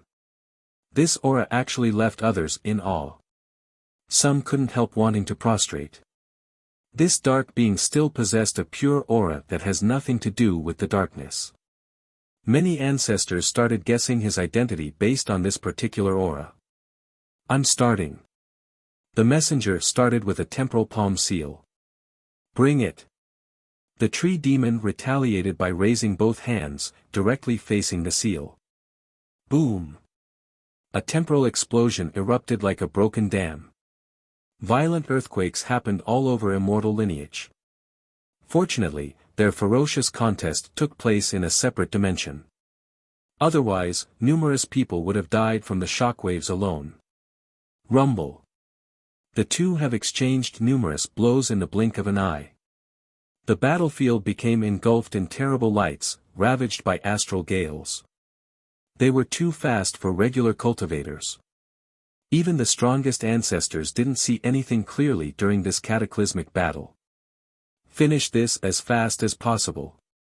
Everlasting Jiang appeared and unleashed a devastating punch aimed at Coiling Dragon and Stone Harmony. Bring it! The two shouted while attempting to stop the blow together. Count me in. A different progenitor joined in to stop Everlasting Jiang. A while ago, a total of 6 progenitors tried to stop the sluice. 5 outside of Stone Harmony have yet to show their appearance. Boom! The 3 progenitors formed a triangular formation to stop Everlasting Jiang. The latter fell into a disadvantage regardless of his power. I'm coming. Lotus Ancestor noticed this and wanted to assist him. Unfortunately, Cicada and 8 treasures blocked her path. I've heard of your exploits long ago. A second unknown progenitor also joined these two. These dark progenitors wanted to kill the powerful combatants in immortal lineage as fast as possible. Lotus Ancestor had no choice but to rush forward with a green radiance. The other 3 progenitors also released their auras in response. Boom! 1 against 3, a monstrous battle ensued. Boom! Bamboo Progenitor's gigantic form blocked Orchid Sage and Luminous Master from helping her. Meanwhile, Left Bank Progenitor appeared behind them to stop them from escaping. I apologize as seniors needing to bully the juniors. Alas, the circumstances dictate so. Left Bank Progenitor shook his head and said. The 2 new progenitors naturally were no match for these veterans. Unfortunately, this wasn't the time to force a fair duel. Luminous Master and Orchid Sage exchanged glances. Let's get started then, senior. Orchid Sage swung his brush and created an army of gods and devils. Luminous Master exuded his golden radiance. The army of the sage became adorned with golden armors, seemingly unbreakable. Take them down. The army created and empowered by these 2 progenitors marched towards Bamboo and Left Bank. Chapter 3167, Boom. Meanwhile, Trinity Eccentric initiated a battle with Tenacious Fardao again. This time around, another unknown progenitor joined the fray on the side of Tenacious. These 2 have been fighting evenly, so the Eccentric fell into a disadvantage right away, only able to passively defend himself. Finish this, sweep through this place and destroy the Academy, then 5 Elements Mountain.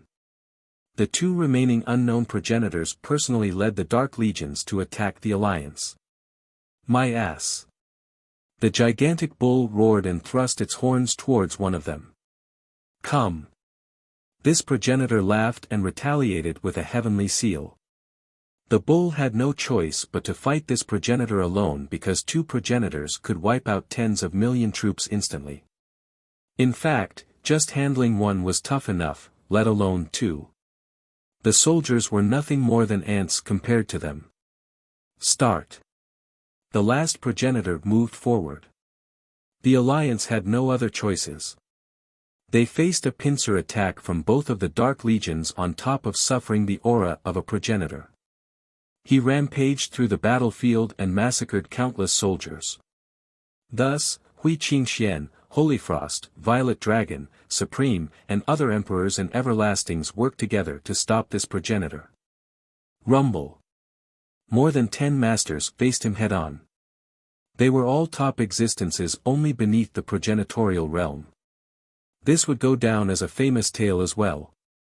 This brutal contest had one everlasting and emperor exploding into fleshy bits after another. Kill them all. The soldiers of the Alliance were ready for death and marched towards the Dark Legions. Their opponents didn't need to shout. Due to their formational advantage, they easily pushed the Alliance to the brink of death. The individual members of the Dark Legions were just too strong, capable of pushing the Alliance soldiers back. Countless generals and soldiers were massacred. Their corpses and blood rained down. The brutality of this war was obvious, but the Alliance couldn't back down. No one tried to escape and only wished to fight the Dark Legions till death. We're mobilizing. Tai Yinshi saw this and gave the order. Commander, what about the sky moat? One general asked. What's the point of this place if immortal lineage is no longer there? We won't last afterward anyway. Tai Yinshi shouted. The generals shuddered and agreed with this logic. Let's go, protect immortal lineage. The generals ordered their individual battalions and mobilized towards the Dark Legions. Kill them. The morale of the alliance rose with the help of Sky Pass Legion. The survivors grouped up and rushed forward again. This battle was obviously brutal, but the same was happening above with the progenitors. Unfortunately, immortal lineage was also losing on this front, completely taking a thrashing. The only exception was the old demon who fought evenly against the Dark Messenger. The other progenitors from this world were all losing. The demon and the messenger were too strong. Their battlefield was shrouded by lightning bolts and chaos. No one could see anything, only some flashing figures at best. Rumble. Everlasting Jiang had wounds all over from fighting against 3 progenitors. Nonetheless, he was still spirited and unyielding like a divine mountain. His domineering perseverance was commendable. Pluff. Coiling Dragon left behind a bone-deep cut on the Everlasting's chest with his claw. Numerous ribs were broken as well. It's not too late to run.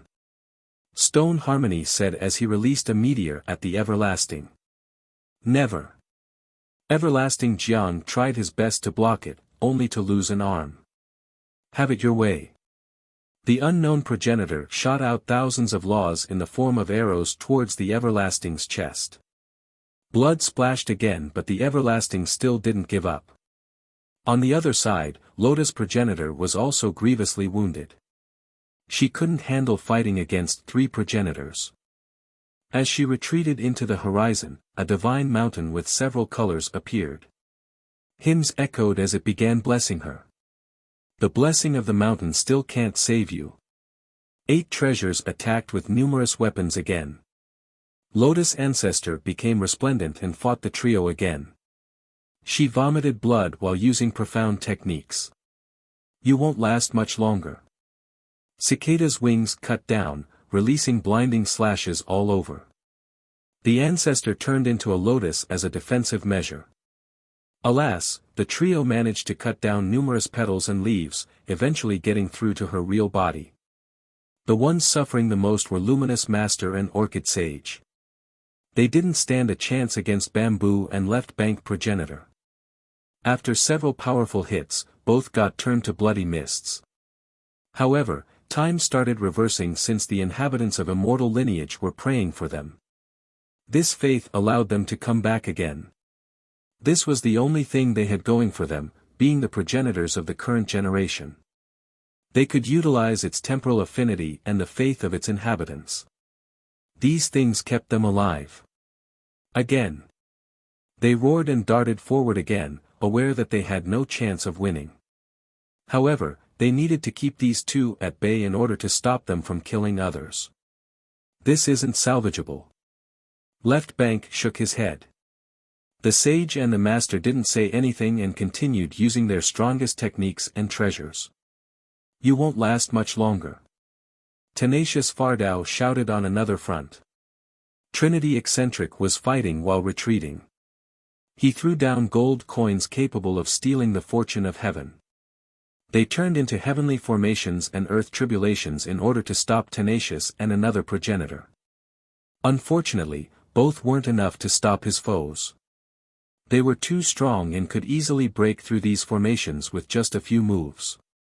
However, Trinity was able to buy more time because his supply of gold coins seemed endless. Meanwhile, the bull was blown away by his foe. This progenitor grabbed one horn and shouted, "Break!" Crack! He successfully ripped out the horn. "I'll kill you!" The bloodied bull lunged forward in a futile manner. Ah! Below, the Alliance was being massacred. 80 to 90% has been killed. More systems continued to send their legions, but this still wasn't enough. They were only coming to die. Heaven has forsaken our world. One ancestor screamed in despair after seeing the miserable situation. Ah! Hui Qingxuan's group was in shambles. The last progenitor decapitated several everlastings. Supreme Emperor was cut into two halves while Tai Yinchi also lost one arm. No one can save you. 3 immortals will fall. This progenitor swept through the battlefield uncontested. No. People cried out while watching their fellow soldiers scream and fall. Who told you that? Suddenly, a figure landed from above. Boom! He punched forward, revealing his supremacy. The progenitor got sent flying and vomited blood. Fiercest. Some lucky survivors shouted after seeing this newcomer. Chapter 3168, Its Fiercest. The survivors shouted at this sight. He's finally helping us and saving immortal lineage. Another screamed. The strongest in our world. We're saved. Some started tearing up. Everyone in immortal lineage saw hope again with his appearance, hoping that his invincibility would be enough to kill these dark invaders. Li Qiye glanced at the battlefield and saw the mountains of corpses. Tens of million troops have been massacred. Even the commanders consisting of emperors and everlastings have gone down. Darkness? I'll let you all have a taste of fear from the real darkness. Li Qiye let out a faint smile. Poof! An evil flame surged at an incredible rate from him, becoming increasingly ferocious. Eventually, it turned into a terrible beam capable of crushing the firmaments and all else. He became a fiend, a supreme devil king with absolute authority. His gaze alone could incinerate the 9 heavens and annihilate the gods and emperors. Boom! The beam started sweeping the area, cutting through space and time. Ah! Thousands of dark invaders exploded after being hit by the beam and turned into smoke. Rumble! The ships above were cut to pieces, reduced to falling fireballs slamming into the ground. This fiery form of his looked unstoppable. Even the fallen progenitors were only minor characters in comparison. It didn't take long before he massacred the Dark Legions uncontested. Fiercest is really invincible, we're saved. Numerous members of the Alliance started crying. Your Excellency, please save 3 immortals. Some got on their knees and started bowing. Die. The progenitor that got blown away earlier returned and attacked from above. His technique made the myriad Dao bellow in pain. You're courting death. Li Qiye chuckled. Boom. The dark flames suddenly converged around his fist. His arm resembled a dragon god with golden scales. Its weight could crush the entire world. His punch easily pierced through the progenitor's technique and seized the guy's throat like a pincer. This scene was too shocking and caught the crowd off guard. An immortal-level progenitor seemed helpless against Fiercest while hanging in the air by the neck. Boom! Li Qiye smashed his face down on the ground with enough force to strip away his flesh, revealing the skull. Boom! Boom! Boom! Li Qiye didn't stop and smashed repeatedly, leaving a deep pit stained by blood and bits of flesh. Stop! A sharp ray pierced through the air after a shout. Bamboo's old root flew straight at Li Qiye, wanting to deliver a fatal blow. Watch out! The spectators shouted in horror, but the root was so fast that it was already inches from Li Qiye's forehead. Time suddenly stagnated, a second became 1,000,000 years. People could see the next action clearly. Li Qiye held the root between his fingers. Boom! He then flipped his hand and broke it apart. Ah! This pain was unbearable because the root has always been there for bamboo. In the next second, Li Qiye appeared next to bamboo's gigantic frame and unleashed a flurry of punches. The tree fell to the ground, smashing one mountain after another. This bamboo tree was verdant with countless leaves a while ago. As time went on, the leaves have been stripped off from the impact, leaving a barren tree broken in many places. He then lifted the tree up, then pinned it down on the ground like a real tree. It wouldn't be easy for Bamboo to come back out due to the damages suffered. Yes.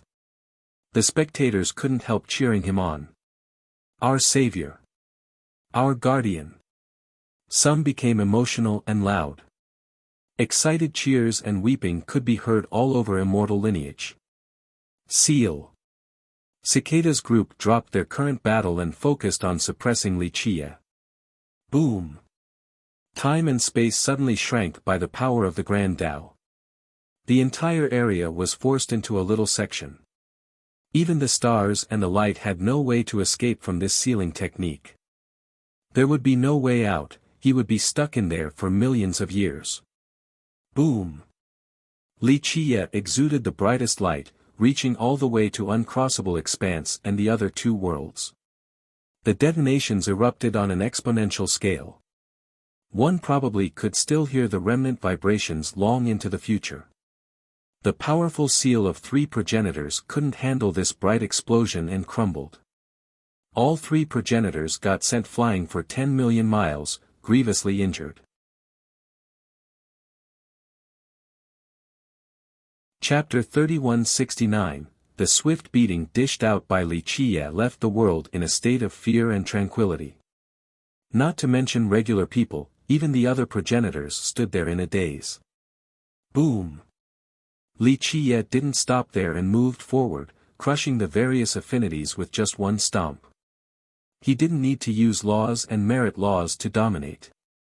The progenitor fighting against the bull became aghast, shifting his focus and treasures on stopping the incoming stomp. Unfortunately, this wasn't enough and he got smashed into the ground, creating a huge crater.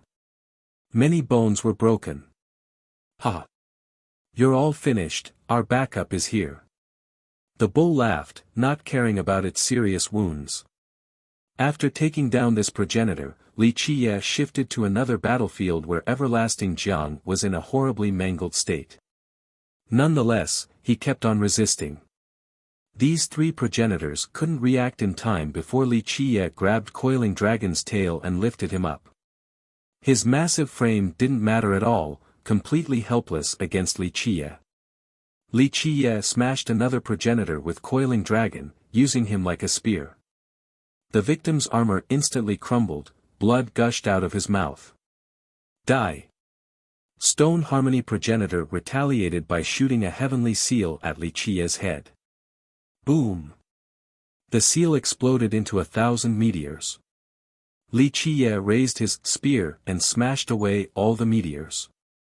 Coiling Dragon bellowed from the pain after being struck head-on. Wuxia then swung Coiling Dragon into the heavenly seal, instantly crushing it. Both Coiling Dragon and Stone Harmony vomited blood. He then suddenly let go of Coiling Dragon, throwing him straight at Stone Harmony. The two of them smashed onto the ground and broke all the nearby mountains. Everlasting Jiang didn't even have time to thank Wuxia before the latter moved on to the next battlefield where Trinity Eccentric was. Trinity was fighting against Tenacious Fardao and another progenitor. He was retreating and buying time while laying traps, but he still got caught, resulting in grave injuries. Tenacious Fardao and this progenitor have been waiting for Wuxia. The moment he got there, Tenacious attacked with a chilling wave of light. ZZZ, time and space froze immediately. This light wave was something extremely cold, capable of freezing anything. Wuxia and the area around him became a large glacier. Shit! One spectator screamed. However, this didn't affect him at all. The glacier was still moving forward. Boom! His 2 foes tried to dodge but still got struck by the glacier. The glacier pushed them all the way to the ground before exploding. Wuxia walked out, unharmed. Yes! The inhabitants of Immortal Lineage applauded. Fiercest, fiercest, fiercest.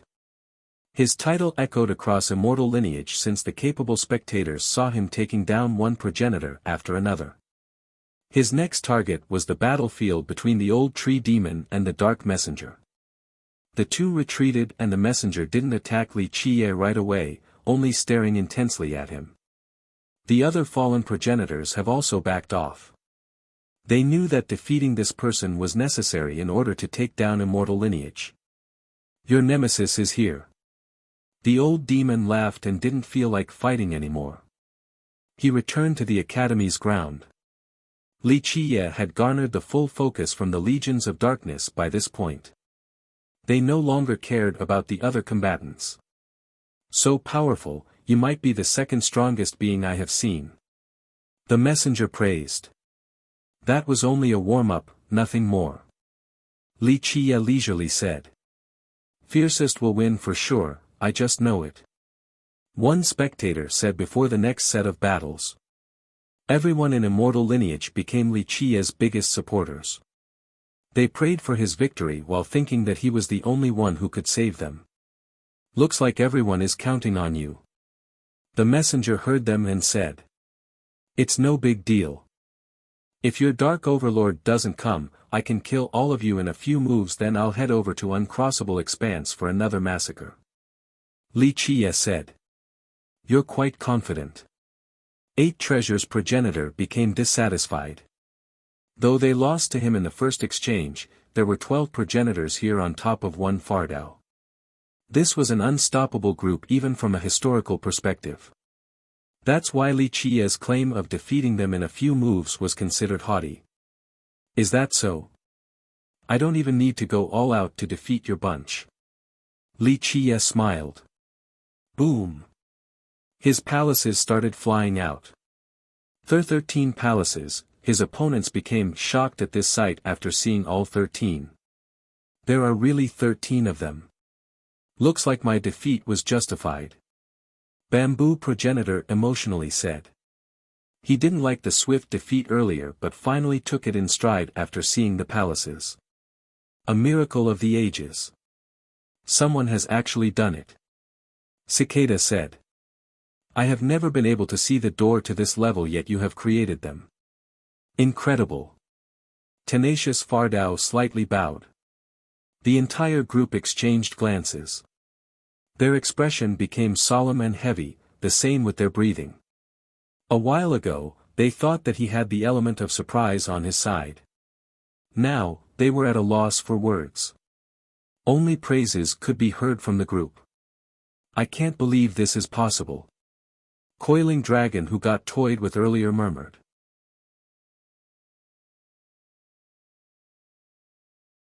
Chapter 3170. The 13 palaces hanging in the air were unique in history. The progenitors present had no choice but to be lost in awe and admiration.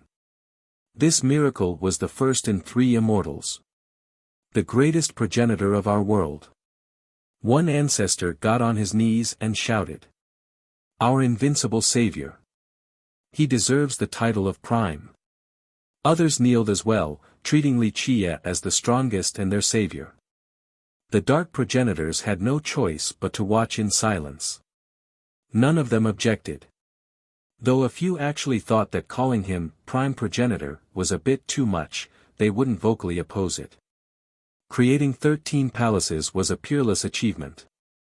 Even if he wasn't the greatest, he wasn't that far off. No one on the dark side dared to challenge him one-on-one, fully aware that this was futile. A fight like that would end with them being dominated despite being at the immortal level. In fact, the Dark Messenger, a potential member of the Decemvirate, also had a serious expression. Li Qiye was the second strongest he had seen outside of the terrifying dark existence. It's great that someone has managed to do this in 3 immortals. I have heard of this possibility during my youth and painstakingly attempted to get the 13th one to no avail, just missing one last step. The messenger said with respect, since you have done it, calling you Prime in this world isn't out of line. Virtually everyone became convinced after hearing this. A member of the Decemvirate was definitely an apex figure in 3 immortals. His words carried ample weight. If he believed that Li Qiye was worthy of the title Prime, this should be the case. Just casually got it, that's all. Li Qiye smiled and said. People found it unbelievable to hear this, some even became crazy. The dark progenitors smiled wryly in response. As immortal-level progenitors, they have tried to break the limit before in order to come up with a miracle. Unfortunately, their effort yielded zero fruit. Thus, Li Qiye's comment was rage-inducing, to say the least. People couldn't help wanting to choke him for being so ridiculous. You should have run far away with this achievement. The Dark Messenger said without any animosity, I'm sure you would have found another place to stay, a place to call home. Unfortunately, your miracle dies here along with 3 immortals. My home is on the battlefield, fighting until I slay all the fake immortals. That's what should be done. Li Qiye responded in a domineering manner. Well said. Those from immortal lineage cheered. Very courageous and commendable, I once harbored the same ambition as you. The messenger was slightly moved and nodded. Everyone else became silent. No one would dare to mock a member of the Decemvirate because the majority really believed him. How many have reached his height? Even regular progenitors needed to look up to see him. Thus, his fallen state was truly a shame. He withdrew his blurred gaze and shook his head, but in the end, it's all pointless. When we possessed magnificent aspiration and confidence, those above looked down and saw all of this, thinking how funny it is to watch the ant struggle. This emotional response pained the listeners. This progenitor must have experienced something dreadful, something powerful beyond their imagination. So what? Take them all down too. I will enter the expanse and kill all those standing in my way, establishing my supremacy. Li Qiye nonchalantly smiled. Everyone felt a loud thump as if they were smashed by a hammer, the fallen progenitors included. No one thought that he was only spewing bullshit. He spoke with such conviction and confidence that the crowd became affected, fully convinced by him. So courageous, but 8 Treasures' progenitor became emotional but stopped speaking, seemingly afraid of something. I know what you want to say, he is slumbering in uncrossable expanse, but that's not important. Provoke me and I'll take him down too. Li Qiye said. People felt their blood boiling, some started gazing towards the direction of uncrossable expanse. They could imagine Fiercest traveling through the waves and sweeping through the darkness, bringing peace to immortal lineage. I'm sure you will stay true to your words. The Dark Messenger's eyes became profound. He put on a serious expression and continued, but even in the case of success at the expanse, it still won't change anything. There was a tinge of sadness now in his voice, 3 immortals have been exposed. Its doomsday is inevitable, only a matter of time. Even if I can't destroy it, someone else will. The Dark Messenger had higher status and knew more than the progenitors. He didn't mind speaking out, unlike the others. I disagree. The world will continue to exist as long as I'm around. Li Qiye didn't buy it. Leave, we'll pretend to not see you here. The messenger tried his best to see through Li Qiye before suggesting. This made everyone nervous, all eyes became fixated on Li Qiye. They were afraid that he might actually leave. He was the only one who could save them now. His departure meant the end of 3 immortals. You're mistaken about something. I don't consider your group as real opponents. It's not hard to destroy all of you or your master if he comes here. I'll cut off his dog head. Li Qiye shook his head. Damn. Fiercest will really win. Some cultivators below started shouting. Obviously. Fiercest can't lose. An air of confidence permeated immortal lineage. On the other hand, the Dark Messenger and the progenitors didn't become angry. If you wish to make a real change, a true victory, you should leave. The messenger sincerely said, you haven't reached a level of invincibility yet, buying more time is essential instead of reckless actions. Chapter 3171, The messenger was awfully earnest with his words. His voice and expression said that it came from the heart without any ulterior motive. He was really trying to give Li Qiye a chance to leave. The crowd became nervous, wanting to know what Li Qie would do. No need, it's enough right now. I'm waiting for your master, but it looks like he's not coming. Li Qie leisurely said. He paused for a bit before continuing while looking at his foes. Of course, maybe the master will show up after I beat his dogs. Nonetheless, I do appreciate your goodwill, but I have made up my mind. This firm answer reassured the nervous crowd. Our savior. Numerous cultivators kowtowed to him. The dark progenitors turned the sight towards the messenger, waiting for him to make a decision. We won't force the issue then. However, not even you will be able to stop us from destroying immortal lineage. The messenger said. Let's just fight then. We'll see if your master will come after you're dead. Li Qie lazily stretched, then asked, one by one or all together? I don't care either way, you pick. They turned their gaze back on him. As progenitors, they have grown used to dominating, but now, Li Qie treated them with such disdain. Anger wasn't their reaction. In fact, their eyes turned brighter, eager to give it a shot. Most of them were taken down by him earlier, so they knew that fighting fairly was idiotic. Thus, the question became how much power could they draw out of him while fighting together. They wanted to see his actual abilities. Their battle spirit surged, wanting to see the invincibility of someone with 13 palaces. We're absolutely not a match for you individually, so we must shamelessly come together. Forgive us. Left Bank progenitor responded. Progenitors rarely work together, let alone more than 10. Alas, they didn't have a choice today against a monster of this level. I agree. Coiling Dragon couldn't wait much longer. All of us together then. The remaining progenitors exchanged glances. That's fine, go for it. Li Qie laughed in response.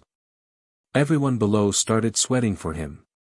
This might be an unprecedented feat, fighting against 11 progenitors at the same time. Not even a member of the Decemvirate had done it previously. It seemed too risky. However, no one could really do anything. They were too weak to help him. Praying was the only thing they could do. It's all about survival. Leave honor and glory aside. Tenacious Fardao uttered coldly, I'm not interested in this circus act and do not want to die. I'm leaving. His figure shifted into disappearance for a quick escape. The messenger's eyes narrowed, but he didn't do nor say anything. He didn't wish to have any internal conflict before the fight. That might prove to be fatal. The spectators couldn't believe it. Even the dark progenitors found this astounding. Numerous masters would rather die in battle than escaping like a coward.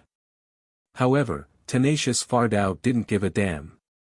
He only wanted to survive, even if it meant ruining his reputation in front of everyone. Victory and defeat didn't matter to him. He simply didn't wish to die to Li Qie. Tenacious Fardao, a spectator, murmured this title. Today, his image was completely broken. So many viewed him as a great figure and role model in the past. They believed that he was unyielding and determined, fearless as well. None of these characteristics were shown today. Nonetheless, he himself had said that survival was his main goal. The virtues attached to him were added by the future generations stemming from their imagination. Thus, this action wasn't contrary to his original intention. He clearly knew that Li Qie was too strong. Fighting seemed suicidal, so why not escape first? Glory and pride were meaningless in his eyes. People could call him a lowly coward all they want. Maybe that's just the nature of men. One ancestor murmured in a daze, able to sympathize with Tenacious Fardao. Of course, many were disappointed as well, especially those who were motivated after hearing stories about him. Tenacious is gone, but we can still sweep through 3 immortals. The messenger coldly said. Let's team up for one fight. The other progenitors agreed for 2 main reasons. First, they couldn't handle running away from a junior just like Tenacious. But the second reason was the most important, they wanted to see the power and profundity of the 13 palaces. They would regret letting go of this chance for the rest of their lives otherwise. Spread out for the formation, immortal descent. The messenger ordered. The others immediately moved to surround him, forming various momentums in the form of a true dragon or Kunpeng. They have yet to attack yet still gave the impression that they were the rulers of immortal lineage. This wasn't far from the truth. 11 progenitors on the same team were as frightening and unbeatable as can be. However, Li Qiye remained nonchalant. One notable thing was that the Dark Messenger stood outside the formation, seemingly waiting for the right opportunity to take Li Qiye down. We have 12 men with numerous killing moves. Let's see what your 13 palaces can do. The messenger said. Seems like you've come prepared. Li Qiye stared at him first, then the rest of the progenitors. He was right, they have come up with ways to deal with various scenarios. We will resort to any means necessary to kill you, including a backstab. The messenger said, please be careful now, it's a fight to the death. A sneak attack was dishonorable, but this was as open and candid as can be. At least the messenger was upfront about it. Indeed. Li Qiye didn't blame them. Let's get started. We'll see if a miracle will happen today. The messenger told the 11 progenitors. Chapter 3172, 11 progenitors with the Dark Messenger backing them up. This group was enough to make anyone tremble in fear. They didn't need to activate their auras at all, just their presence alone spoke plenty. None could breathe normally in immortal lineage. They felt like ants being stepped on by a giant. No one has ever seen such a mighty group before. 11 progenitors meant invincibility. Who in this world could take them on? Of course, everyone suddenly stared at Li Qiye with both hope and worries in their eyes. Can Fiercest do it? One master said reticently. He might be the only one who heard it. In reality, those in immortal lineage didn't look down on Li Qiye. They actually considered him to be the strongest of their world, their prime progenitor. However, 1 against 11. One couldn't be confident under such disadvantageous circumstances. Moreover, there was an even stronger Dark Messenger behind them, potentially a member of the Decemvirate. The high heaven has eyes and will help Fiercest repel the darkness to save 3 immortals. Everyone started to pray quietly again. Cultivation was about defying the heaven and natural orders. Alas, they had no choice but to pray to the heaven today. Most never believed that the heaven has eyes, only that the world was ruled by the strongest. They went against their belief today by praying. Fiercest will be victorious. Victorious. Victorious. A chant broke out before the battle. Victorious. Waves after waves of cheering echoed. This didn't only serve to encourage Li Qiye but also themselves. This was the only way to feel better. If he were to lose. They didn't even dare nor want to think about this possibility. Excuse us then. One of the progenitors got to the point without wasting words. Boom. Their auras erupted and terrorized immortal lineage, causing violent earthquakes everywhere. Everyone felt unrest, akin to being stuck on a ship during a violent storm out in the ocean. This naturally scared the soul out of them. They started grabbing the thing nearest to them, a pillar, digging deep into the mud with both hands or actually jumping down a pit.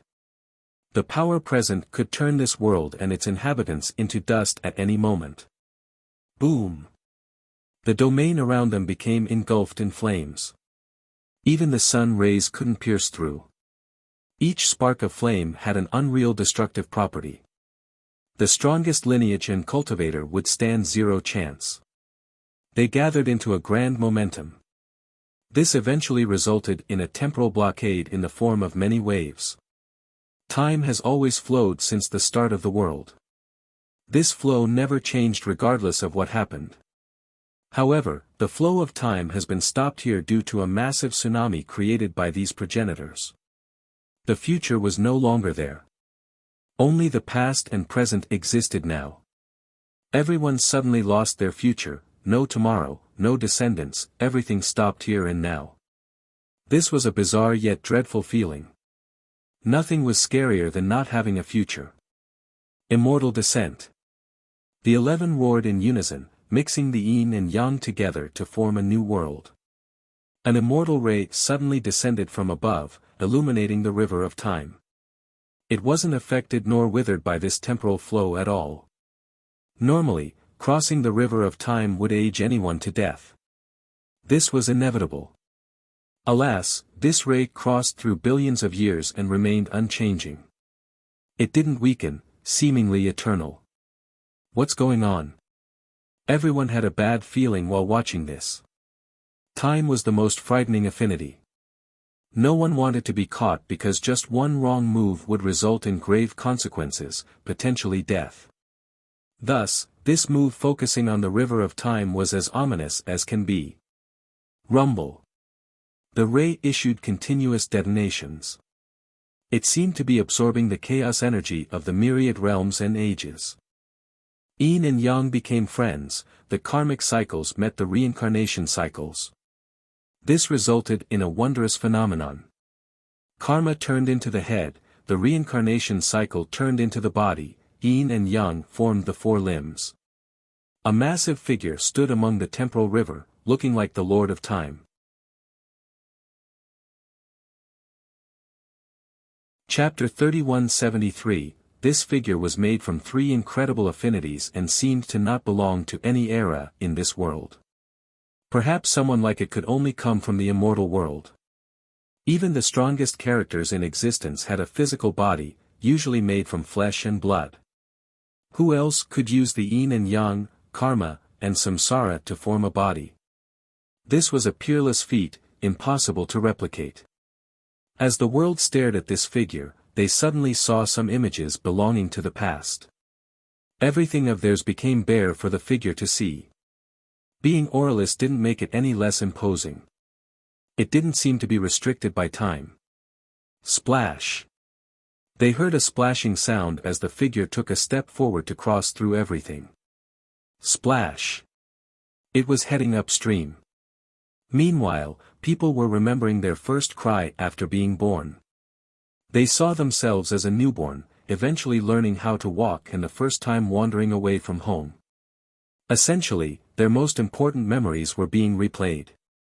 Some of these memories have been forgotten. For example, when they tried to speak, the first person they met during their Tao debut. Some have lived for thousands or even hundreds of thousand years. They have forgotten too many things until now.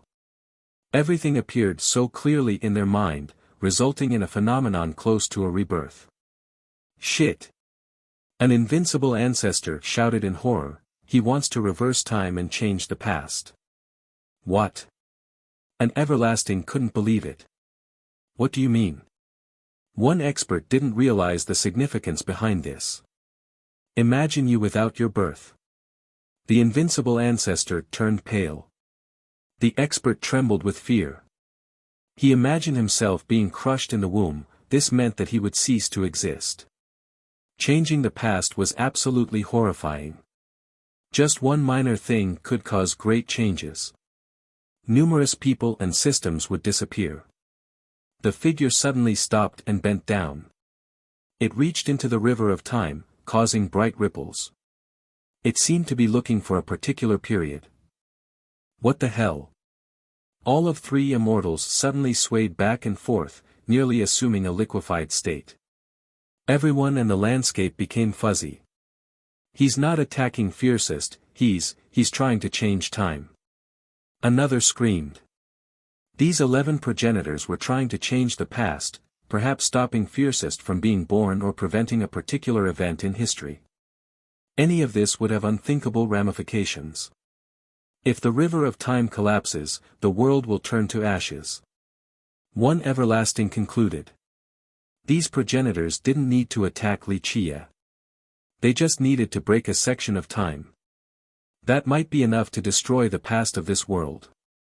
Fiercest would naturally go down as well. Buzz. Buzz. Buzz.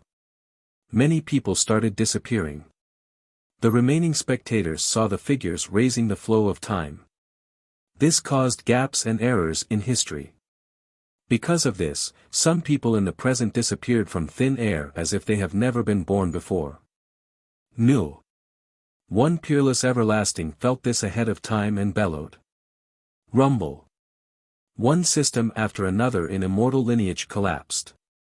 Nothing was left to indicate its previous existence. Cracks appeared all over three immortals. A total collapse seemed imminent. Sir, do something, or we're done for. Hurry. The bull was beginning to disappear. Pop.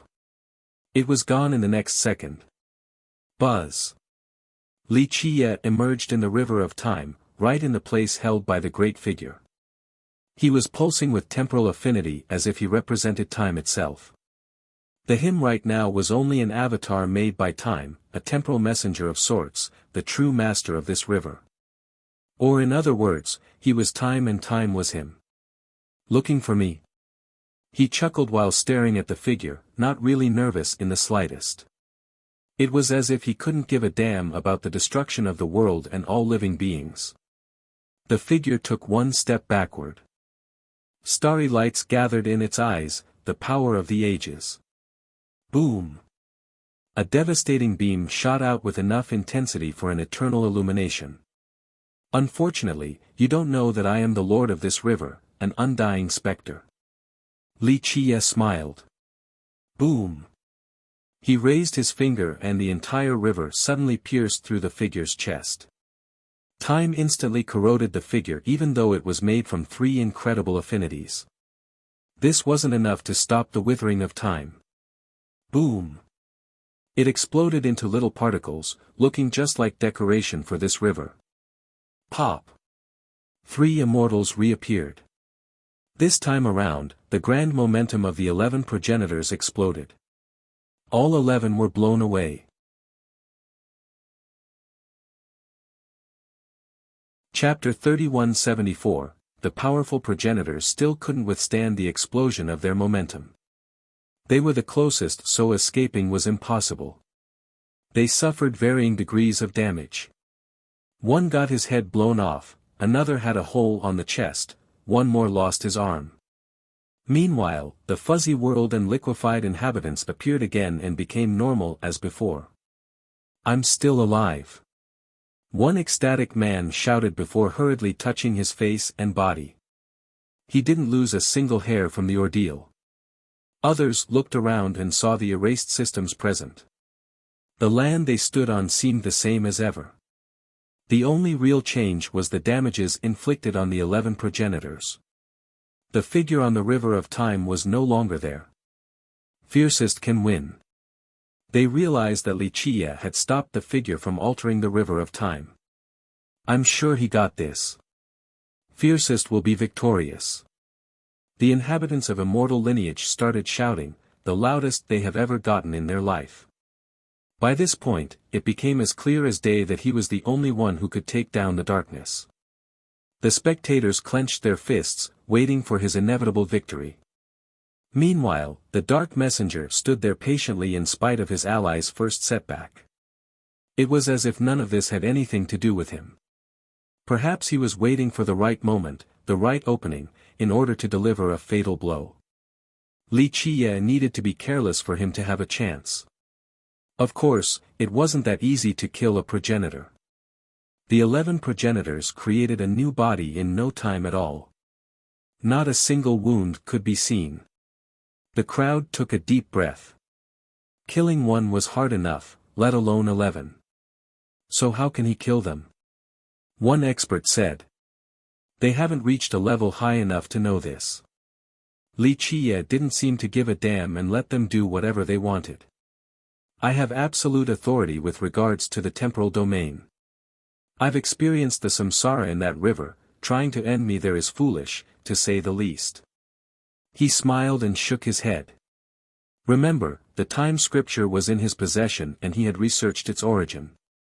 The progenitor's peerless technique couldn't contest with his knowledge. He wasn't exaggerating either. He was able to trace the source without being lost in the river of time. Thus, he had reached the level of moving freely in this domain. We still underestimated you. The messenger reflected and said, in history, only a selected few have reached this height with regards to time control. Time was one of the hardest affinities to grasp. Even beings of their levels needed to exercise caution when dealing with time.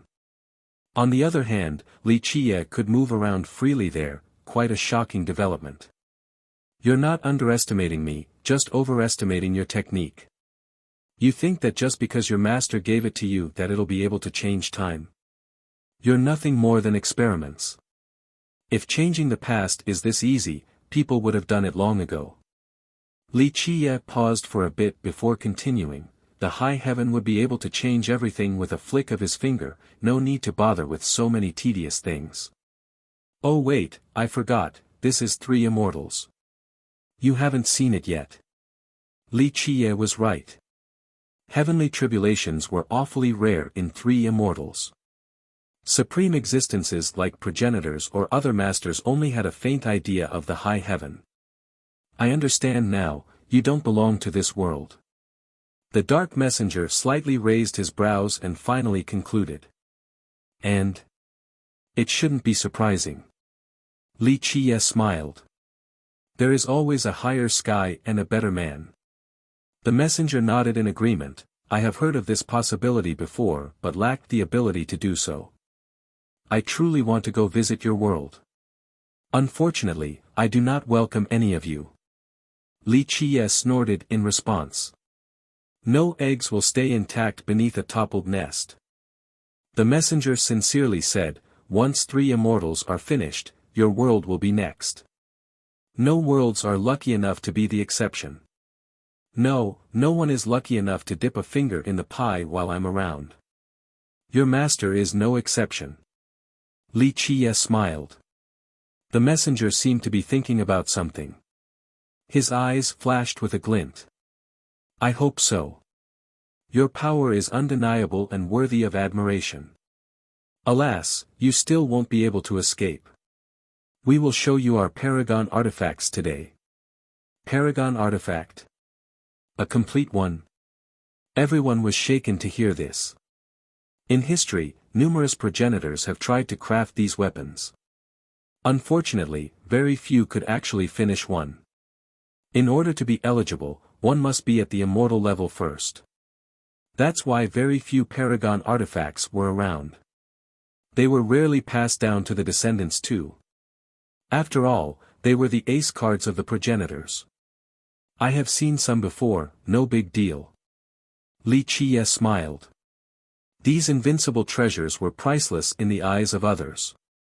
Alas, they sounded like nothing coming from him. That's our prime progenitor for you.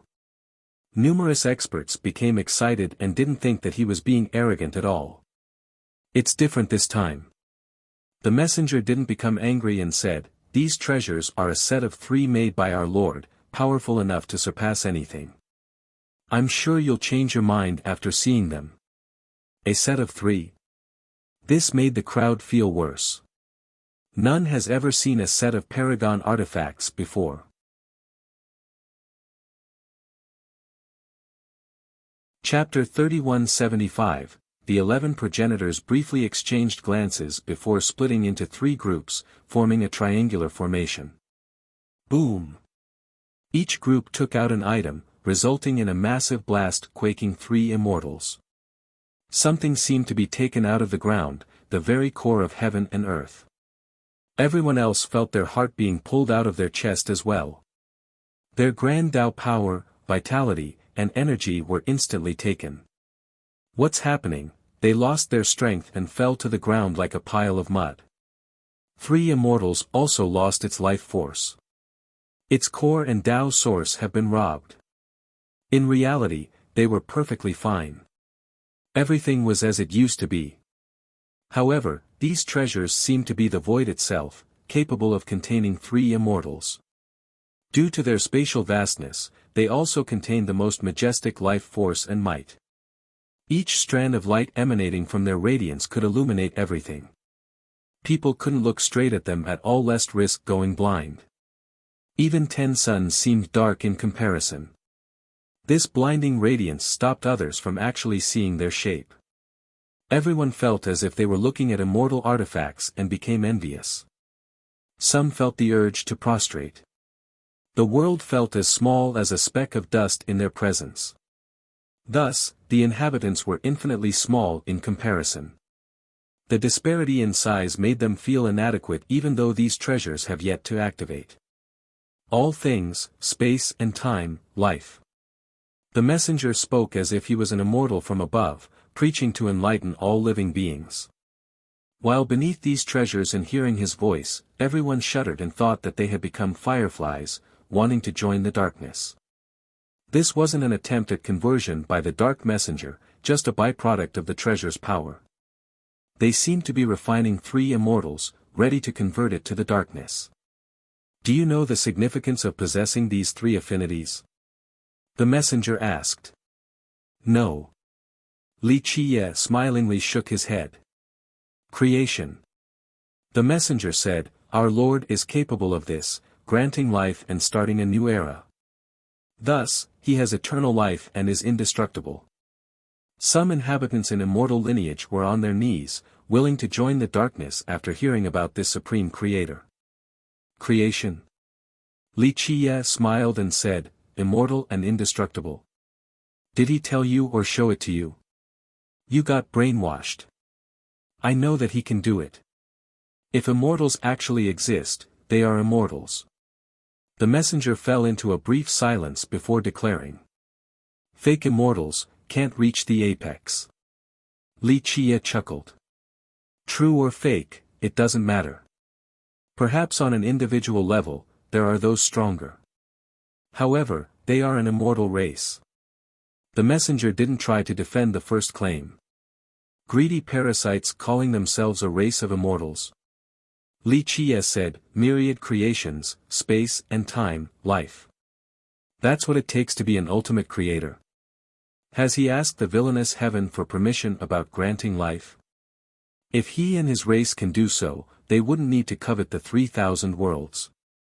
Although I do agree that they have lived quite long, it's not unreasonable for you to bring up eternal life.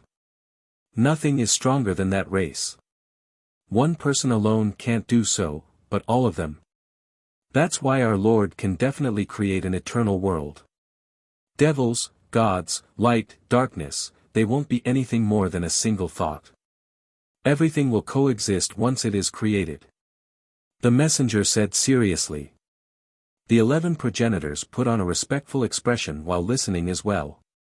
By this point, everyone could see that these 12 didn't entirely join the darkness out of fear or from losing. They actually believed in a brighter future by going down this path. They believed that their Lord could create an eternal kingdom, the most beautiful world in their mind. How pitiful. Impeccable brainwashing skill, at least. Eternal kingdom. Li Qiye couldn't help but smile.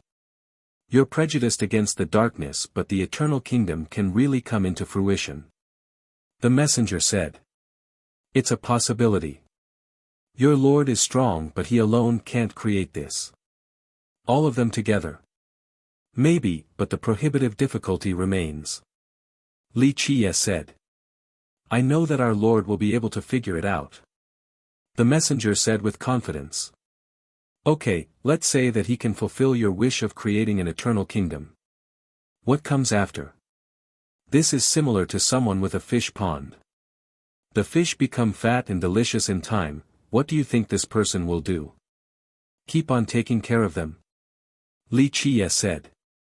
It's obvious as hell, of course he's going to eat them. Steam, fry, broil. So many ways. The bull suddenly joined in while salivating.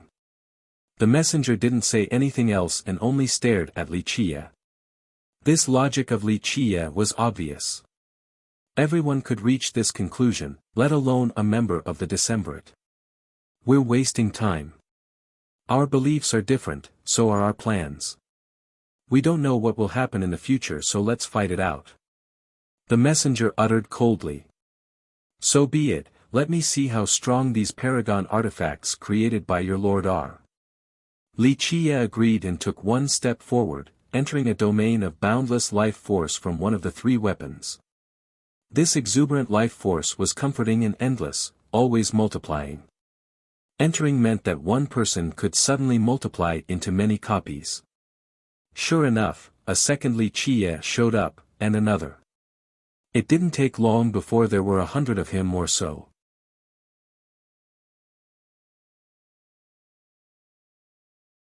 Chapter 3176, The sudden appearance of multiple Li Qiye shocked the spectators. Some activated their heavenly gaze and didn't notice anything different about them. It meant that they weren't illusions, copies, or some special techniques. All of them were identical to the real thing, possessing an actual body. Buzz, more Li Qiye continued to appear. It didn't take long before there were thousands of him. They surrounded the real person in no time at all. What's going on? A true emperor became startled at this sight. This is life. Lotus Ancestor saw through it and explained, a world filled with life. When someone enters it, life just automatically comes into existence. Li Qiye served as the mold. The 11 progenitors were controlling 3 treasures. Each one represented one of all things, time and space, and life.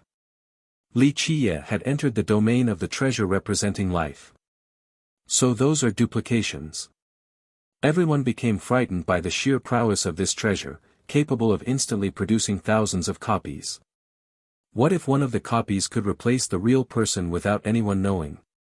That's a scary thought. Boom! One of the duplications instantly attacked with a heavenly seal. This power threatened the firmaments. The copy seemed the same as the real Li Qiye. Come! Li Qiye smiled and retaliated with a palm strike. Boom! Boom! Boom! The other Li Kais joined in as well. One chose a domain-crushing punch. Another refined the heaven and earth with a flame. One more spewed out true fire to destroy the natural laws. It didn't take long before all of the copies attacked. In the beginning, people could see the real Li Qiye. Now, he was completely surrounded under the barrages of his copies. Blood splashed everywhere during this ferocious battle with numerous Li Qiye being blown away. Unfortunately, no one could tell who had the upper hand. Boom! Li Qiye unleashed a devastating attack, managing to blow several hundred copies away. However, he also got struck by a flurry of attacks at the same time and fell from the sky. That's the real one. People noticed because the falling Li Qiye was chased after by the seemingly ravenous horde. Everything became a mess again. Boom! Li Qiye killed his way through the crowd, knocking one copy up into the air after another. Rumble! Alas, he still couldn't make it out and kept on being drowned by his opponents. This repeated several times while the crowd watched in astonishment. Both sides were impressive. Li Qiye had to fight against so many copies while the latter successfully trapped him in. It must be difficult for Li Qiye to kill his own copies, seeing them dismembered and broken. Anyone else would have nightmares afterward, forever traumatized. No mercy! Li Qiye roared. A sword energy erupted with numerous rays. A terrible sword Dao resulted in an ocean of blood. More than 1,000 copies turned into mincemeat. Little pieces of flesh scattered everywhere. Ugh, numerous spectators vomited as a result. The sword Dao had turned the battlefield into a dreadful meat grinder. The worst thing was that Li Qiye just kept on massacring perfect copies of himself, a true test of one's Dao heart. Someone lacking enough mental fortitude would go crazy. Though he had just killed several thousand copies with his sword Dao, a similar number instantly emerged again. What's going on? The spectators became stunned. Li Qiye wouldn't be able to finish them all if this kept on happening. It's a domain of life. Luminous Master sighed and said, life will keep on persevering here no matter what. Rumble. The newly created Li Kais lunged towards the real person again. He blew them away, but another wave instantly engulfed him. Doesn't this mean that they'll always be reborn afterward? One spectator asked. He'll die from fatigue. Another concluded. The crowd agreed with this assessment. Li Qiye would die eventually unless he came up with something. I'm tired of this game. Li Qiye laughed after rushing out of the pile. Boom! His 13 palaces lined up in a particular sequence and poured down endless primordial chaos. The chaos eventually dispersed, replaced by the high heaven. This firmament crushed all the copies and reverted them back to life force. Boom! The suppression of the 13 palaces stopped the derivation process from the life domain. No new copies could manifest into reality. The 13 palaces are profound indeed. Cicada Progenitor and the others couldn't help but praise, back to the source, total nullification. All laws are useless. Their life treasure could duplicate Li Qiye, but not when he activates his 13 palaces. They were impossible to derive and understand. This was the power of his 13 palaces.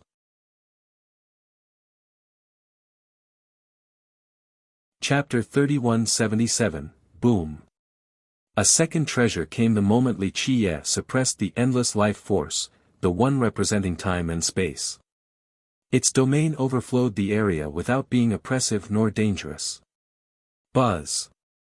This spatio-temporal affinity expanded to near infinity with Li Qiye inside. One would need to walk for 1 billion years while crossing through numerous dimensions to get out of this domain. Pop. Pop. Pop.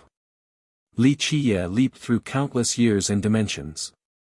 Alas, his great speed alone wasn't enough to get him out from the domain. Time wasn't on his side either. 8 treasures Progenitor and the others couldn't just let him escape. They began closing the spatio-temporal domain into what seems to be a block of crystal. The crowd couldn't believe it. Just imagine, this space consisted of countless stars and dimensions on top of the time affinity. Years were just flowing by. Their perfect harmonization created this incredible domain. A life form like Li Qiye was insignificant like a speck of dust, far smaller, in fact. He couldn't be seen at all with the naked eye. Everything in that domain shrank down and became contained in a crystal, Li Qiye included. It's not looking good, he'll be forever trapped in there soon. Trinity Eccentric's expression darkened. The other ancestors became afraid as well. The same concept could apply to 3 immortals. If their world was trapped in that crystal, all living beings would be stuck in there as well. Most importantly, this crystal domain was specifically created just to trap a being of Li Qiye's level, hence the challenge in getting out. Will he really be gone? This question popped up while the crystal descended. Those progenitors could seal the crystal and prevent Li Qiye from getting out. Hurry! Get out! Break that domain! The spectators were anxious and placed their palms together to pray for Li Qiye's success. Unfortunately, the block of crystal kept on shrinking.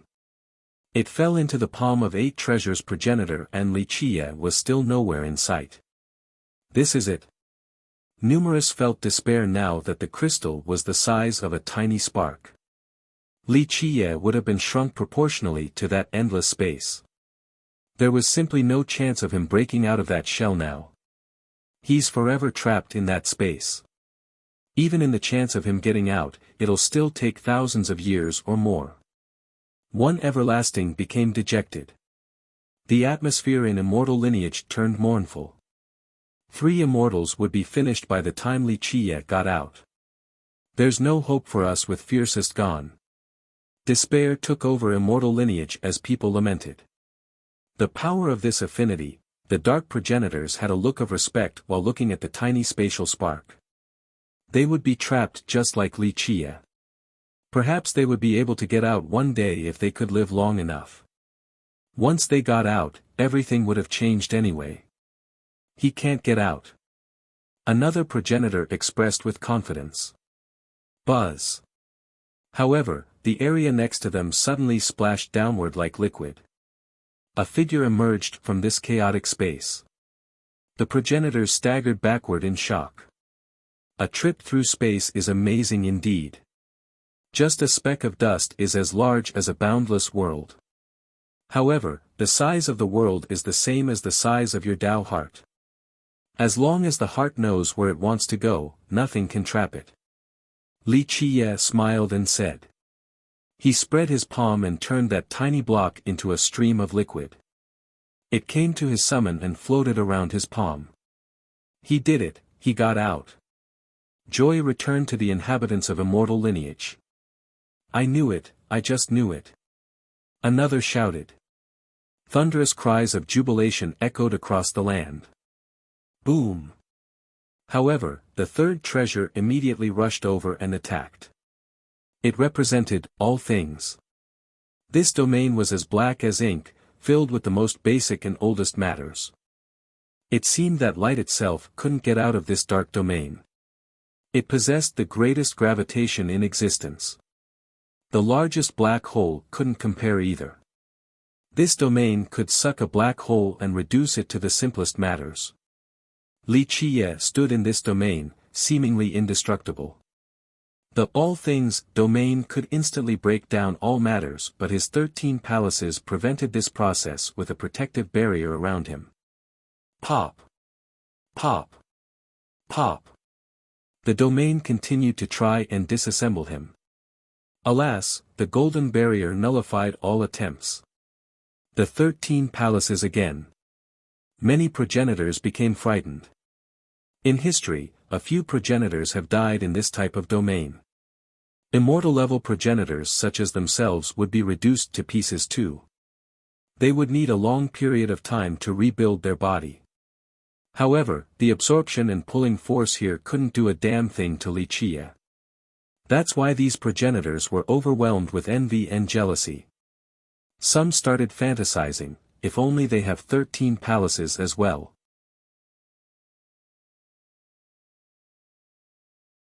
Chapter 3178, Boom. While the domain seemed to be failing at separating Li Qiye, a particle fell on him. Just a tiny particle smaller than a speck of dust made him tremble, quite an unbelievable sight. Keep in mind how powerful he was, easily able to lift up a divine mountain, yet this particle carried the weight of a continent. Rumble. More particles fell down on him. Some spectators saw the falling particles but never expected them to be so mighty. They noticed something magical, that these particles were continents raining down like meteors. If this were happening on immortal lineage, the entire world would be penetrated. Only ashes and cinders would be left. Li Qiye had a hard time standing straight, even staggering back and forth and nearly falling on the ground. The weight from these tiny particles was exceedingly dangerous. It could pierce through someone's body, crushing their muscles and bones. It was most likely more destructive than an attack from a progenitor. Anyone else would have been dead with numerous holes on their body by now. However, the golden radiance around Li Qiye stopped the particles from causing actual damage. As more particles stacked upon each other, they took the shape of a tiny ball. This process didn't stop, akin to a rolling snowball becoming larger and larger. Remember, each particle had the weight of a continent, so this ball was extremely heavy. Crack. Click. Some could hear cracking noises from his bones all over. His entire frame seemed to be breaking down. As the ball grew larger, his back bent forward, struggling to withstand the weight. How terrifying, the spectators gasped at this sight. The particles were effective despite the activated 13 palaces. He dominated one progenitor after another just a while ago. But now, these particles were able to suppress him with pure weight. By this point, everyone knew that just one speck alone would reduce them to bloody mist. Creak, even 3 immortals started shaking, unable to handle this weight. It's so heavy, like carrying all of 3 immortals.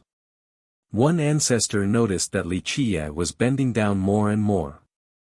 This weight was simply unimaginable.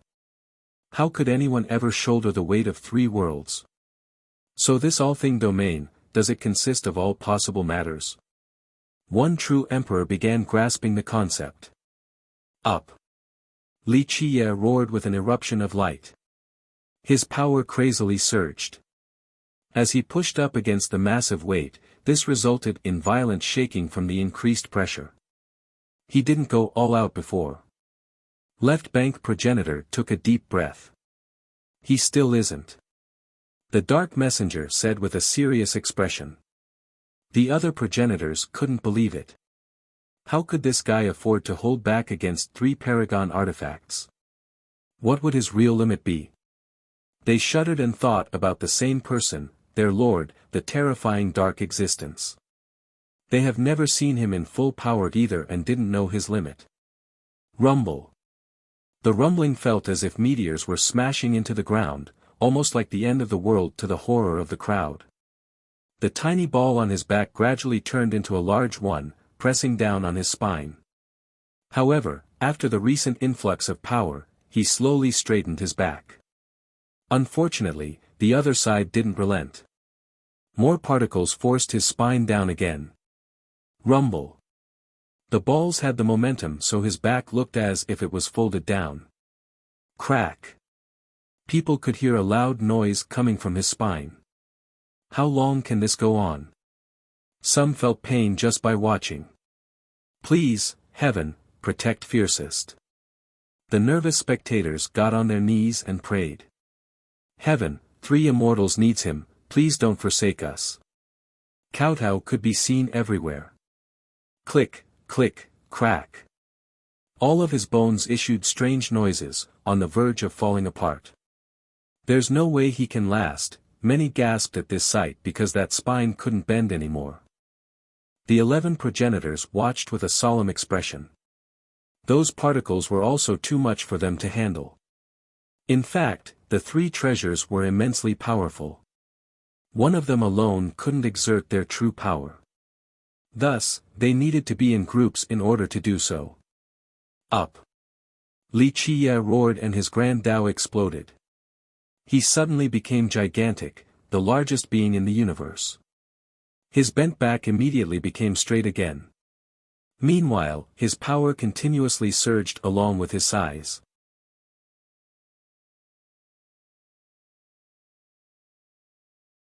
Chapter 3179. In fact, his size was beyond the capacity of this all-life domain. Crack. His weight obviously increased as well, and once it reached a particular level, cracks appeared on the domain. A while ago, the domain wanted to crush him down. It became the opposite right now. Not good. The progenitors in charge of this treasure became aghast. They poured all of their Tao power to it in an attempt at increasing its size. Unfortunately, this rate of expansion was far inferior compared to Li Qiye's.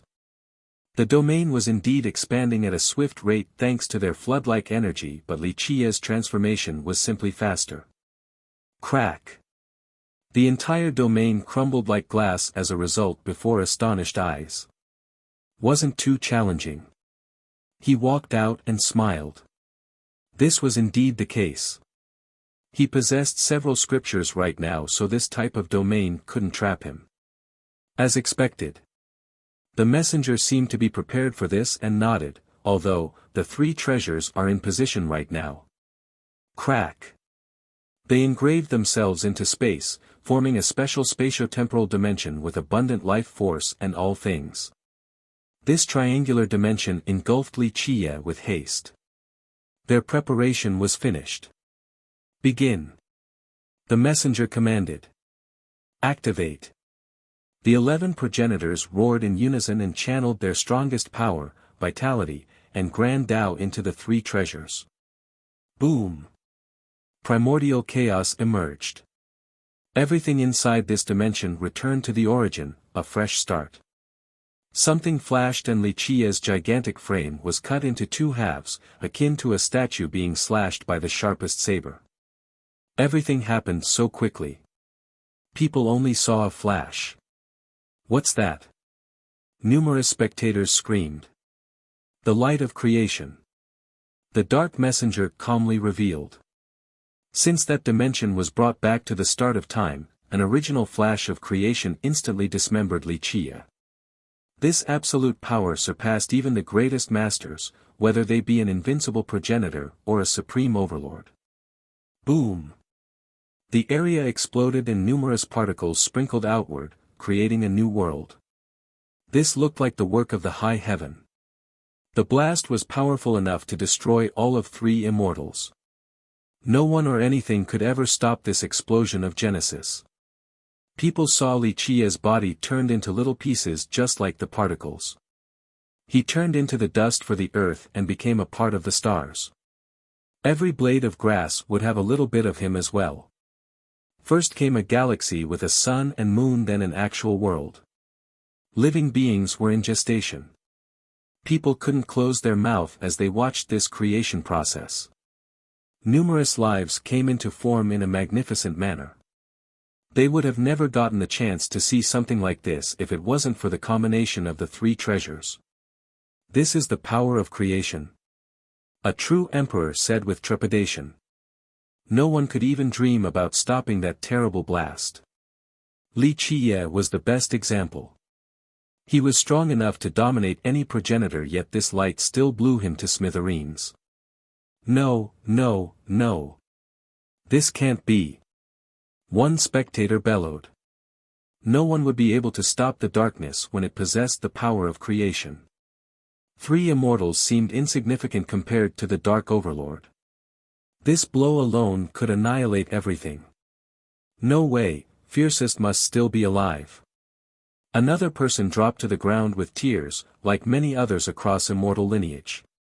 No one could accept this ending. They didn't believe in his death.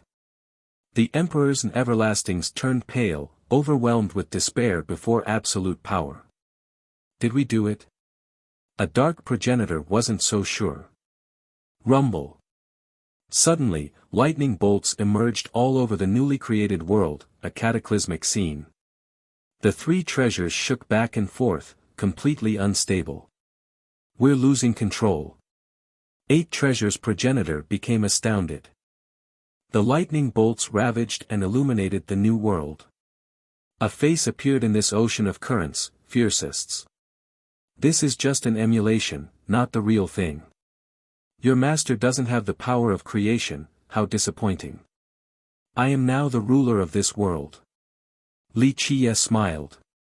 His voice echoed across the area. He's trying to control the 3 treasures. The dark progenitors found that they have started to lose their power over their treasures. Look, Fiercest, he's still alive.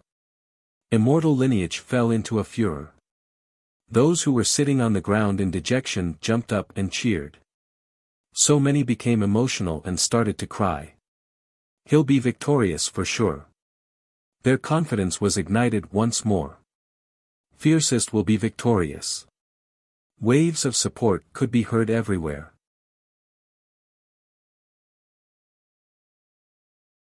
Chapter 3180, Rumble. Lightning bolts ravaged the sky like dancing serpents. Each bolt was as thick and long as can be, able to split open anything. This beautiful illumination was frightening, seemingly wanting to push this new world to the brink of destruction. Some of them weaved together to form Wuxia's face, a testament to his supremacy. He was the only god in this place.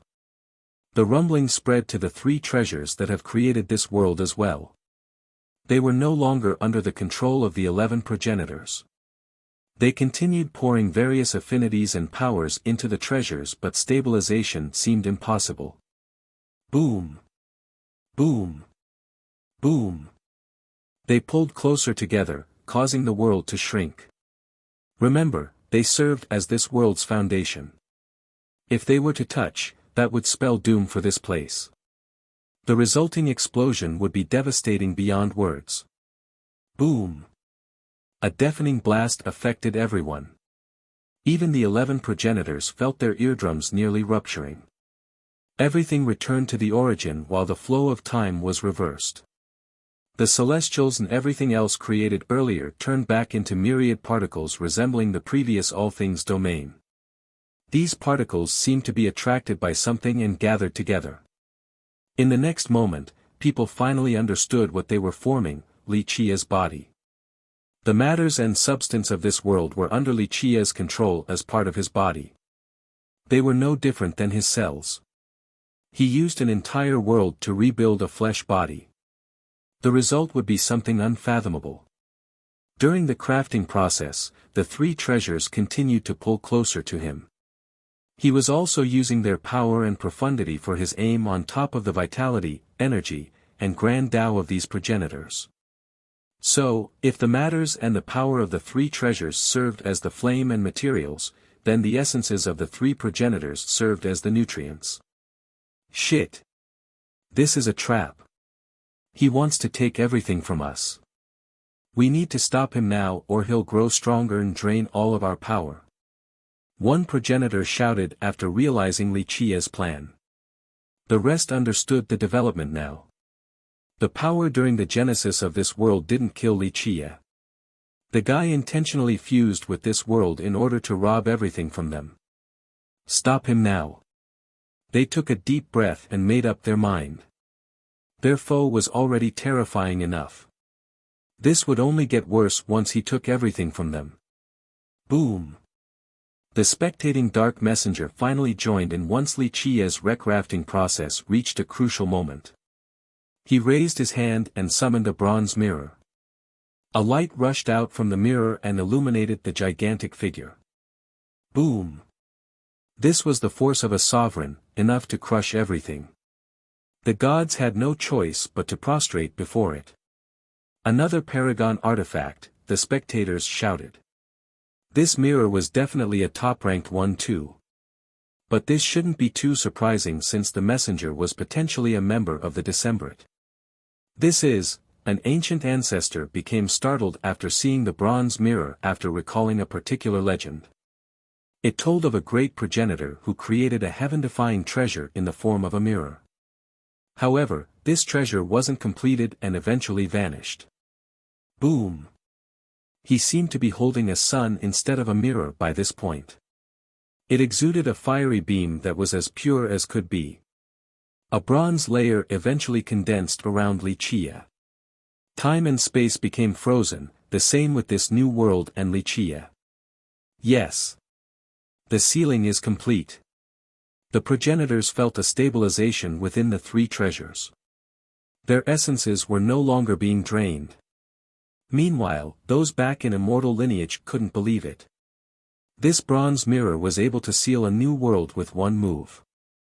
Wouldn't it be able to do the same to their world? All of the inhabitants there would turn into bronze statues, completely helpless. He can get out, right? One spectator asked while staring at the colossal bronze statue of Li Qia. A while ago, they thought that he was about to break through the seal of this new world. This no longer seemed the case. To fall at the last hurdle, another murmured, unable to accept this. It should be over. The dark messenger said without certainty because their opponent was Li Qia whom he couldn't see through. Not quite. Li Qia's voice suddenly answered him. Boom! The radiant 13 palaces emerged again in the sky. This again. The dark messenger shouted. These 13 palaces seemed capable of numerous miracles. Nothing felt effective against him since the palaces broke through all limits and laws. Creating an entirely new world, right? Watch me. Li Qia spoke again. Boom! Primordial chaos materialized along with three vessels: life, creation, and Athanasia. Life, creation, and immortality, these were the most supreme orders.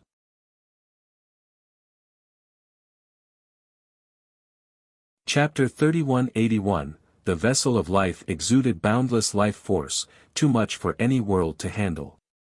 The vessel of Athanasia represented everlasting life and indestructibility. Nothing could ever take it down. The vessel of creation opened an entirely new world with brand new laws and orders. Crack! The bronze seal instantly crumbled. Inside the primordial chaos was a pristine expanse, a new life representing something even above the high heaven.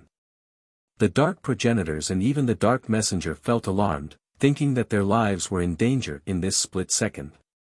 Unfortunately, it was too late. A figure appeared in the endless primordial chaos, Wuxia. Nirvana heaven. He exclaimed. His words became eternal. One could still hear them after millions of years. He was now under the state of Nirvana heaven, empowered by his 3 vessels and 13 palaces. His power had reached an unbelievable level, reaching the limit of the myriad Daos. He became an unsurpassable existence, the pinnacle of all. Heaven suppression fist. The next words to come out of his mouth would never be forgotten by the listeners. Boom! Everything shattered beneath this devastating blow regardless of their prowess. The invincible progenitors have dominated their entire life yet still felt the urge to prostrate, unable to move. This punch could seal the high heaven itself. The other living beings were insignificant in comparison, progenitors included. Boom! The 3 treasures exploded into little pieces. Ah! The 3 nearest progenitors were reduced to bloody mists. They were among the 5 who didn't show their true identity. Moreover, the punch destroyed their true fate as well. The next set of victims included Left Bank and Bamboo progenitor since they were also close by. The shockwaves left nothing behind but blood. 3 Paragon artifacts and 5 progenitors went down just like that. The other progenitors were blown away and suffered grievous injuries. Even the Dark Messenger was sent flying. The latter activated his mirror and created a bronze barrier, but this was far from enough. He vomited a mouthful of blood, heavily wounded. The one with the strongest physique, Coiling Dragon, had broken scales and flesh all over. One could see the bones now. It was worse for the other 5. They were dismembered, their bones crushed to dust by the shockwaves. Run! The astounded messenger realized that there was no salvaging this battle and turned to flee. The other 5 became resplendent as they attempted to run.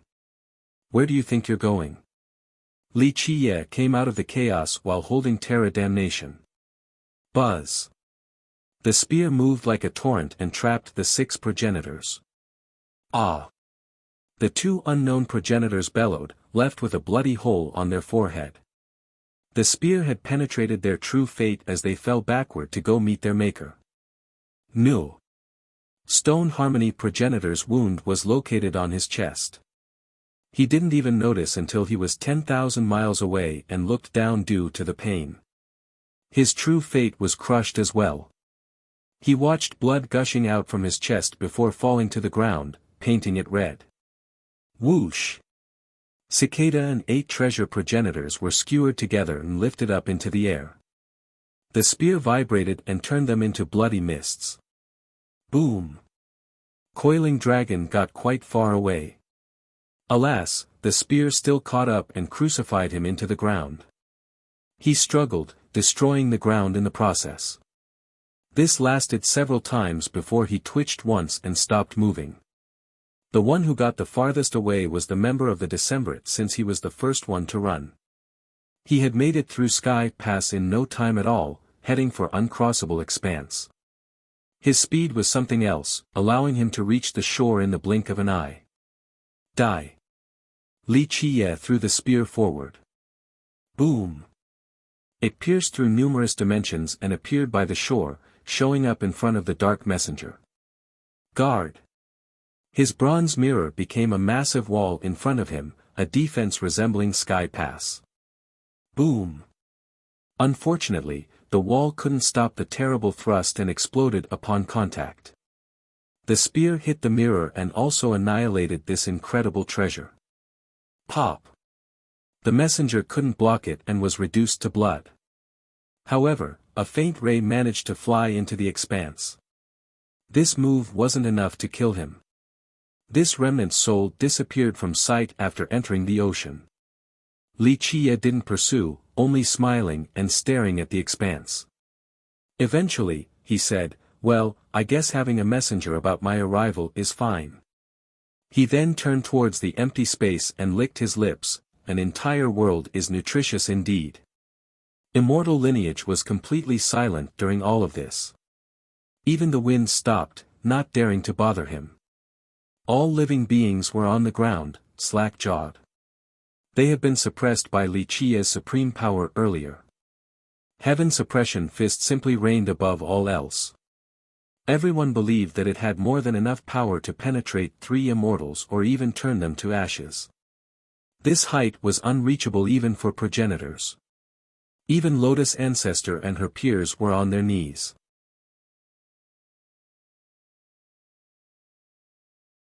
Chapter 3182, all were on their knees to show respect, whether it be the unknown cultivators or the famous ancestors. Even the emperors and everlastings did so as well.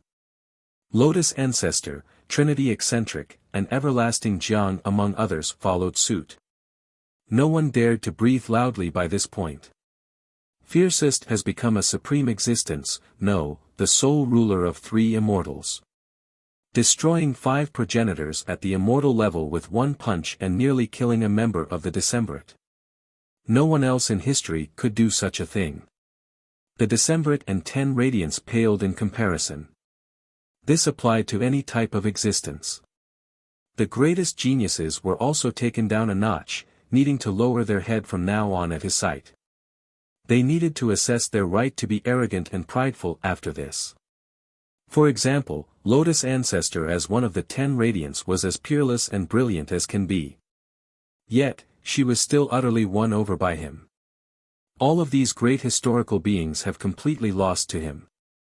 The opponents ran like dogs with their tail tucked between their legs. Prime Progenitor. Someone started shouting. Prime Progenitor. The savior and ruler of 3 immortals. Others started coming up with new lines. As some called out his title, they were moved to tears. The Dark Invasion had instilled horror and despair upon them. Numerous cultivators have died in battle. Finally, Prime Progenitor Li Qia joined the fray and massacred the Dark Legions, destroying 11 progenitors and sweeping through the darkness. He saved all of 3 immortals. This magnificent contribution earned him their gratitude. They were willing to create monuments and statues of him in order to immortalize his deeds. Many kowtowed 9 times until their forehead bleeds while not minding in the slightest. They weren't doing it because of his oppressive aura, only out of gratitude. Rise. He said calmly. Everyone heard it clearly despite the low volume. It was as if he was whispering next to their ears. However, most still performed a full kowtow before getting back on their feet. All had a look of indescribable excitement. We're still alive. So many looked around and saw their family members before gathering in a group hug. We're saved, our system is still here. Though most systems have sent their legions to their death, their system and lineage were still around. They could pass on their legacy unlike 8 Treasures system and Metalkin Divine Court among others. Any price was worth it. Immortal lineage stands. One ancestor on the battlefield had tears mixed with blood. People like him didn't think they were coming back alive, only wanting to contribute to immortal lineage. They appreciated being lucky enough to survive. It's thanks to Prime Progenitor. The soldiers on the battlefield understood the reason why and showed their respect to him. The Dark Legions had the absolute advantage earlier. Though the alliance led by 5 Elements Goddess was trying their best, they had 0 chance of winning. Their only goal was to buy more time. Some of these soldiers couldn't say goodbye to their family members or lovers. They needed to rush to the academy as fast as possible. A few crawled out from the pile of corpses and looked up at Li Qia before bowing. They could finally go home and see their loved ones thanks to him. The goddess gave the command to withdraw troops. She gazed at the battlefield and saw mountains of corpses and rivers of blood. Tens of millions of cultivators have died in this cruel battle. Fortunately, they were on the victorious side. Otherwise, nothing would have been left but ashes. The troops heaved a sigh of relief while regrouping to their individual legion. They wore a heavy heart after losing their close ones, brothers and seniors. At the very least, these men didn't lose their lives in vain. Today is a day that will go down in history. Future generations will sing songs about you. Hui Qingxian had a solemn expression while looking at the men. Too many people have died, including emperors and everlastings. Next, Li Qia landed and all of its members bowed down after seeing him again. However, he didn't stop at all and headed for Sacred Mountain. The bull, Lotus Ancestor, Trinity Eccentric, and Everlasting Jiang also tagged along. They had a different opinion of him by this point. During their previous meeting, they already had a high evaluation of him. Alas, he actually surpassed all of their expectations. Of course, the bull always believed in him. It started gloating and showed off right away, "Didn't I tell all of you? Only Sir can save 3 immortals. I'm not wrong, am I?" Others were just too stupid to see. The group only smiled and didn't bark back. After all, the bull contributed immensely during this battle, its merits were second to none. It was one of the first to stand for immortal lineage.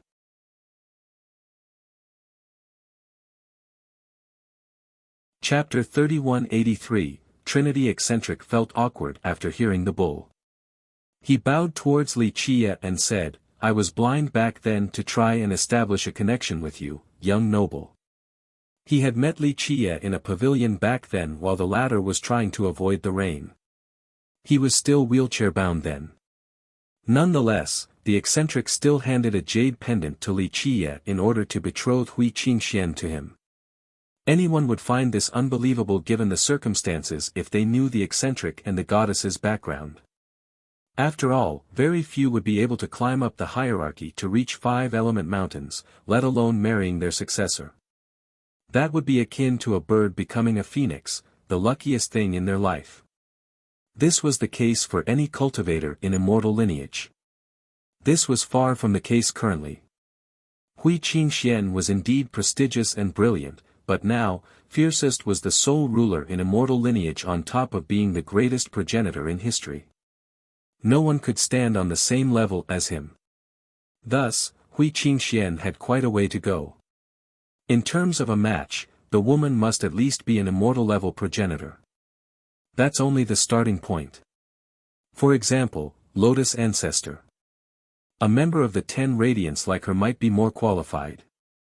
That's why Trinity Eccentric found himself in a tough situation. The whole matter back then seemed ridiculous in retrospect. Their sect was the one who was trying to climb on Li Qia. His erudite wisdom wasn't enough to see through Li Qia. The bull did a better job in this regard. Li Qia actually didn't mind at all. He smiled and brushed it off. Meanwhile, Everlasting Jiang had nothing but respect for Li Qia. He got on his knees and said, "I wouldn't have been able to break through without your guidance and might have died in there." Li Qia briefly advised him back in the immortal demon cave, allowing him to defeat his bottleneck and reach a level capable of fighting 2 progenitors alone. Just think about it, so many brilliant minds toiled to reach the Fardao level. However, they became stuck there, unable to move forward. Everlasting Jiang was also a member of the 10 Radiants. His talents were virtually unmatched, yet he was still stuck for a long time, one era after another. In fact, he nearly died several times from potential chi deviation after trying to force his way through. That's why Li Qia removed the cultivation mist and he became enlightened. His cultivation soared like the wind afterward, so he had nothing but gratitude towards Li Qia. Li Qia accepted the gesture with a natural expression. It was Lotus Ancestor's turn. She bowed and said with admiration, "I tried my whole life and couldn't figure out the mysteries behind the 13th palace. It's embarrassing to admit this, but I didn't even see the door. The path towards the Grand Tao is long and mysterious. I have many questions and are more than willing to offer my service if you can teach me a thing or two, young noble." This progenitor was beautiful enough to make people remember her forever after one glance. Now, she was on her knees, willing to offer her service to Li Qia. The others didn't find this too shocking. It would be an honor to stay by his side. The qualification for this was awfully stringent. A member of the 10 Radiants seemed appropriate. It wasn't too hard. Li Qiye shook his head and said, "I'll be leaving soon though, so I don't have anything to teach you." "I understand." She bowed and didn't say anything else. Of course, the first part could drive people insane. Many brilliant cultivators tried their whole life and couldn't get the 13th palace, yet he got it so easily. Nonetheless, it wasn't his fault for being prime progenitor. Someone like him could say whatever and it would still be justified. "Your light will be the guiding lamp for 3 immortals." Li Qiye then told the old tree demon. Li Qiye approved of this demon. To earn such praise from Prime was a peerless honor, but the demon didn't become complacent.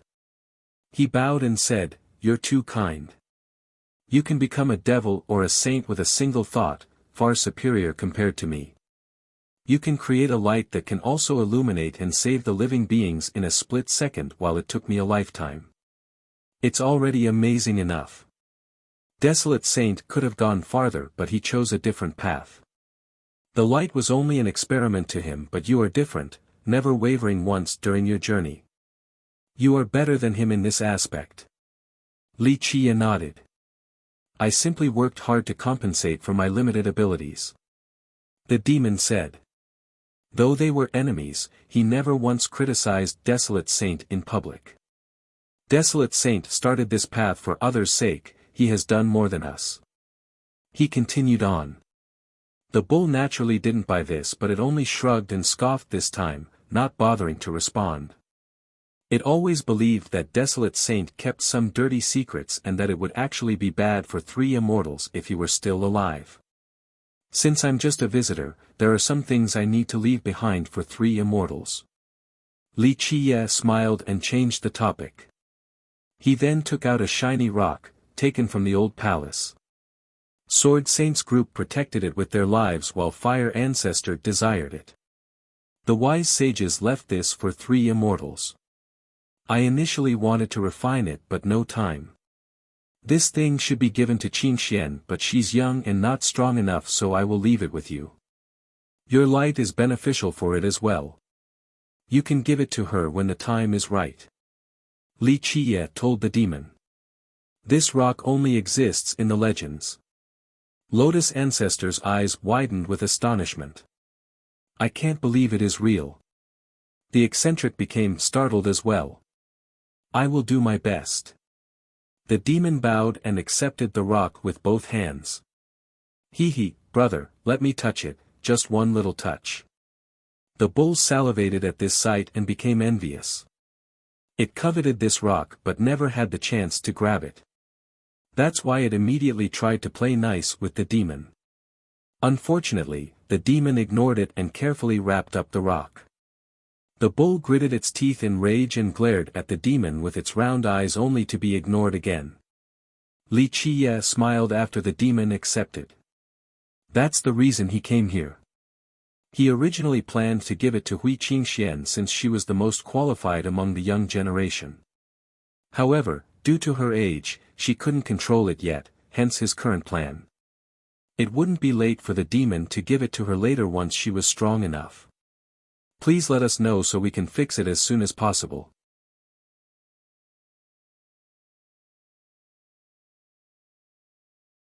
Chapter 3184, Li Qiye didn't waste time in immortal lineage and left after finishing his task. He had no attachment to this world, thus his continuous statement regarding being a passerby. He only came to find some answers, to meet a few people, to experience a few things.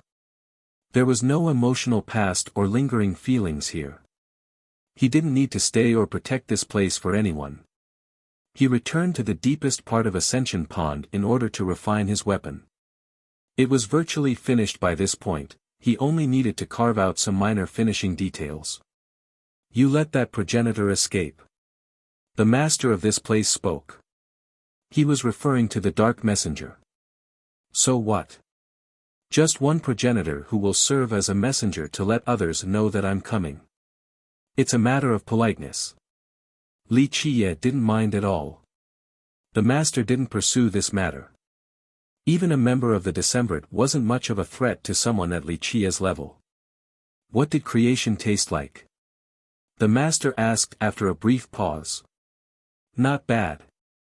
Li Qiye smiled and stared towards the depth. I know that you're here for a multitude of reasons. However, can all of you resist the temptation of the feast? Don't tell me you have never thought about it. We would have done so long ago instead of waiting till now or the future. The master uttered coldly with dissatisfaction. Who knows? Characters of our level are quite unpredictable. Li Qiye shrugged in response. We have a different way of life instead of just wanting to feast, hence our current situation. The master scowled.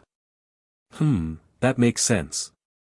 Li Qiye smiled. Your way is indeed different from everyone else, just like the coin system in Moneyfall or the exchange here in Ascension Pond. Very interesting stuff. What, want to destroy us? The master became annoyed. Like you have said, I wouldn't wait till now to do so either. Plus, it wouldn't be my turn anyway. The three geezers would jump on it first. Li Qiye said. The master certainly didn't like this comment but didn't bother retorting. Most beings at this level would share the same thought. The three geezers mentioned by Li Qiye felt the same way. But after experiencing certain things, they let go of their suspicion. If there's nothing else, you should leave now and cause trouble at the expanse. My place can't handle a troublemaker like you. The master wanted to send this uninvited guest away. Don't be so quick to chase me out, I'm still a guest, more or less. Li Qiye chuckled. No, my humble abode can't accommodate someone like you. The master sarcastically said. You're hurting my feelings now. Li Qiye continued, don't you see that I still haven't prepared well enough? I need to rest in order to be in peak condition for the next battle. That's your problem, not mine. The master didn't give a damn. Is that so? I'm sure you can't be sleeping well when there is an overlord slumbering in the expanse. I don't buy it. Li Qiye said. Humph. The master scowled again, confirming Li Qiye's speculation. Just think about it, you're also a great piece of meat in his eyes, swallowing you will be so nutritious. I'm sure this is the same case for the others. Li Qiye went on. We'll see who will be the last man standing. The master said and exuded an invincible aura capable of crushing the firmaments. Regular progenitors couldn't fathom its power. Sure, but that means you're not completely confident either. Li Qiye said. You are. The master's tone became harsher. Kill then refine. Just killing is too much of a waste. His biggest value is to be drained by me. Li Qiye calmly said. Save your haughtiness until after you kill him. Not difficult at all. I'll kill him if he dares to come out. Plus, you know that's not the only thing I want. I'll topple everything later. Li Qiye said. Only death awaits you. The master was actually speaking the truth this time, not only out of spite against this terrible guest. As a supreme existence, the master knew the trouble ahead. Li Qiye was simply suicidal in his opinion. Save this comment until after I die. Li Qiye lazily said, of course, since we're friends, you can burn some paper money for me because being a poor ghost must suck. I would rather be a rich ghost when I die. You will, and yes. The master said, seemingly able to see Li Qiye's future, nothingness. Well, I'm sure you know that it's not a good thing for anyone if I die, especially you. Li Qiye didn't become angry and smirked, look at how nice this place is, the same with Sky Ruins. Who wouldn't like these places? If I were to die, your world would be next. For example, immortal lineage stands at the forefront, then you and Sky Ruins are next. You know this better than anyone. The master didn't like Li Qiye's attitude but still knew that the guy was right. The future certainly wasn't bright. This place would definitely become a battlefield. He would also be a main target. That's why you better pray for my survival, no, for my domination. Li Qiye stopped here and waved his hand. You're about to make some demands. The master said. Demand is a strong word. Li Qiye smiled, no, I'm only asking for everyone's support since it's mutually beneficial. I'm sure you have gotten an answer. Go on, I'm waiting. The master waited for a bit before revealing, I have told the others about your intent. They are willing to help you but don't overthink it, it'll only be a little bit of assistance. I'm aware. Remember, I didn't ask for your group to personally help.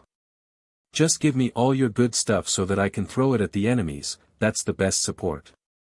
Li Qiye leisurely said. Don't be greedy now. The master spoke first in order to stop Li Qiye from even attempting.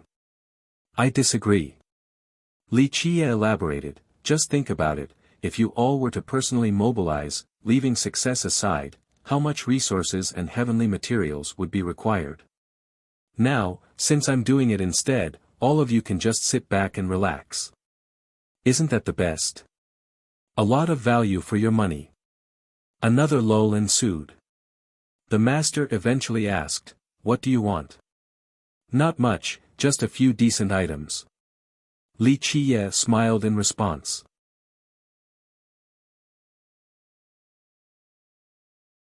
Chapter 3185, just a few decent items were a big deal when it came from Li Qiye's mouth. Why? Because anything that could be considered decent by Li Qiye was definitely heaven-defying. It wouldn't be an exaggeration to call them the ultimate items. No systems back in immortal lineage could provide what he wanted, only these mysterious characters. Just a few decent items, humph. The master saw his list and uttered coldly. These items on the list could scare people to death. I have faith in you to gather these items, no. You all are extremely wealthy. Li Qiye smiled. I will let others know. It's their business whether they agree or not. The master snorted. I'm sure it won't be a problem. Li Qiye seemed nonchalant and confident. Get the hell out of my place once you get your items. The master demanded. This was rather reasonable. First, Li Qiye forced this place to summon the power of the high heaven. Now, he demanded all of the good items. The master was actually quite patient for not lashing out at him. Anyone else making such ridiculous demands would have been destroyed long ago. Alas, he had no choice but to listen to Li Qiye. You don't need to keep on chasing me away, I'll leave when I don't want to be here anymore. I mean, even the birds don't want to shit in this place, there's no one else but you. So boring. Li Qiye smiled. You. The master got the urge to kick Li Qiye out of here. His place was a supreme treasure land with boundless profundity. Others would love to come here except they weren't qualified. Thus, Li Qiye's comment was outrageously offensive. Just kidding. Li Qiye instantly added, stopping the master from erupting. So what if you can survive? What about after? Will you really declare war against the high heaven? The master uttered coldly. Why not? An ultimate fight is what I seek. Fake immortals first, then time to play with the villainous heaven. Suicidal. The master flatly said. Not like I haven't died before. Li Qiye smiled, plus, I've been there before and will have to try again. Everything else would be meaningless if I don't do so. Say that you can return triumphantly from the final battle, what's the point? You will take its place. The master asked. Why would I want to do that? I do not wish to become the so-called creator. I will still be me, no need for anything else. Li Qiye smiled. Once again, what's the point? Your victory won't change anything. The master said. Li Qiye's eyes became profound as he gazed towards the distance. He didn't answer. What's your motivation to fight? Immortality? Creation? Or the ages? The master asked. For myself. I search for an answer and there are some things that I should do and finish off. Li Qiye withdrew his gaze and responded. It will be outside of your control once you reach that step. When standing above the high heaven, you will have to confront it. The master replied. Ask me again when I'm up there. Li Qiye let out a leisure smile. Your victory might not guarantee a better future than currently. This is a problem with no solution. No matter who it is, the result will be the same. This world and its order won't change. The master pondered for a bit before answering. Can't know until I try, a theoretical discussion is pointless. What's the worst that can happen? To ashes? Not like it hasn't happened before. Can't be worse than that. Li Qiye said. The high heaven will keep watch, this has always been the case. The master said. I disagree. It's one world after another. This isn't your garden where you can go eat everything after maturation then repeat it again. Li Qiye smiled. The changing of the epoch is not different at all, only the method is changed. The master said. Okay, let's change the method then. Either hand over the good stuff or I'll beat all of you down and force you to obediently hand them over. Which method do you want? I'm sure the result will be the same, only the method is different. Li Qiye shifted the conversation to another direction. Humph. The master scowled, causing the world to shake and the stars to tremble. Only Li Qiye remained unperturbed, not affected by the master's fury. It's not only about the result, there are many, many other things, Li Qiye said. So you have a better method? The master asked. First, I want to kill all who deserve death. Li Qiye revealed a faint smile that would horrify those aware of its implication.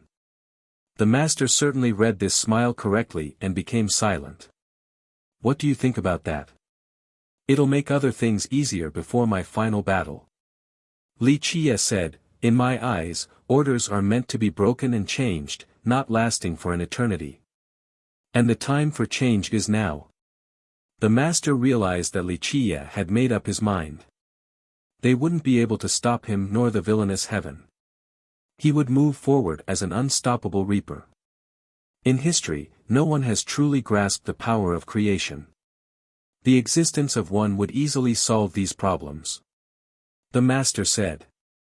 True. For example, a hungry man can't cut off and eat his own flesh for satiation without suffering injuries, hence the current circumstances.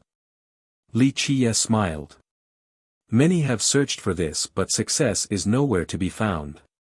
This might be the real bottleneck to immortality. One man has made it quite far beyond anyone else, but I don't think he found success either because everything is still the same. The master said.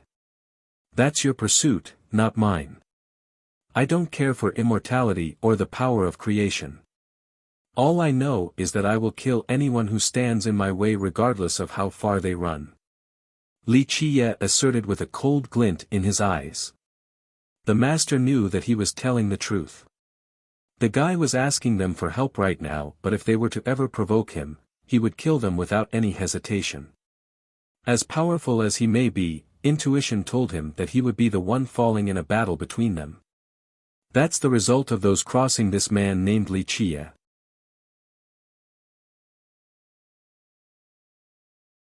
Chapter 3186, Li Qiye left after he finished refining his weapon to embark towards the expanse.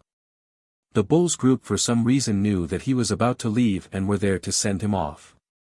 Someone spread this information so everyone in immortal lineage found out about his departure.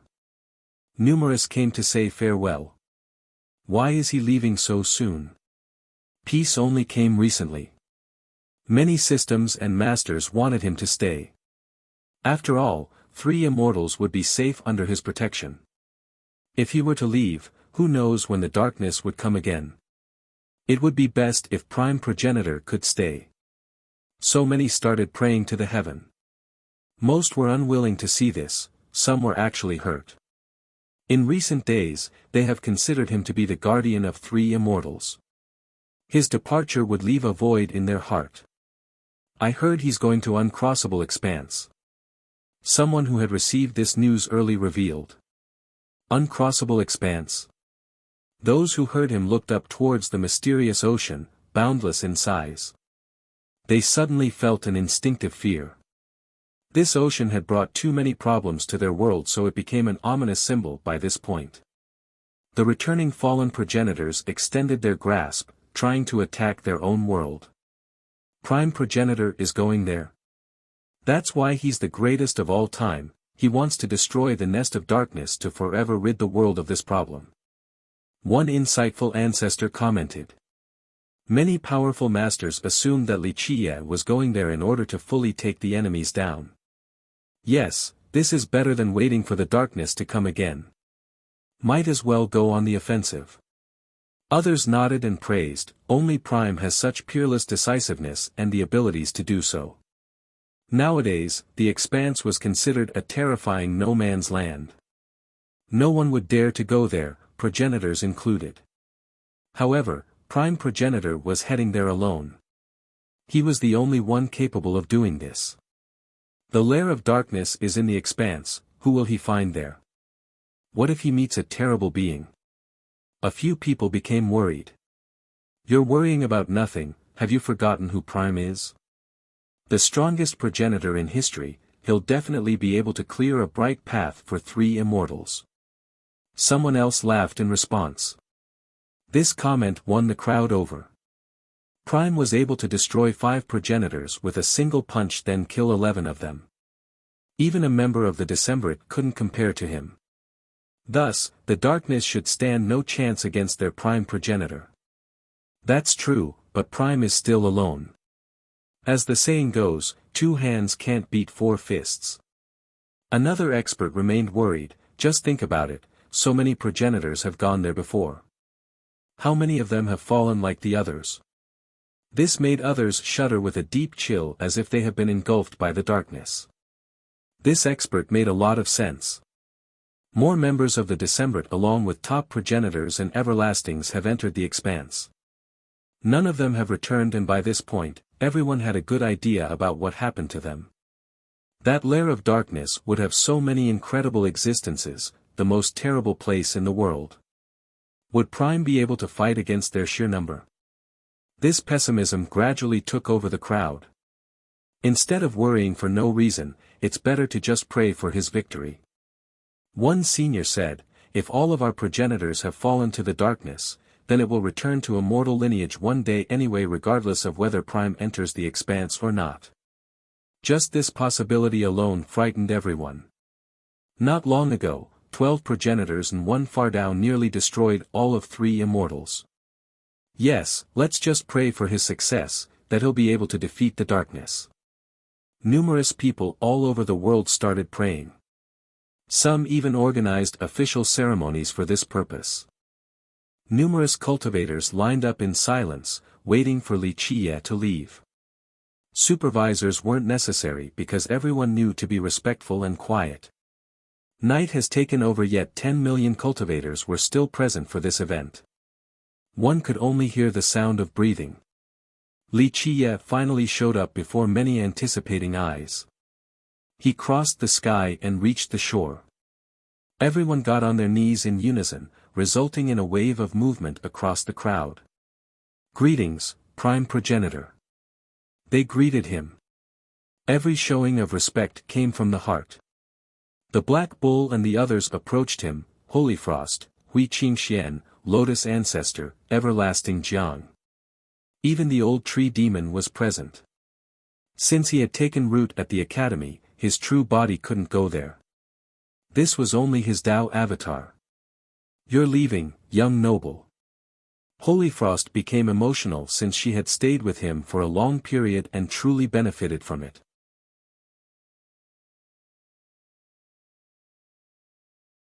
Chapter 3187, Separation is a Part of Life. You are born attuned with the light, so your future is bright. You will definitely be able to shoulder your system as a progenitor. Wuxia stroked her hair and smiled. His praise revealed how highly he thought of her. "I won't let you down, young noble." She bowed deeply to show her reverence. "What about me?" The bull laughed and joined in. "Won't I be the greatest progenitor in history?" Its egotistical style set off some chuckles. The bull had a way of alleviating a depressing atmosphere. Wuxia glanced at it and commented, "I don't know if you will become the greatest progenitor or not, but one thing is for certain, keep acting like this and you'll become the most delicious feast. A hot pot, maybe, or roasted beef. Who knows? I like thin beef dipped in boiling soup. A lot of energy." The old demon said. "Hey! What the hell are you saying, old man?" The bull wasn't happy with this at all. "I'll dig out your roots and make dried medicine out of them." The old demon gave it a contemptuous glance. This worked perfectly in infuriating the bull. Of course, this was all in jest. They had a special relationship, both friendship and mentorship. The demon considered the bull to be a close junior. The bull couldn't do anything to the demon despite its annoyance. It moved closer to Wuxia and smiled, "He, sir, the world outside must be vast, give me a hint, where should I go to get to your world?" It clearly was bored of three immortals and wanted to go take a look at Wuxia's world. "Wait until you're strong enough or you'll only be asking for trouble," Wuxia nonchalantly said. "Whoa! What you trying to say?" The bull glared at him in response, "What kind of great existence am I? I can't handle it. I'm unbeatable and can take on 3 to 5 progenitors, no problem." It shamelessly bragged without blinking an eye. So amazing, not like a certain thing that got its horn broken. The tree demon sarcastically mocked. "Say it to my face." The bull turned red and headed over to the tree demon, only to be ignored. "It's a shame this is a time of chaos or I would be more than willing to accompany you to the expanse," Lotus Ancestor sentimentally said. Though she wasn't a member of the Decemvirate, she was far above regular immortal-level progenitors. In history, every progenitor eventually wanted to go to the expanse for many reasons. Thus, someone like her being able to stick around was miraculous. Only her system could accommodate this. She naturally wanted to go there and nothing could be better than accompanying Wuxia. Unfortunately, potential dangers still loomed in 3 immortal so she needed to stay. This was a heavy price to pay for the sake of 5 Elements Mountain and all of 3 immortals. "You'll have your chance and it'll even be better later when there is peace at the 4 oceans," Wuxia said. "I understand. I hope to see you again when I do depart." She bowed. Wuxia smiled and nodded. Her going there was only a matter of time. Progenitors had a hard time staying in 3 immortals, especially someone as strong as her. Time wasn't her friend either since she could die from old age. Thus, journeying to the expanse was imperative. 5 Elements Mountain might have an unfathomable amount of resources but still couldn't supply an invincible progenitor like her forever. "Thank you, sir." Both Luminous Master and Orchid Sage came over next and bowed, "Your guidance will benefit us for a lifetime. We'll start training once you leave since we're too weak to contribute to immortal lineage right now." The 2 of them were quite humble despite being the first to fearlessly fight on the front line. They didn't shame themselves or run away from their responsibilities. "I'm sure there will be 2 more immortal-level progenitors in the near future." Wuxia smiled while looking at the 2. "We hope so too," they said. This was the purpose of their next cultivation session, reaching the immortal level. They were quite strong already as imperial-level progenitors. Alas, the previous fight made the gap between the 2 levels abundantly clear. Orchid Sage, who didn't care about chasing the Tao, decided to train harder. His goal wasn't for power, only because the people needed him. Both of them believed that they were insufficient at the moment to be useful. "Will we meet again?" Hui Qingxian grabbed Wuxia's hand with adoration in her eyes. The 2 of them had a special relationship thanks to Trinity Eccentric, a bizarre engagement. Plus, she has been an ardent supporter, therefore winning his grace. If it meant to be. Li Qiye said. I will keep working hard to not be embarrassed by my low cultivation the next time we meet. She smiled. I'm sure you'll be like a different person when we meet again. Li Qiye said. Her talents were exceptional, so her achievements wouldn't be inferior to Orchid Sage and Luminous Master. In fact, Five Elements Mountain might have another progenitor on the same level as Lotus Ancestor. I hope so too. Qing Xian nodded, completely sure of another meeting. Goodbye everyone, I hope your world will be safe. Li Qiye didn't say goodbye to each individual and looked at the crowd. Maybe I'll meet your many children next time. He saw Three-Eyed Prodigy and Spirit Heart Emperor and decided to tease them. As you wish, young noble. The couple bowed towards Li Qiye since he was the reason why they were together. See you all. Li Qiye smiled and entered the expanse without looking back. Goodbye. The bull and the others watched his departing figure. May you return triumphantly, prime progenitor. The kneeling cultivators shouted. This grand gesture was necessary in order to show their savior the appropriate amount of respect. Li Qiye disappeared from sight the moment his foot touched the water. Nonetheless, they kept on kneeling. Some performed a full kowtow ceremony. His close allies became sentimental. They didn't know if they could meet him since he wasn't from this world. Goodbye, Qing Xian murmured to herself.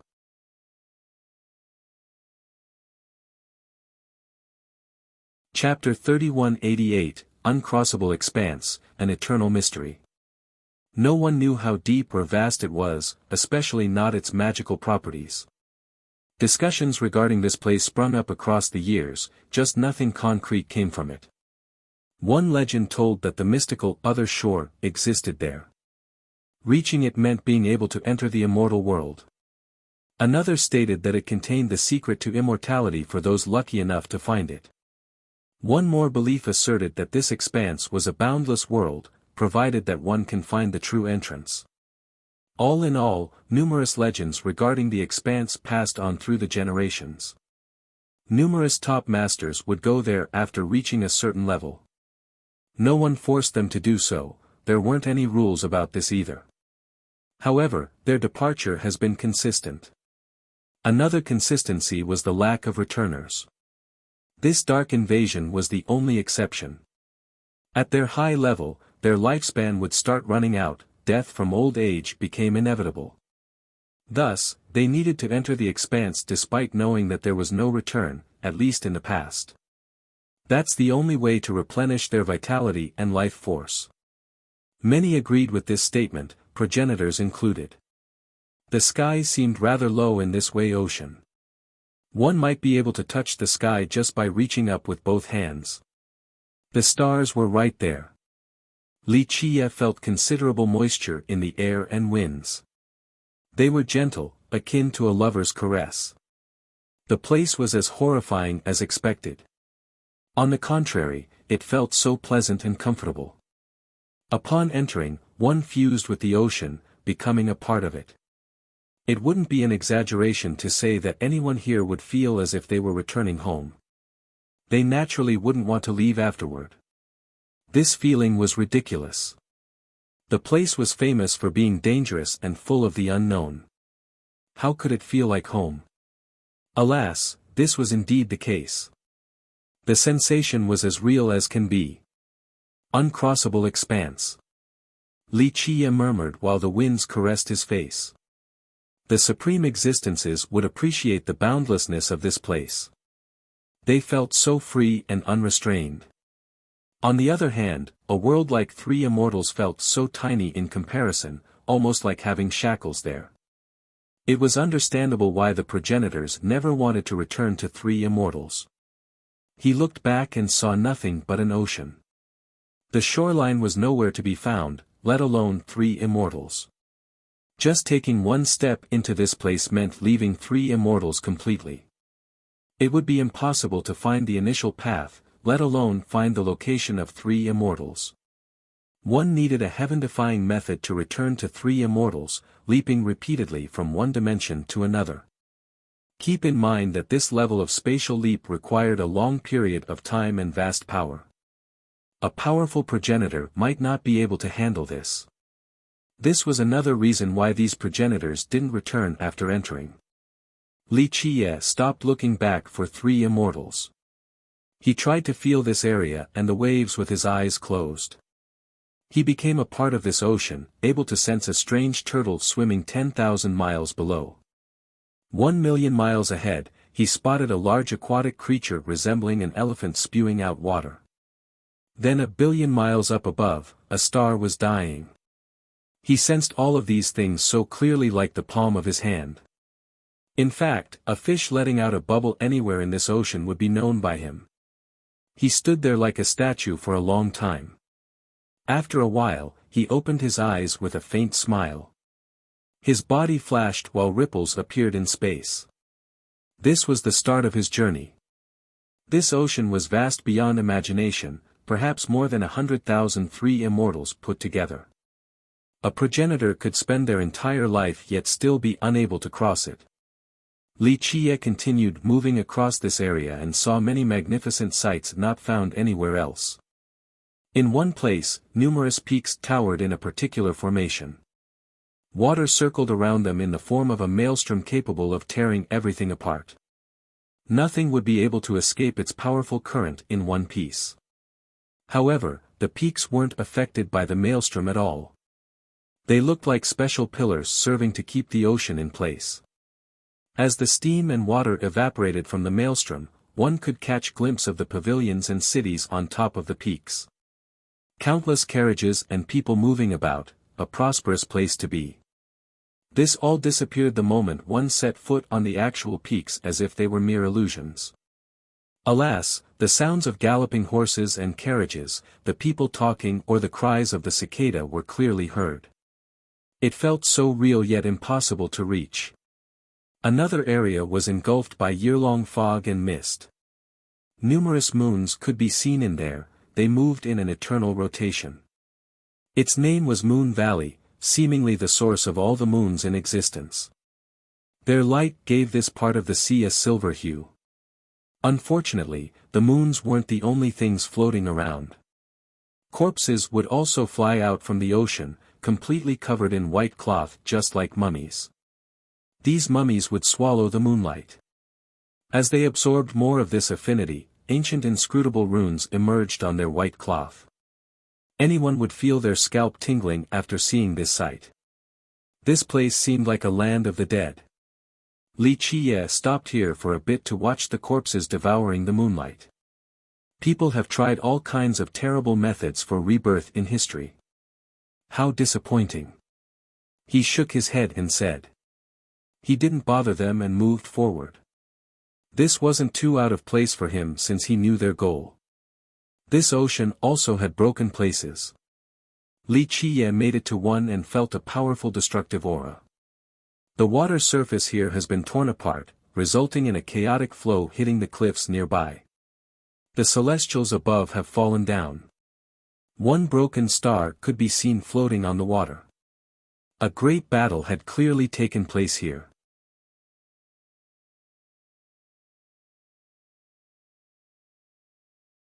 Chapter 3189, The Gentle Sea Breezes Induce Drowsiness. The moon tonight was especially round on top of the night sky. It poured down a silver light, resulting in the same silvery reflection on the water surface.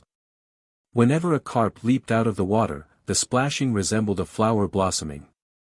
Maybe it would turn into a dragon in due time. A small island had old, tough trees and thick foliage. It looked like a jade pendant carved on a silver plate. The shoreline was quite long with exquisite sand. Each speech had a golden shimmer.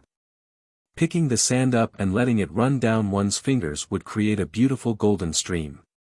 A youth was laying on a bed beneath a palm tree there, enjoying the breeze and the moonlight. He wore a silvery robe, meticulously crafted by a great master. He was quite handsome and would always stand out like a crane among a flock of chicken. His hands were beautiful, especially his thin and long fingers. Girls would go crazy from jealousy. Time froze as he enjoyed his time there. However, he immediately got up and greeted, a visitor. What a pleasant surprise. Space rippled and Li Qiye came out, landing on the beach. He looked around the area before focusing on the youth. He had leaped through space several times and ended up here by chance. Oh, I should call you senior. The youth stopped looking lazy and put on a respectful smile. No, I'm only 18. Li Qiye shook his head. Then I'll call you sir. Respect should be given to those who have achieved more in the Tao. The youth knew how to act with propriety. Li Qiye only smiled, not refusing this address. The youth summoned a courtyard facing the ocean. He prepared a table and hot tea before inviting Li Qiye over. Li Qiye sat down without any reservation. The youth poured him a cup and said, I don't know anything about tea, so please excuse me, sir. It's not too bad. Li Qiye took a sip and smiled. My name is Zheng Yin, may I have yours? The youth laughed happily before introducing himself. Li Qiye. Li Qiye said before looking at the youth, Emperor Zheng of 9 Secrets, quite famous. It's all in the past, so trivial before you, sir. The youth shook his head. Zheng Yin, a peerless cultivator who revived 9 Secrets, a member of the 10 Radiants.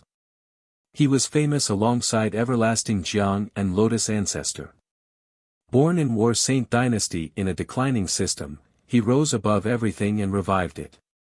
His lucidity scripture was well known, just the 9 secrets of this system's progenitor. He had entered a redemption ground and fought many great battles there. His feats weren't inferior to a progenitor, so he was worthy of his spot in the 10 Radiants. A disciple from 9 Secrets would never believe that this youth was their ancestor. It has been several million years.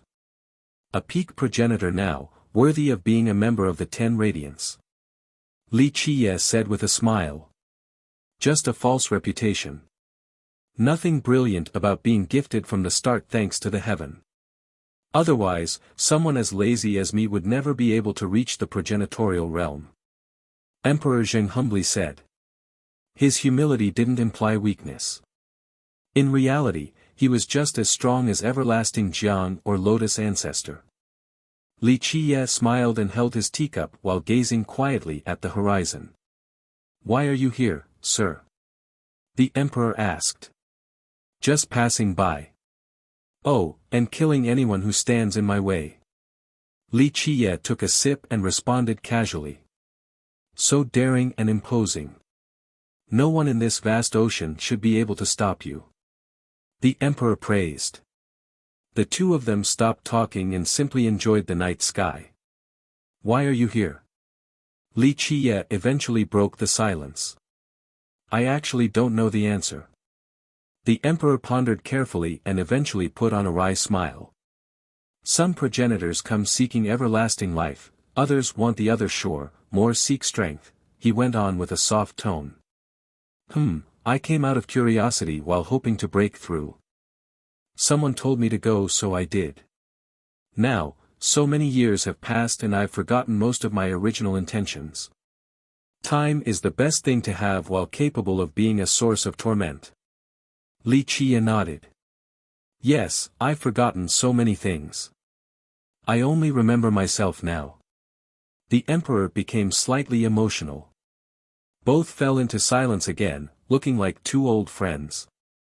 You're not my contemporary and have experienced far more, may I ask what you live for? The emperor earnestly said. You answer first. Li Qiye smiled. The emperor took his time thinking before coming up with a response, I don't know. I asked myself this a long time ago, maybe several 100,000 years, I don't quite remember. I couldn't come up with an answer then and I don't have one now. I just know that I'm living for the sake of living. Everything else is insignificant. Li Qiye understood. Yes, some progenitors still move forward after reaching the top.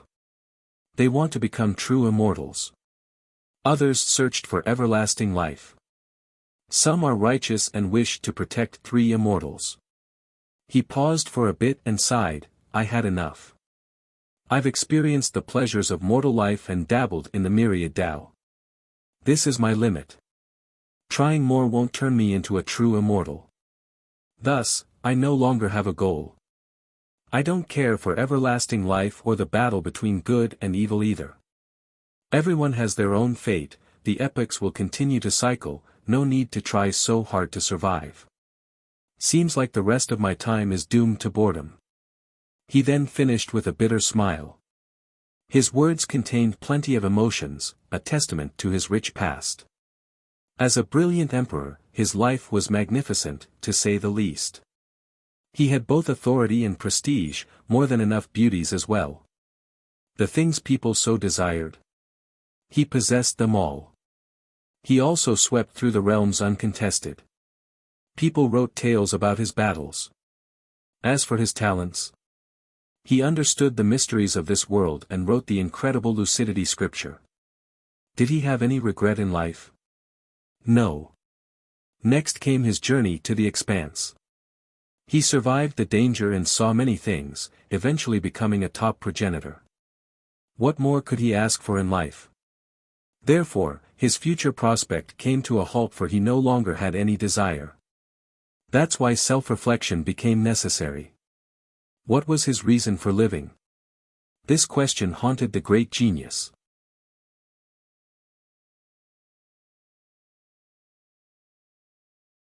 Chapter 3190, A Remaining Lifetime of Dreamless Boredom for Emperor Zheng.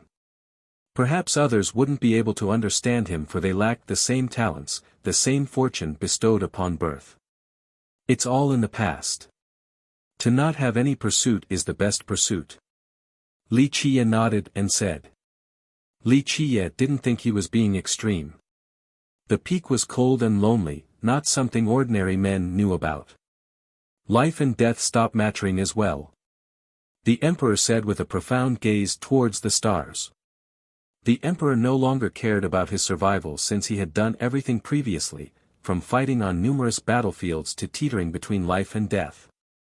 The latter made him unafraid of death. This might be the reason why he didn't seek everlasting life. Well, some people rather live in a pathetic manner than dying. That's the nature of men. Li Qiye commented. How meaningless.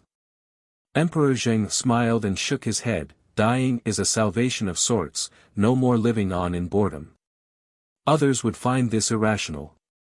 Why would a top cultivator want to die? He still had so much potential left, so many pleasures to experience. Alas, Emperor Zheng had lived too long and began to lose patience. There was someone familiar to him back in the 9 worlds, immortal Emperor Muzhua, cursed to live for an eternity, wanted by neither heaven nor hell. However, one side experienced too much joy and happiness already, while the other was the opposite. The former found these beautiful things to be boring now, as bland as water. Of course, I won't commit suicide. The emperor eventually added with a nonchalant smile. How strange. A brilliant progenitor actually had thoughts of suicide. This would astonish any listener. Of course, he wouldn't choose such a dishonorable way to go. His ending should be something amazing, a death to remember. Maybe go back and have a look at 3 immortals. Li Qiye suggested. I had this thought too a very long time ago when I was bored here. However, that place is no longer the same, the land is there, not the people. As boring as everything else to visit it again. Emperor Zheng spoke without any emotional fluctuation. However, others would pity him upon hearing this. His world was no longer the same, neither was 9 Secrets. His lover, his family, his loyal followers, all have returned to the ground. 9 Secrets would be completely unfamiliar. If he were to return and experience the joy and pleasures of life again, that would only be repeating past experiences, akin to eating only rice day after day. This sense of unfamiliarity might be why 8 treasures and cicada progenitor found it so easy to destroy their own system. They didn't feel sad in the slightest. This is the price of everlasting life. Li Qiye smiled. His tone sounded quite sad since he had quite a melancholic past as well. Right, at least I'm not actually an immortal or I would go crazy.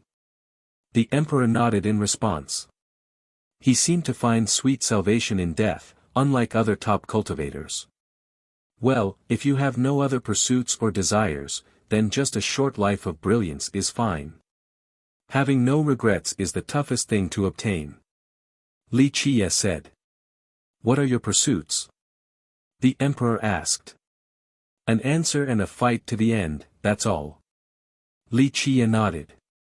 I see, such lofty aspiration. The emperor felt great respect towards Li Qiye. I'm not a defender of justice but I truly respect Bao Pu and the others.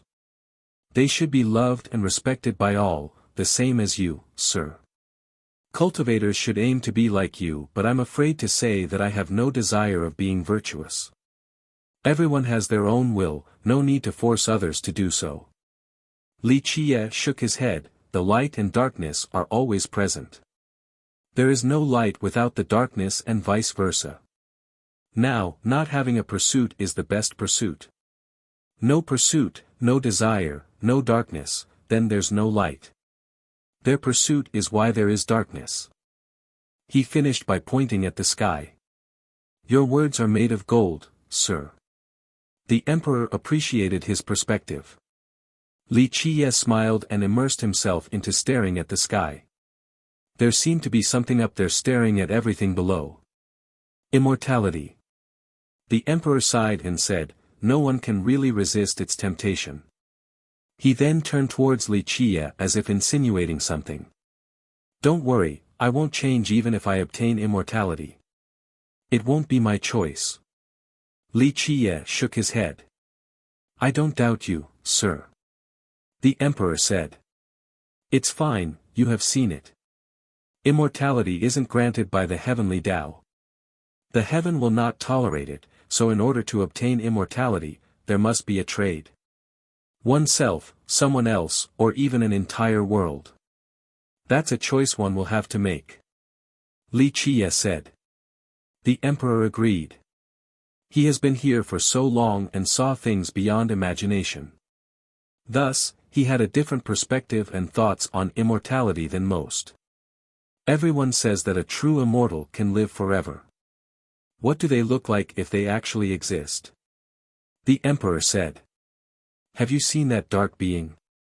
Li Qiye asked. Nowhere to be found but it was behind the war between progenitors. He also converted many to his side. The emperor said. He's certainly not a true immortal, just a pseudo or fake one. But nonetheless, using immortal to describe him is fine, thus, just extrapolate from that to get your answer. Li Qiye said. The emperor pondered for a bit regarding the dark existence. After a while, he brought up something else. What about the three immortals?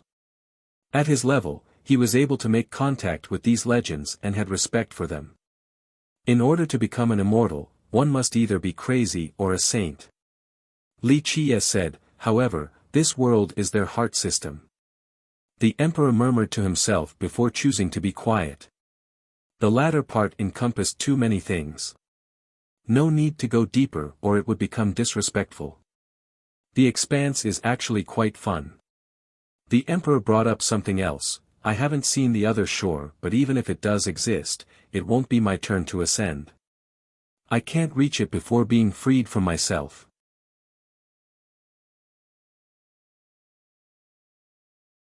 Chapter 3191, As long as your heart has the other shore, it exists everywhere else.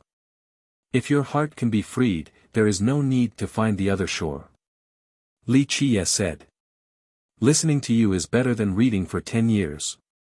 The emperor laughed and said. You must have gone to many places in this boundless expanse. Li Qiye smiled and turned towards the ocean. Indeed. The emperor rubbed his palms and became slightly emotional. I eventually lost sight of my desires after coming here and simply went sightseeing. Recently, I enjoy looking at unique sceneries or mysterious things. Just doing whatever on a whim.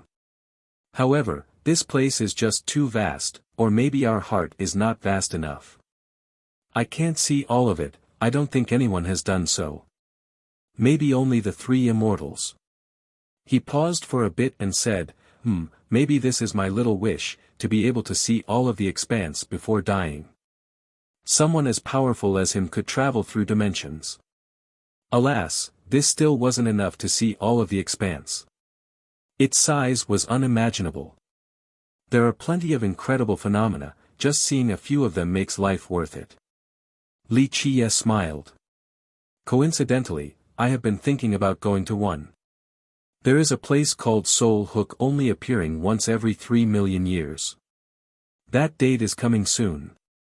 I believe it is on the way for you, so would you like to go take a look? The Emperor said. Why not, I'm not in a hurry. Li Qie agreed since he had plenty of time here. Good. The Emperor clapped, it is an honor to be able to go on a trip with you. Shall we start now? He stood up with excitement. Li Qie also stood up, ready to go. People like them rarely wasted time doing nothing after making up their mind. The Emperor led the way and the two of them entered the expanse once more. Will you be staying at the expanse for a while or just passing by? The Emperor asked along the way. Just passing by, but this is a great place to train. I'll take my time polishing my Grand Tao. 10,000 years might pass in the blink of an eye. Li Qie smiled. You're right, it is good for training. Those who can survive here usually break through. Only a small minority gets nothing out of it. I'm sure if you stay here for 10,000 years, you will become peerless. The expanse is also brighter with your presence. The Emperor had great expectations and continued, this place might be very lively soon enough, no more deathly stillness. Li Qie didn't only serve as a deliverer this time around. He wanted to use this place to polish his Grand Tao. His plan was already in motion. He needed to reach a new unfathomable apex in order to start a new epoch. This place could also serve as an appetizer, a battlefield for him to start massacring. The expanse used to be very rowdy in the past. People didn't want to return and tried to keep themselves entertained. However, after that thing came, many progenitors died in battle, others fell to the darkness. Some chose to hide as well in minor dimensions. The Emperor said. That thing mentioned by him was the Dark Overlord. It'll end soon. Uncrossable expanse will return to its original self. Li Qie's eyes became profound as if wanting to see through the entire ocean. I'm sure of it. I knew why you came the moment I saw you. Your suppression is sorely needed. The Emperor was optimistic. Though that Dark Overlord had killed or converted many progenitors, he was sure that Li Qie would be able to change all of this. After all, a member of the 10 Radiants like him could see that Li Qie was far stronger than any member of the Decemvirate. He could actually challenge the Dark Overlord. The two of them traveled through billions of miles in no time at all. Finally, they reached their destination, Soul Hook. Many dangerous locations existed in the expanse, usually engulfed in tsunami and hurricanes. However, this particular area was quite calm. The ocean was calm without winds and waves, almost resembling a mirror. This calmness was a rare sight. It also had a soothing property for any visitor. They would soon forget their worries. One scary presided in the center, sticking out from the bottom of the ocean. It was the only thing disturbing the peace here. This was a special creation made with uncanny workmanship. It was tall enough to pierce the sky vault, reaching the deepest part of space. It had the shape of a hook, seemingly wanting to fish out the stars. The two of them climbed all the way to the top. They saw the stars circling around them, ready to be plucked. While looking down, the area beneath looked like a mirror. As they tried to look farther ahead, only a vast and obscure expanse greeted them. There was no end in sight even when using a heavenly gaze. They started thinking that the targets of this hook-like scary weren't the stars. It was trying to fish something out of the expanse, some miraculous things for sure. The two of them sat cross-legged. The emperor looked at the calm water and praised, "This is a perfect place to die. I'll definitely pick it when I'm close." He had no qualms speaking about death as if it was no big deal. Li Qiye sensed the serenity here for a bit. He eventually opened his eyes and smiled, "By picking this place, maybe your corpse will gestate a soul and you'll have to experience another cycle." "Right. I definitely don't want that." The emperor also sensed the magical property of this place and nodded. He continued, "My corpse with a soul still won't be me, just an abomination with memories of its past life, a lingering intent. It's pointless to live again like that." Others would disagree. Li Qiye smiled. The emperor only sighed and didn't comment, choosing not to criticize them. He saw people try to live longer by numerous methods. Some didn't mind paying any price in order to reincarnate or have a longer lifespan. They didn't care about the consequences either. He looked down on doing so, especially becoming an abomination. A special event every 3 million years is worthy of us waiting for it. Emperor Zheng stared at the sky and said. He wasn't here to search for treasure and strength, only to take a look at this uncommon event.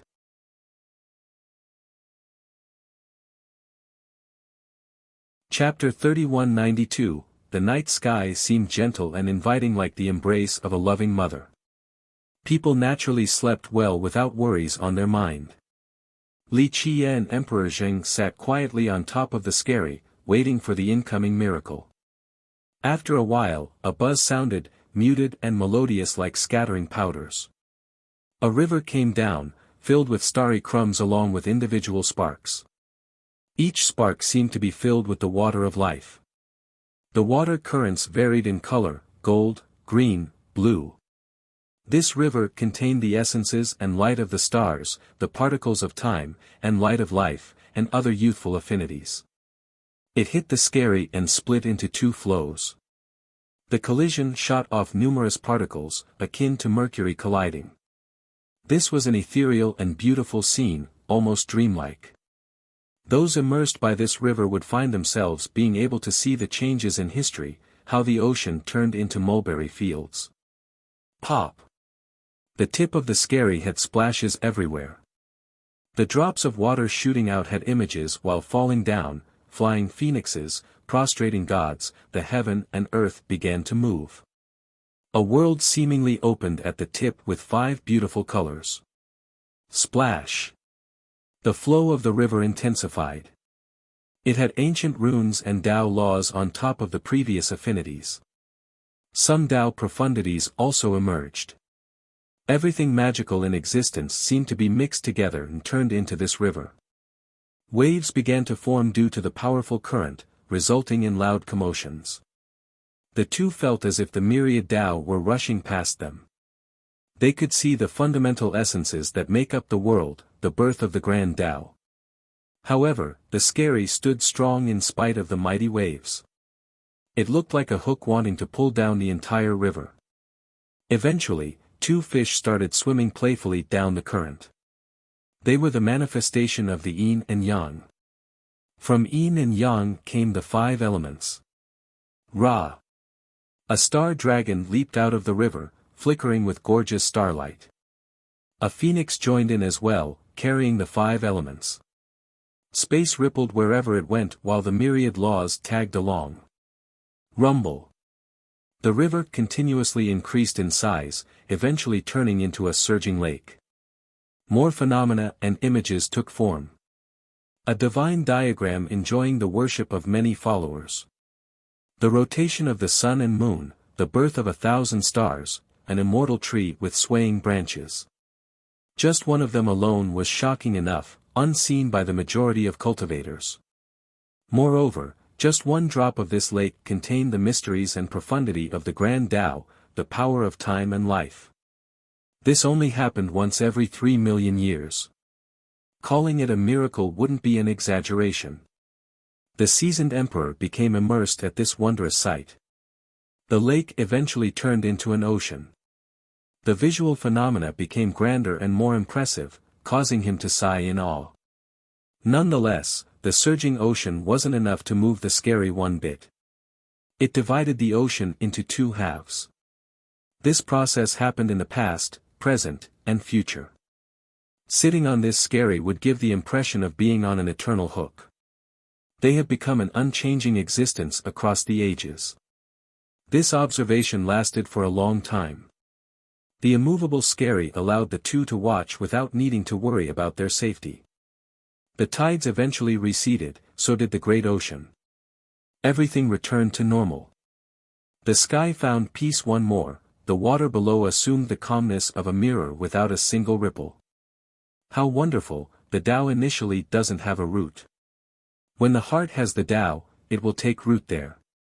The emperor commented. He then stared over at Li Qie and saw the guy sitting still. He has been like this the entire time, not saying a single word. His palaces were open to release his primordial tree.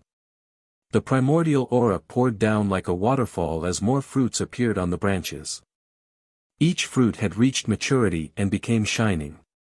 They seemed to be gestating the most peerless grand Tao with the greatest profundity, more than enough to shoulder the entire world.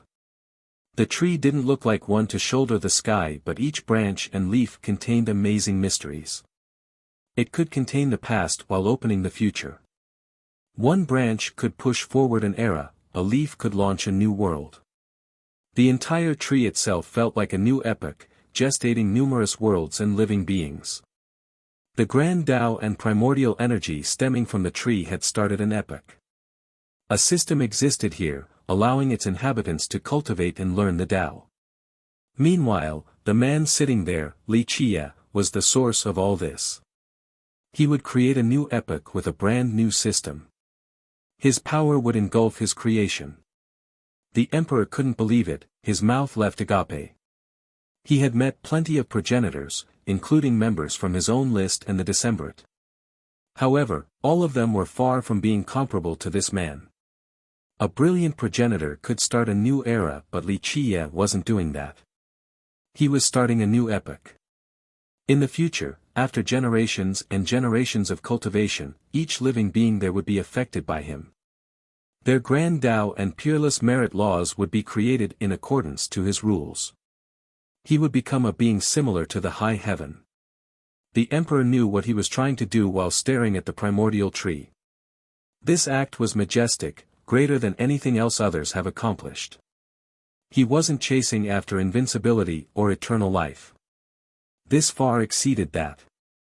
It wouldn't be long till a new epoch would come.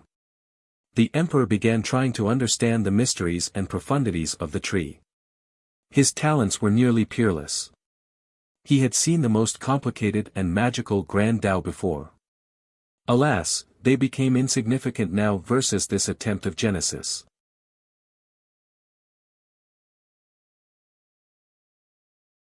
Chapter 3193, Li Qie eventually opened his eyes and recalled his tree back to his palaces, the same with the primordial energy. He looked calm and composed at the moment without exerting any pressure. Nonetheless, each breath made him feel like the master of the cosmos. Everything was within his grasp. His natural aura felt transcending, as if he had ascended in spite of his ordinary looks and attires. The first impression of him would be that he was no longer part of this world. He was a being in the legends, an immortal. You look just like an immortal coming out of a painting, sir. Emperor Zheng couldn't help but praise. Just an immortal from a painting? That shows it isn't real enough, just a fake immortal then. Li Qie smiled in response. No, no. Your temperament and aura are that of an immortal. The emperor shook his head. Definitely not. If I were an immortal, you might not be sitting here right now. Li Qie disagreed amicably. Immortals are scary indeed. The emperor contemplated for a bit before adding. Well, the issue here is actually there is no path out, not that immortals are scary. Li Qie said with a profound gaze, if one could get out, then everything will be fair and mild, they might be a true immortal. Otherwise, only pseudo and fake immortals can exist. Sounds like I should be waiting with eager anticipation for the day you become a true immortal. The emperor smiled. Don't. That's not my pursuit nor my path. Li Qiye shook his head. Sir, you're simply unfathomable for ordinary men like us, too hard to figure out. The emperor praised. Li Qiye chuckled and stretched, feeling quite good. He smiled, this trip was worth it, a miracle every 3 million years, extremely profound. You're a god. The emperor smiled wryly, just watching this current allowed you to understand more grand Tao, fully grasping them. On the other hand, my idiotic self didn't gain anything. If you're an idiot, there are no smart men in this world. It's just that your heart isn't in this. Li Qiye glanced at him and said. Li Qiye was right. A member of the 10 Radiants and the creator of lucidity scripture, most importantly, he was only a true emperor, yet he wrote something comparable to the 9 secrets. His innate talents were as high as can be. If that's the case, then I'm just a fish in the river, too lazy to even turn. The emperor said. It's very easy to start. Li Qiye encouraged him. Self-awareness is a virtue. I know what my limit is. It doesn't matter how hard I try to turn and struggle, I still can't compare to the decemvirate. Plus, with someone like you around, we won't be more than ants. The emperor disagreed and laid out the right reasoning. He had nearly reached his limit, not far from the actual apex. Thus, there was no point in pursuing anything else. Li Qiye didn't push the issue. After all, everyone had their own choices to make. Emperor Zheng knew what he was doing even if his choice was different from most. No one could interfere or change his mind. It's fine, just appreciate what you have, that's enough. Li Qiye eventually concluded. The emperor nodded back. In his mind, things in life were ephemeral. He didn't need to want anything as long as he could be himself. Sir, you're about to start an epic. The emperor became curious about Li Qiye's plan, to be able to witness this with my own eyes. I will have no regrets in life. 3 Immortals is a unique world with its own laws, I won't break it. Li Qiye denied. True, any change might not be suitable for 3 Immortals. The emperor thought about it and agreed. The reason why it is still here is due to the effort of the wise sages and the 3 Immortals. My epic is not about lasting forever, it's about making a change, a turning point of sorts. This is necessary before thinking about the final battle. Li Qiye said. This might not only be a turning point for your world but all other worlds, including 3 Immortals. Your success might change everything. Your benevolence and contribution will cross all worlds. You will herald a new future for us all. The emperor spoke with sincerity and respect. That's certainly not my intention, I'm not that great of a person and am only doing my own thing. Li Qiye chuckled, clearly amused. He then stared straight at the emperor and said, moreover, greatness might not be a good thing. Putting someone too high on a pedestal might end with trouble. You're a symbol of virtue regardless of whether you admit it or not. The emperor bowed towards Li Qiye. The result might be unintended but the future will still change. It's too early to say. Li Qiye replied, this is only the beginning, there is still a long way to go and more accumulation required to be used in order to reach the next step. I'm sure that day will come and hope to be able to see it. May I ask when? The emperor asked. Very soon, just a little bit left before my grand Tao is perfected. That's when I start. Li Qiye narrowed his eyes. You wish to reach your limit at the expanse. The emperor realized.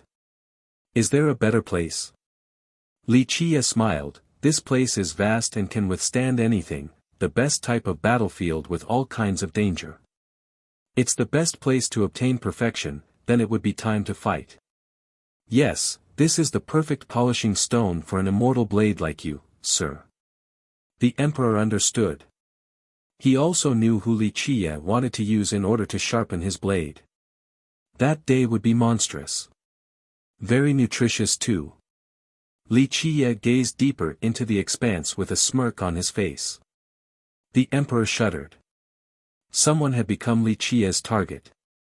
The guy must have been aiming for this person ever since he got here. As for when, it didn't matter. His prey wouldn't be able to escape from being slaughtered anyway. Where are you heading to next? The emperor calmed down and asked. Just moving on.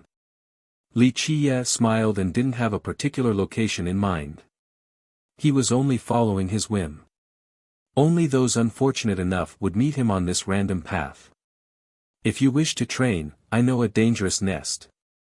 Many progenitors have tried to no avail. Some even died from it. But I think it's a good place for you. Emperor Jing thought of something. Then let's go take a look. I hope I can kill all I want there. Li Qiye's lips curled into a smirk. The emperor shuddered since he could already imagine the scene of carnage. Someone was about to get very unlucky. I won't be tagging along though. I heard there is a very rare flower, a blue crossing flower, allowing one to dream about the other shore, so I have to find it. The emperor said. He just did whatever he wanted in the expanse with no other goals. Go then. Li Qiye didn't wish to have a companion either. I hope to see you another day, sir. The emperor bowed before leaving.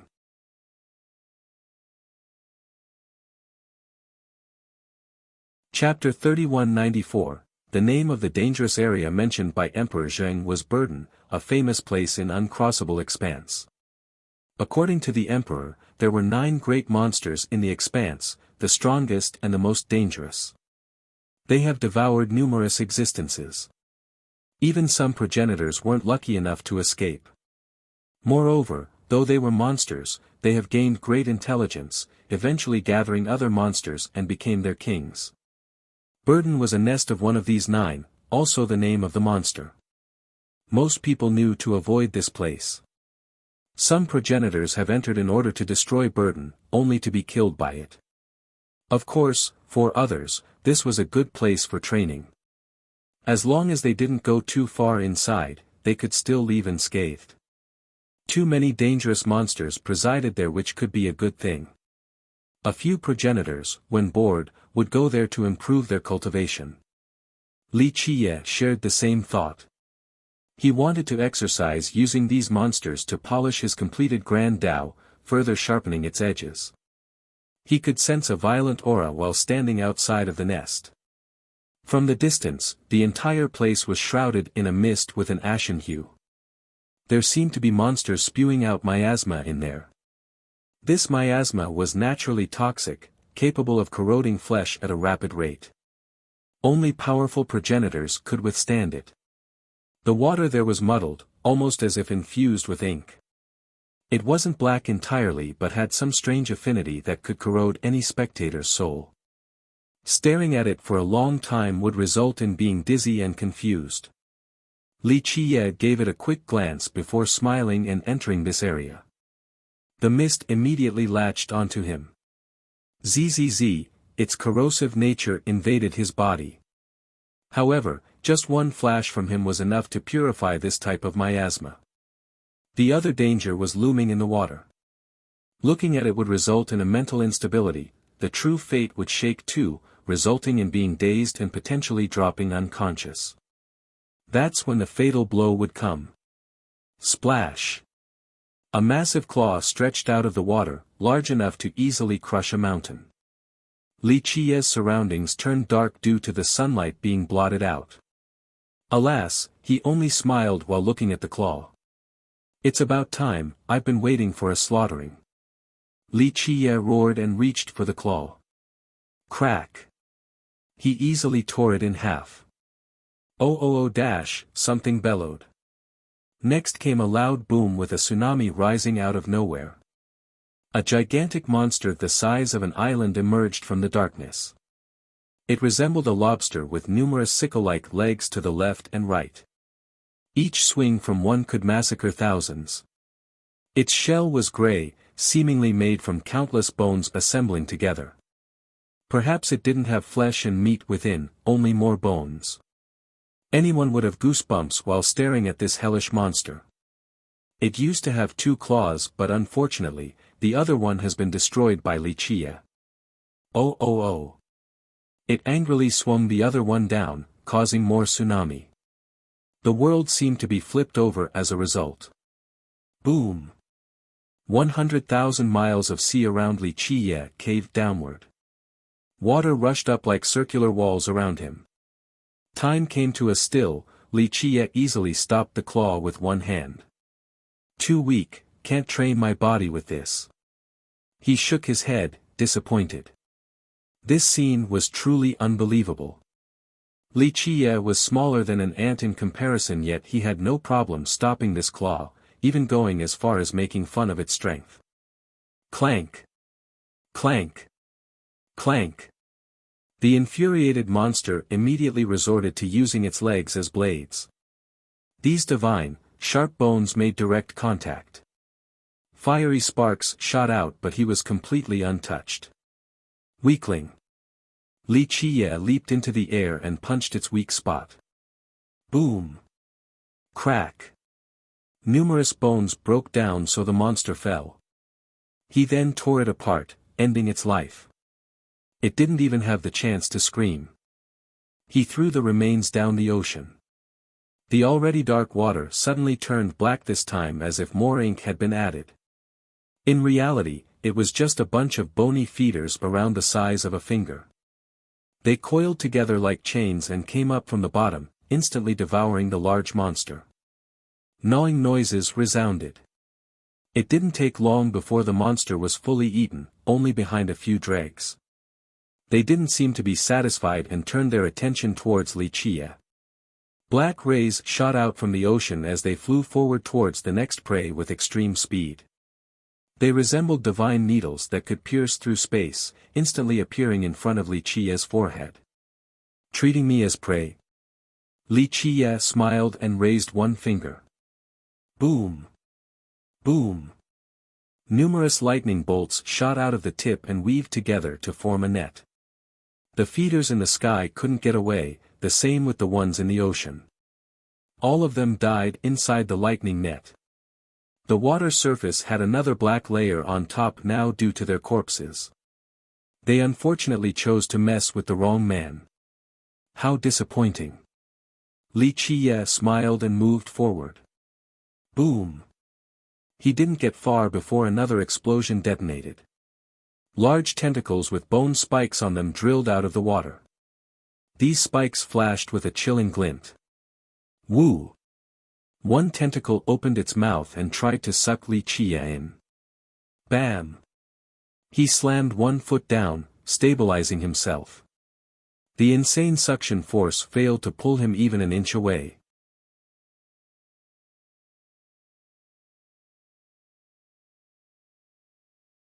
Chapter 3195, Wuxia didn't hold back in this nest, killing every step along the way, whether it be monsters or poisonous fiends. They couldn't escape from his grasp and had to face their doom. It didn't take long before screams echoed and corpses piled up on the surface.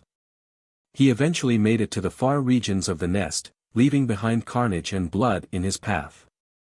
A while later, 2 figures flew towards his direction. They tried to converge their progenitorial aura, but each of their actions still seemed imposing and mighty. They were, without a doubt, powerful progenitors. One of them wasn't especially tall and sturdy but still gave off the sense of being an immovable pillar or mountain. His body seemingly possessed incalculable weight. He was slovenly dressed with no shirt on. This made him look quite bold and adventurous. His muscles were built beyond imagination. His abs had clear outlines, each muscle had been sculpted through numerous trials. His tan skin looked like bronze. Thus, he gave off a reassuring presence. The muscles on his arms bulged like upward, looking like dragons. He could probably push up the sky or tear a true dragon apart. This was clearly a physique cultivator capable of withstanding powerful attacks from weapons. The other progenitor looked elegant in comparison. He rode a group of clouds, wearing a robe embroidered with red clouds. He looked like a transcending immortal from above with his whisker. He had the bearing and temperament of a scholar. People would assume that he had read plenty of books. This was quite an interesting pair, a scholar and a musclehead, brain and brawn. They made up for each other's lacking, perhaps. "Brother Wu, you're still not giving up?" The scholar told the muscular progenitor. "My physique is at grand completion, so I'm giving it a shot. Time to challenge burden, see if I can take it down." The man named Wu laughed and responded. "Brother Wu, we've been friends for so long, so excuse me for being blunt. I think it'll be difficult. Remember, White Ash tried to do it before to no avail. This nest is too large and dangerous. Once you'll get in, it'll take a lot of effort to leave." The scholar shook his head. "I know. That's why I invited you in the first place. We'll take turns. You lure it out from the nest and then everything will be easy. We'll surround, then maybe we can take it down."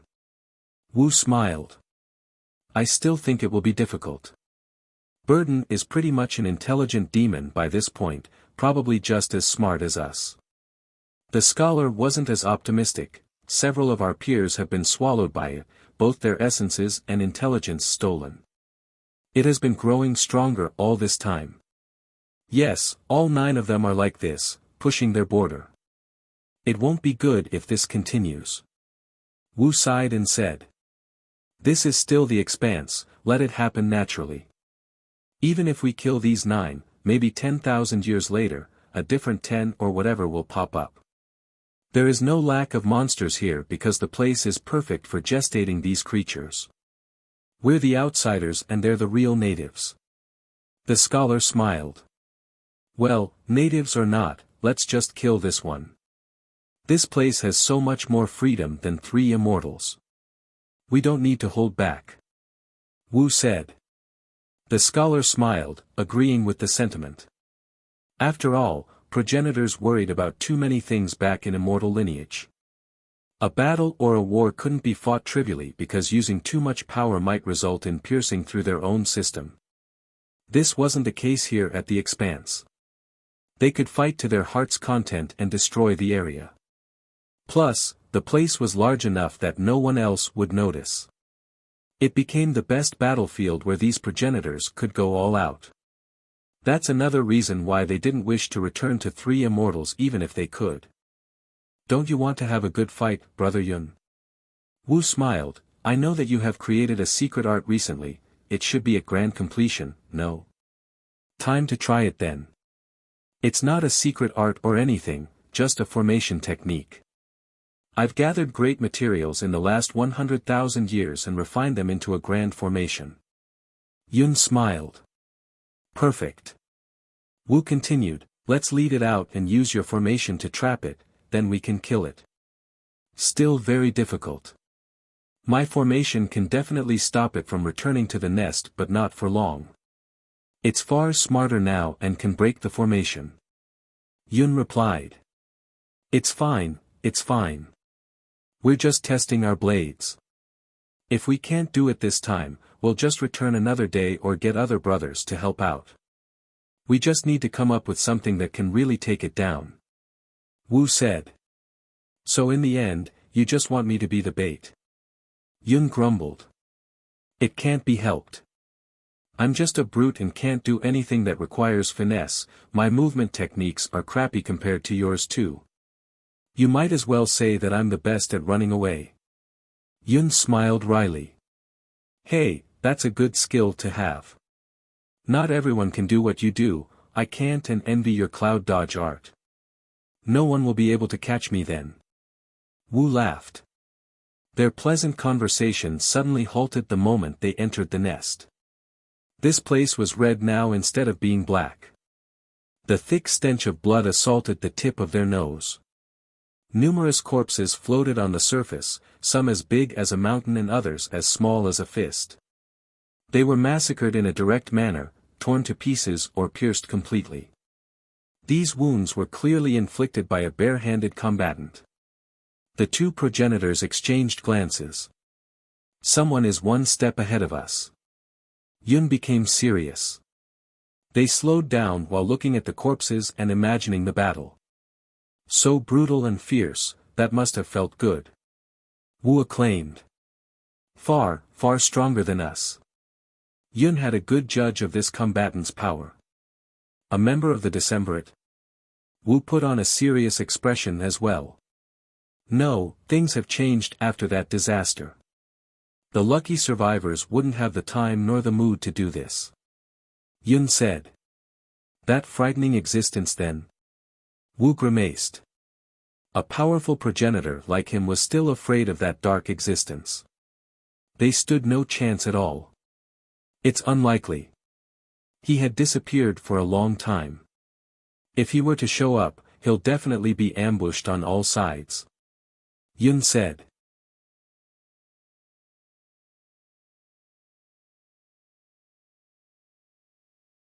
Chapter 3196, the two became increasingly astonished as they delved deeper into the nest. This was a brutal and one-sided slaughter. Calling it a massacre wouldn't be an exaggeration. This nest consisted of 100,000 miles of sea. The entire place was red now due to blood flowing, truly a terrible sight to behold. Most importantly, corpses floated all around. Some were as large as mountains while others the size of a fist. Dead schools of evil fish were seen as well. All in all the monsters in this area have been massacred down to the last. Not one was lucky enough to survive. Moreover, they were killed by a single move each. It was apparent at first glance that none had a chance to resist or scream. The two progenitors became cautious as a result. Who is it? The scholar wondered, unable to come up with an answer. In all of uncrossable expanse, those with the ability could be counted on one hand. Yet, all of these beings were preoccupied right now. They certainly weren't in the mood to sweep through this area. Nevertheless, the two moved on, wanting to see the killer. As they delved deeper, they finally heard loud explosions and loud splashes near Burden's actual lair. This central area had dangerous, densely packed reefs and torrential waves. Deeper in there was a gaping hole, seemingly the result of weathering after millions and millions of years from the seawater. Inside were numerous wind tunnels with howling winds as if devils were screaming down there. It was as dark as can be with no end in sight, seemingly connected to hell itself. This was the actual nest of Burden, a sea grotto. Ever since it started dominating, the entire region became its territory. Not to mention regular existence, even progenitors needed to exercise caution in this place. These 9 monsters were just too powerful. Burden had killed and eaten a progenitor before. However, the waves weren't as loud as normal in this central region. The reefs were covered with corpses, stopping most of the regular currents that have been painted red from reaching the grotto. Thus, only streams of blood dripped down instead in a horrifying manner. In front of the entrance was a massive corpse, a creature looking like a sea lion except that it had 9 skulls along with bone spurs sticking out of its spine. This was the main thing stopping water from reaching the grotto due to its sheer size. The two progenitors recognized this monster, the strongest follower of Burden, a heaven-devouring lion. I couldn't kill it the last time I was here for training. Wu murmured. Crackle. They heard the sound of fire burning nearby and looked around. They saw a bonfire on top of a large reef with a spinning skewer. The tendon on it was gigantic, more than enough to fill 10 people. It was clear and sparkling, its greasy fat dripped down the skewer with a golden hue. The smell could make anyone salivate. Even a fool knew that this meat was the good stuff, extremely nutritious. The two saw a youth busy barbecuing by the bonfire. He looked like an expert, each move was skillfully and easily. The youth looked as normal as can be and could easily be mistaken for a mortal. In this scenario, he looked like a brat selling meat on the street.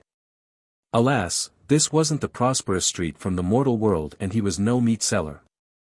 Who else could it be but Li Chia? The two progenitors shuddered and felt a sense of respect while looking at him. They were strong enough to have a good gauge of his actual power. That's why they didn't dare to show any disrespect and bowed towards him. He leisurely gestured, telling them to come over, come have a taste of this lion foot tendon, quite delicious. It clearly belonged to the heaven-devouring lion. The two of them came over to help him roast this foot. It didn't take long before this delicious feast was ready. They were above needless conventional etiquette and hurriedly took off part of the meat to have a bite. They didn't hold back and loudly chewed. Liquid gushed out from each bite and streamed down the corner of their lips. The smell spoke volumes about its deliciousness. They ate like a storm and easily finished a portion meant for 10. Li Qie belched with satisfaction after finishing. It seemed that Wu had a bigger appetite compared to Li Qie and Yun. He licked his lips and said, "That was good, really good." He clearly could go for more. "There's still another foot." Li Qie smiled. "I'm going, this is just too good to miss." He laughed and instantly stood up to cut off the other foot for another roast. As he was roasting, Li Qie slowly picked his teeth while trying to digest. "My title is Cloud Crossing, he is Brother Martial Ancestor, how should we address you, Senior?" The elegant progenitor bowed towards Li Qie. Martial Ancestor was the progenitor of Vermilion Martial Court. Li Qie, and no need to call me Senior since I'm only 18. Li Qie casually responded. "It is an honor to meet you."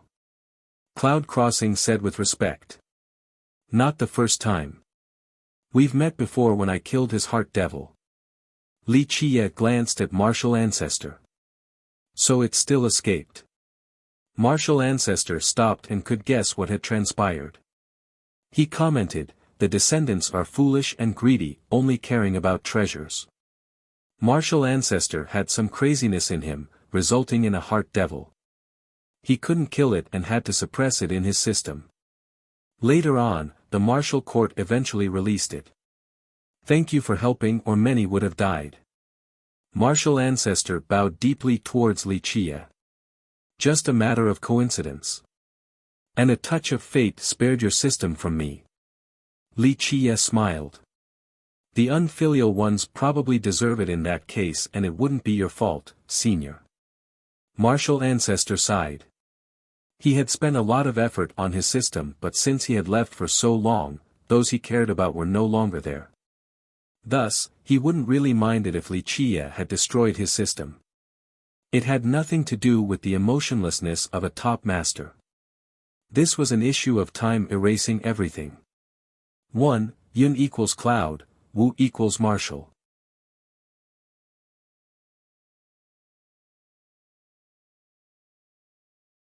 Chapter 3197, Li Qie only chuckled and didn't dwell on the topic. Destroying a system to him wasn't a big deal. "You're peerless, Senior." Cloud Crossing progenitor praised, "We'll never be able to catch up to you on the path towards the Tao." "Yes." Martial Ancestor joined in, "I think only 1 or 2 people at the Expanse are at your level. Your martial Tao is fleshed out enough to be its own school." Li Qie smiled at the muscular man.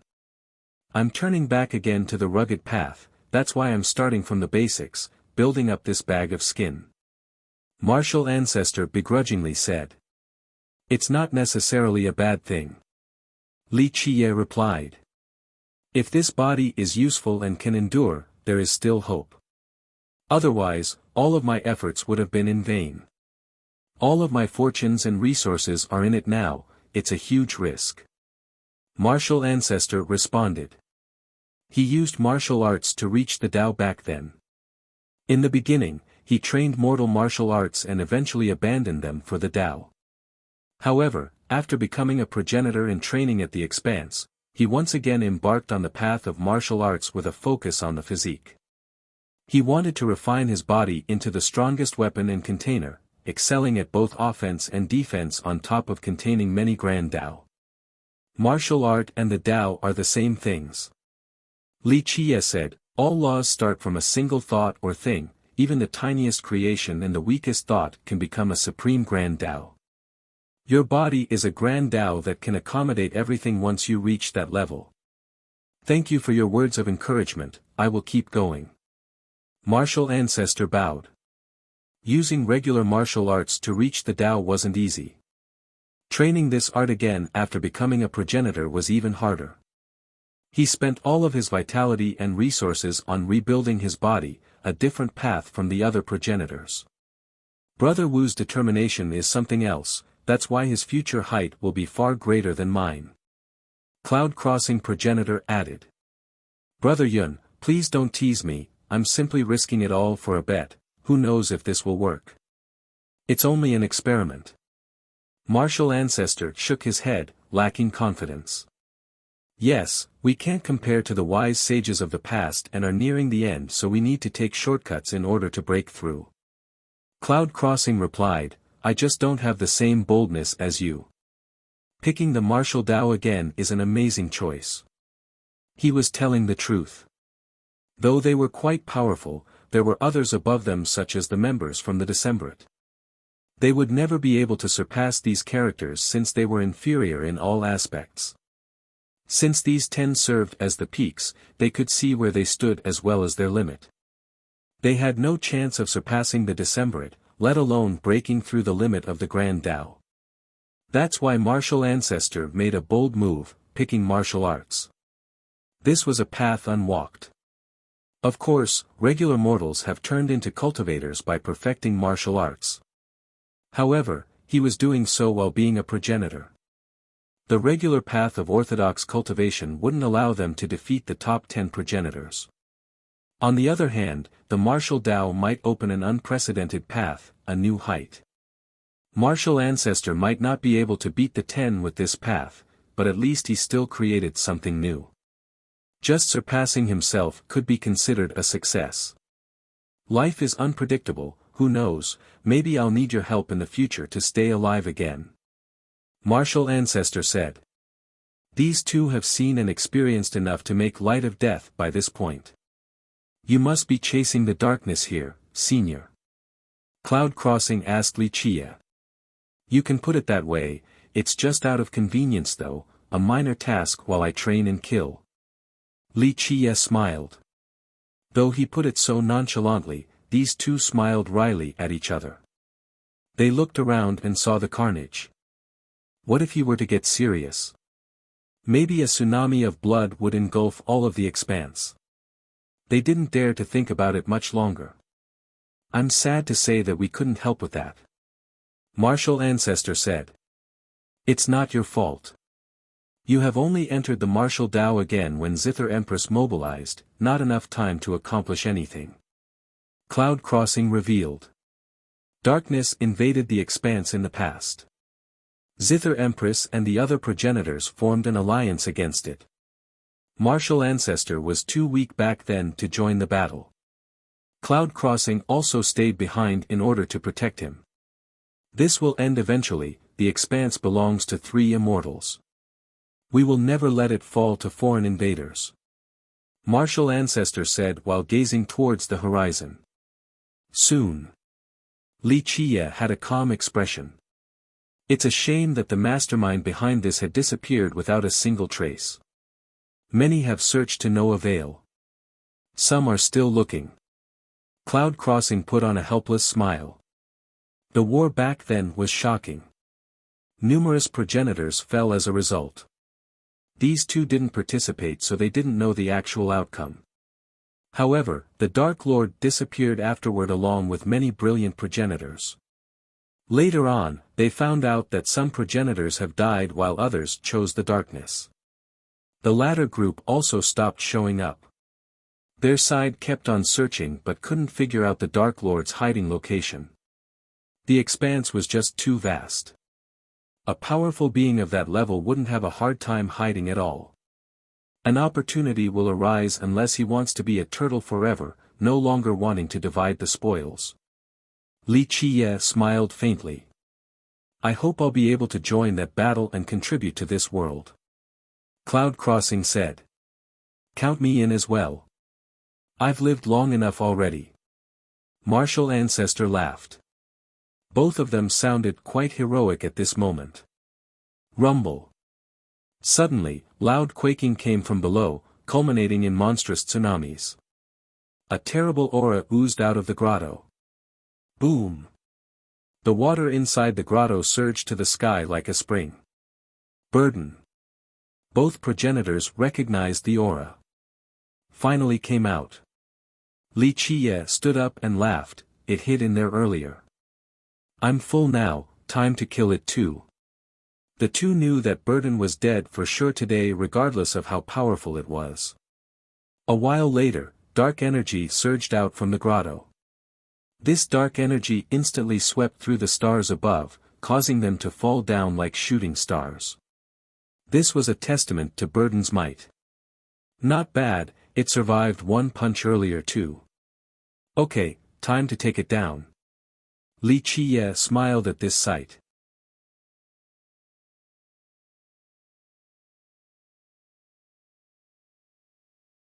Chapter 3198, Whoosh. The darkness from the grotto instantly surged towards Li Qiye with extreme speed and surrounded him.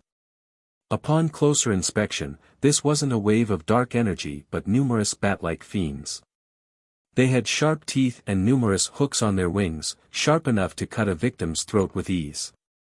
They were Burden's parasites, normally living off it. However, whenever Burden needed it, they would also attack by surrounding their prey. Their aura could induce paralysis. Scram! Li Qiye roared with a punch. Boom! The bats exploded into blood, unable to withstand a single blow. In the next moment, boundless darkness came out of the grotto. However, Li Qiye leaped upward for a downward kick. The entire grotto nearly exploded as the darkness was crushed by Li Qiye's monstrous power, reduced to blood. Meanwhile, the two progenitors have gotten up to get a better look. They also needed to block the massive waves emanating from the location of the fight. I am the Supreme Lord of all. The Burden crazily roared from inside the grotto. It couldn't finish before being cut off by an explosion and more earthquakes. A great battle ensued. The grotto started breaking apart with boulders flying everywhere. The battle noises from below made the two progenitors feel bad. Of course, they weren't worrying about Li Qiye but rather pitying Burden for the terrible beating. Ah! Finally, a miserable cry reached the white clouds, instilling chills into the listeners. The two exchanged glances, aware that Burden was finished. Sure enough, boulders chaotically shot out from the entrance as a person flew up while carrying a large skull. Boom! He tossed it into the ocean. Its eyes were still wide open in disbelief, not expecting to be killed in this helpless manner. You're unbeatable, sir, killing Burden in no time at all. Cloud Crossing progenitor praised. Would have been one or two moves if it wasn't for the complicated grotto. Li Qiye smiled. The two smiled wryly. Martial Ancestor didn't have that much confidence in killing Burden, yet Li Qiye could do so in one or two moves. The gap between them was insane. Sigh, I have to change location again. Martial Ancestor said while staring at the skull and shook his head. He wanted to use this place for training. Who would have thought that Li Qiye would kill every last one here? It's burning. Li Qiye smiled at the ancestor. Right, right. He calmed down and took off the roasted foot, cutting off a piece and blowing on it. Sir, are you eating again? Cloud Crossing sat down and asked Li Qiye while feeling a little hungry. No, I'm still full. Gonna go find another place to play. Li Qiye smiled and flew to the sky. The two of them bowed towards his direction until he was gone. They sat back down to eat. Sigh, Brother Wu, I think you don't need to find the 9 monsters anymore to train. Cloud Crossing took a bite then said, Sir is definitely using them to warm up. I'm sure they'll be dead when you get there, all of them, no time for you to train. Right, I wanted to stay here for 10 years or so, seems impossible now. Looks like I need to find another dangerous area. Martial Ancestor sighed in response. Well, there's no lack of dangerous areas in this damned place. Cloud Crossing smiled. Whatever, let's just eat. Martial Ancestor's mouth was covered in grease from eating too fast. He eventually said, "This is really good, I never realized how good tendon can taste. Let's find another next time for a feast." The two of them became gluttonous and focused on filling their stomach. Their laughter echoed in this ocean of blood and corpses. Li Qie continued heading into dangerous locations to kill monsters, training while journeying. He didn't rest a single day despite having a finished Grand Dao. He still worked hard than anyone else, wanting to polish this Dao and its profundities. This wasn't only about him. He needed to polish an entire epic's cultivational outline. That's why he needed to have an immaculate understanding of this Grand Dao. He kept on deriving the Dao to its limit. Even the tiniest law would be transformed to its max form. Then from this complicated yet powerful, he chose to make them as simple as possible and turn them into easy methods. This was for the sake of the future descendants. They would have an easier time obtaining a firm foundation. He wouldn't have needed to do all of this for his own cultivation since he already had a perfect grasp on his Grand Dao. For this goal, he separated his Grand Dao into 7 cultivation incantations, as short as can be. Moreover, they could be combined together as well. These 7 could allow anyone to reach the peak of cultivation or even break through the limits. When all 7 combined into its original form, that would be Li Qie's Grand Dao. He carefully chose each word and phrase for the incantations, then kept on transforming and deriving them. His focus was on simplifying the cultivation process. After finishing this task, he sealed the 7 incantations into his primordial tree, fusing them together. Some of their names were Chaos, Heavensplit, Ascension, All Things. The 7 were different and had their own focus. However, none was necessarily better than the others. Unfortunately, creating a new cultivation system for an epic was easier said than done. He continued to polish the tree so that it would have numerous Dao fruits, large and heavy. Meanwhile, he was also unstoppable. The strongest monsters all fell before him. He left nothing but a trail of blood and destruction since he didn't need to hold back in the expanse. He could utilize his power while not involving the innocent. This was an incredible feeling, no wonder why many progenitors liked this place.